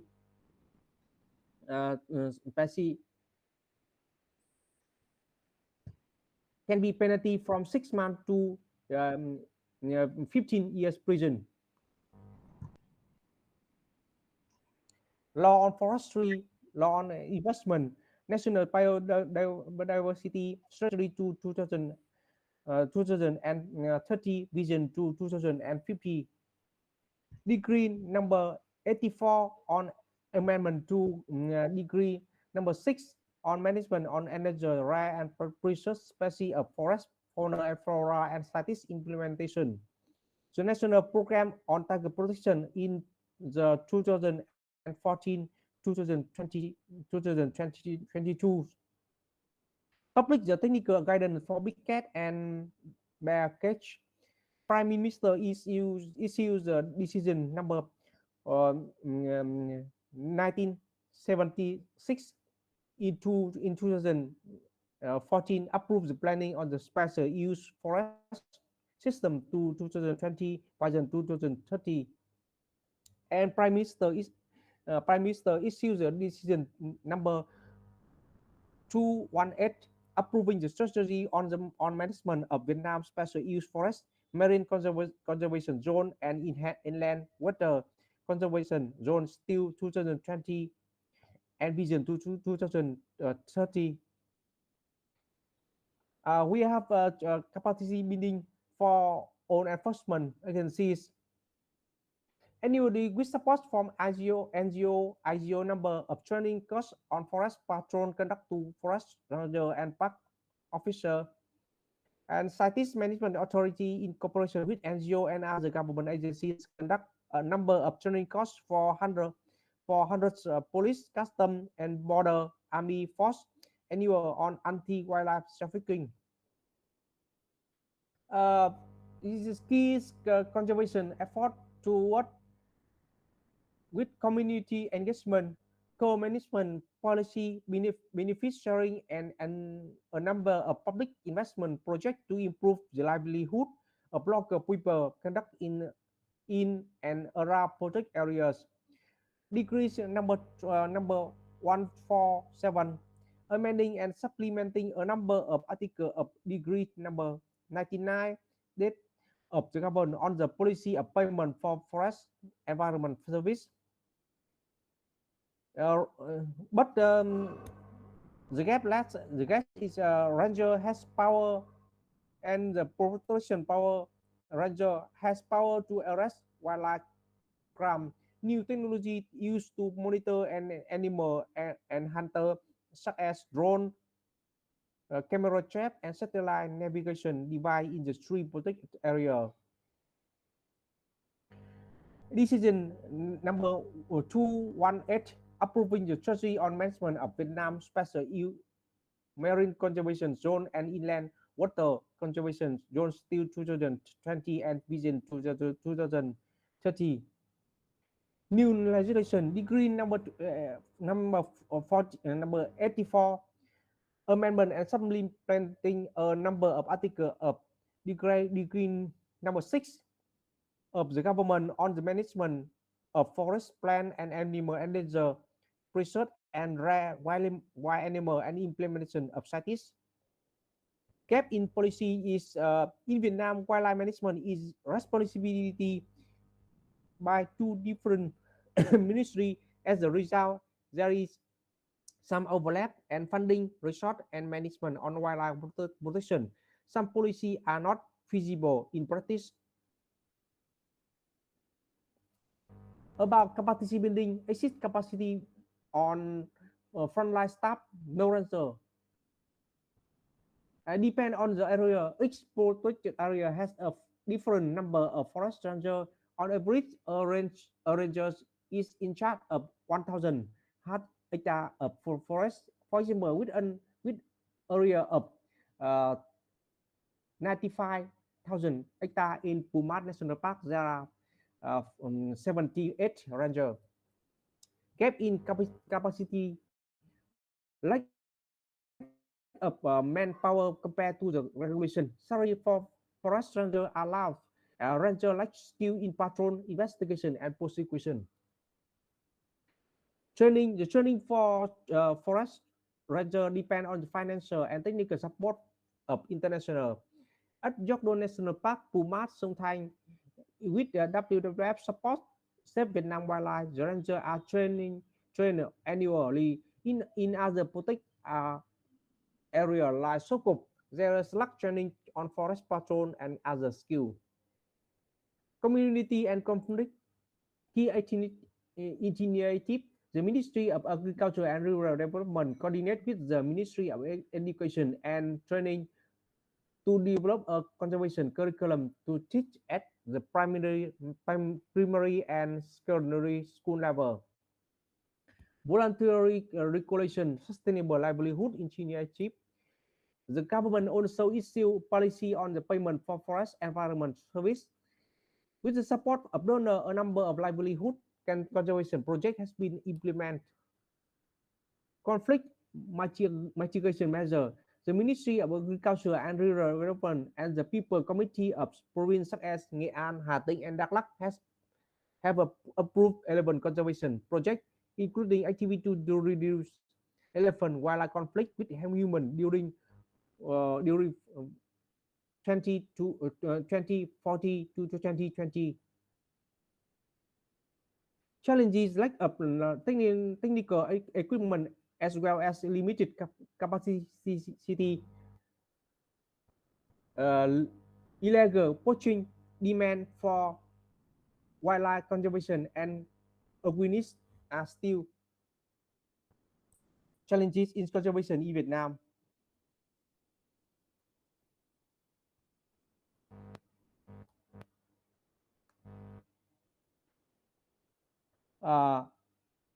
Key initiatives, several protected areas such as Pumat established anti-poaching team to support forest. Anti-poaching measure implemented. Anti-poaching team regular patrol follow fixed route along with using camera trap to monitor both hunter and animal. A number seizure of period from 2014 to 2022. The joint enforcement team has seized more than 4,000 traps, 22 hunting guns, and destroy more than 200 poachers. 10 poachers were arrested and prosecuted for illegal hunting of animals. And key challenges is the new criminal laws take effect in 2000 and 2018. So it takes time to propagate livelihood of unsustainable people still rely on forest while population pressure around the special forest is high. Special use forest is high. Key priority and research requirement indicate implementation priority and research gap with national and government funding amount. The state budget ensure payment for activity of the management board, basic research program, and implementing activity. Donor support amount call on international conservation organization to support capacity building awareness, raising conservation research and law enforcement activities. Our future plan is one. The first, reviewing and the result of the implementation of decision number 359 of the Prime Minister on the national tiger conservation program to propose a new program, a new plan for next 5 or 10 years focused on protection and on conserving the best tiger ecosystem, keeping more than 2.3 million hectares of existing special use forests. The second, continue cooperating with conservation organization to open training course on forest patrol skill, animal specimen identification, and handling related violation for forest ranger, police, border army, and custom. The third, conduct wildlife and human conflict review to recommend policy to compensate or reduce conflict at the community level. The fourth, calling on conservation organizations such as WWF, IUCN, and Traffic to participate in supporting activity to patrol and protect the national park, including capacity building a database of violation and establishing quick response team. The fifth, call international conservation organization to support capacity building, awareness raising, conservation research, and law enforcement activities. The sixth, together with ASEAN country, implement the Southeast Asia Tiger Recovery Action Plan, and the seventh, cooperation and develop a tiger conservation area sharing boundary between Vietnam and Laos, Vietnam and Cambodia. And the final, supporting adoption of Vladivostok Declaration on Tiger Conservation action together to conserve tiger.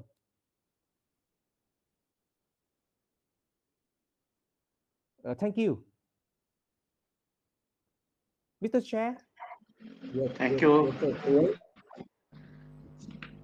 One Thank you. Hello. Yes. Hello. Please show slide. Please repeat your slides, sir.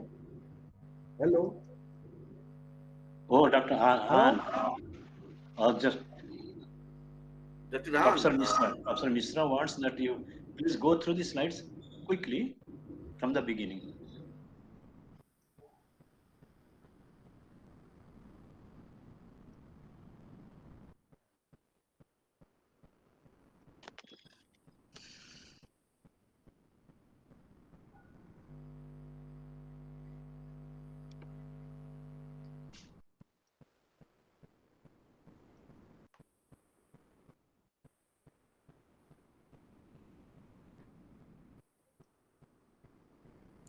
Any question for me? You know, just after you sort out this, then we'll go for discussion.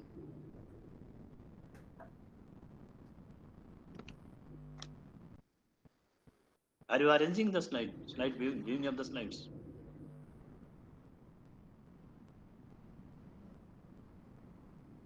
Dr. Han, you are requested to revisit all those slides. It was written from Dr. Skand. Can you show the slides quickly? Just pass through slide 1 to end. Thank you. Is it possible?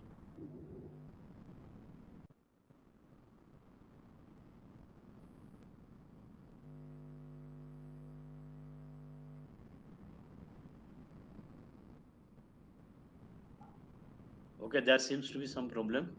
No.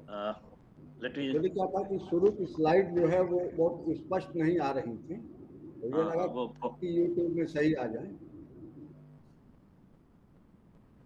Actually, it is a very well organized lecture. I discussed about all the nature reserves, the national parks, and which are maintained for the biodiversity conservation. And thank you for giving us a very updated figure of tiger numbers in Vietnam.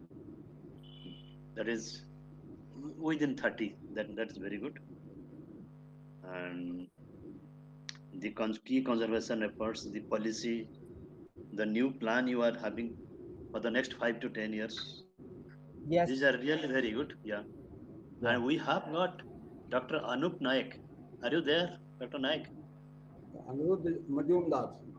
No, Anup Naik, the retired project director of the NTCA, Government of India. He is chairperson some other sessions. Okay, okay. And I'm really glad to know about the Southeast Asia Tiger Recovery Plan.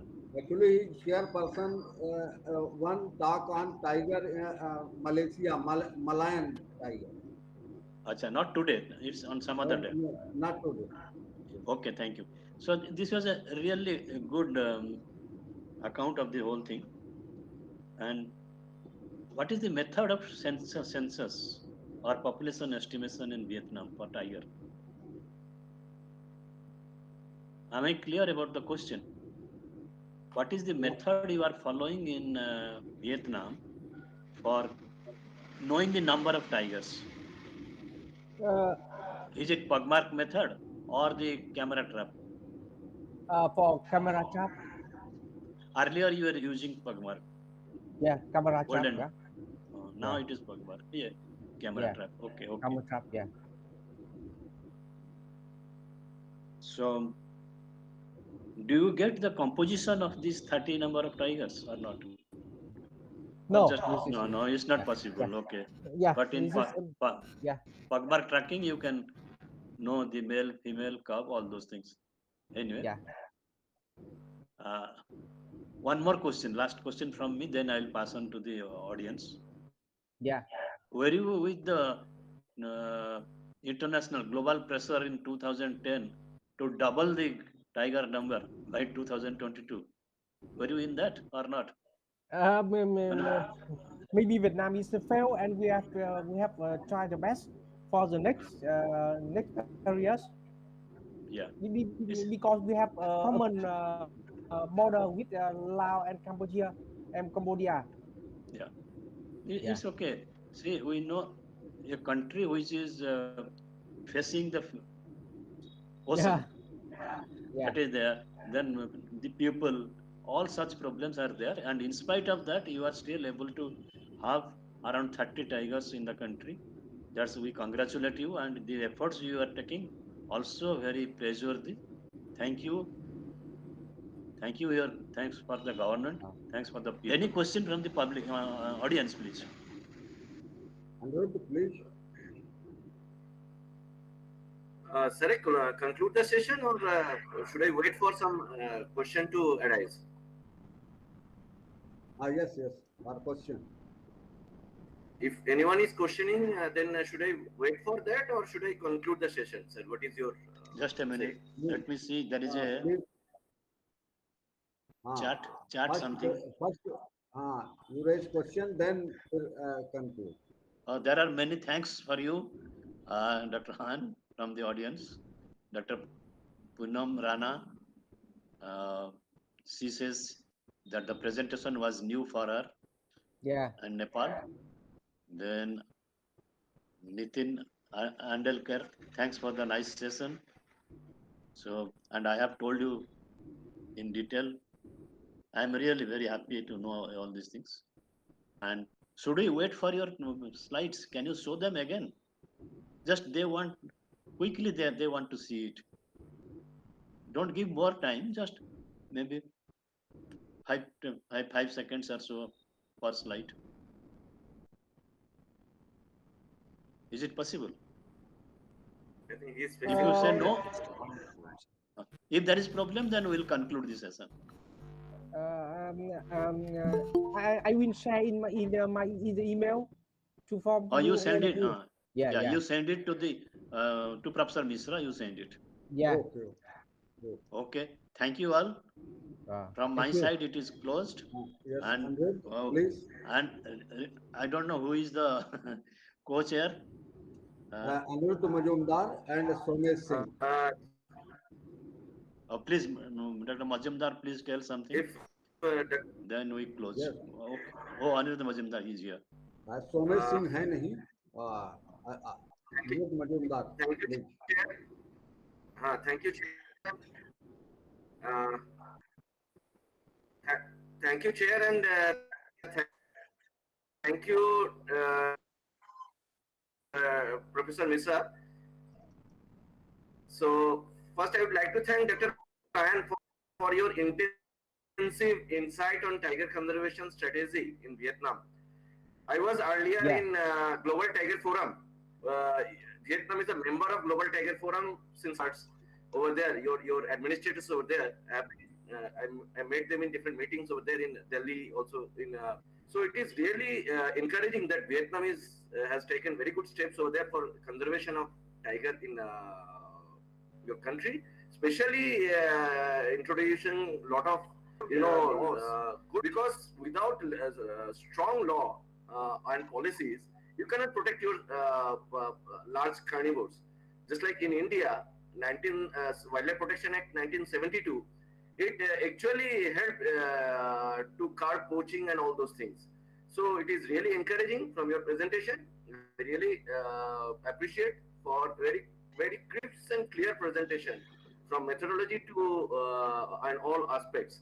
Yes, always we are obliging different our stakeholders, but still that we need to protect our big cats over there, and with their some statistically strong methodologies with their enumeration of population, like camera trap is nowadays is widely accepted everywhere, and Vietnam is but large landscape. I would definitely par with Dr. Singh that in large landscape we should also go with the pug mark as an intensity of use by the carnivores, and that is you can, as for your occupancy based model, you can utilize those as a tool. Nice for your different you also prioritize your different aspects of activities, how you do step by step you will conserve your tiger for large time, for long term perspective. It is really a good. Yes, it is tough job for doubling the tiger. I really go with again with Dr. L.K. Singh, our chairperson, that it is tough for protecting big cats in human dominated landscape. And doubling tiger, I think you should have some good strategy, and you are going in the right direction. I think within a span of time, you will achieve that goal, which we adopted in St. Petersburg long back in 2010. 2022 was the decade when we planned double the number of tigers. India already has achieved this number in 2018 because of some strong legislation, and India is also handholding Vietnam in different to hold different capacity building programs and all, especially GTF and GTF's different bodies like WWF, IOC, and IFO and all. They are also supporting Vietnam, I think, and we are hopeful that tiger number would definitely come up with a good number, good population would be there. And I once again congratulate you for a good good presentation. And with that, I would like to thank, and I would like to thank Professor Skand Misra. If you have something to comment on this presentation, and now you are welcome to comments. And from my side, it is concluded. And I'm thankful to our chairperson also, yeah, and all other. Thank you. Over to Professor Misra to close. Thank you, Mr. Tuan from Vietnam. The right presentation in this webinar series, and thank you, Dr. Lalashwani Kumar Singh ji, retired Senior Research Officer, Wildlife Forest Department of Odisha, and our chairperson of this session, and co-chair, Dr. Anup Majumdar, scientist, MP, SFRI, Jabalpur, India, for giving time and share the views of in this webinar series session. Thank you all of you. Sir एक request है सिंह साहब, क्या 9 को सुबह का time free मिलेगा क्या? 15 तारीख को 9 को सर 15 का तो फिर अपन देखेंगे फर्स्ट 9 9th को ठीक है I am there, you tell me the time. सुबह का टाइम है सर, मैं आपको इन्फॉर्म करूंगा. एक्चुअली पल्ली से मैंने पल्ली जो तमिलनाडु में है वहां से एक प्रोफेसर साहब को किया था, तो कुछ उनका अभी रिस्पॉन्स नहीं आ रहा है. तो यदि नहीं आता तो 9 को नहीं, फिर 15 को ये मिन साहब का मैं लेक्चर शायद रखूं, ये वाला जो आज का लेक्चर है. ओके, आप you please inform me, I will see if it can be accommodated. Thank you. हाँ, okay, thank you all of you for today session. Okay. Thank you to all.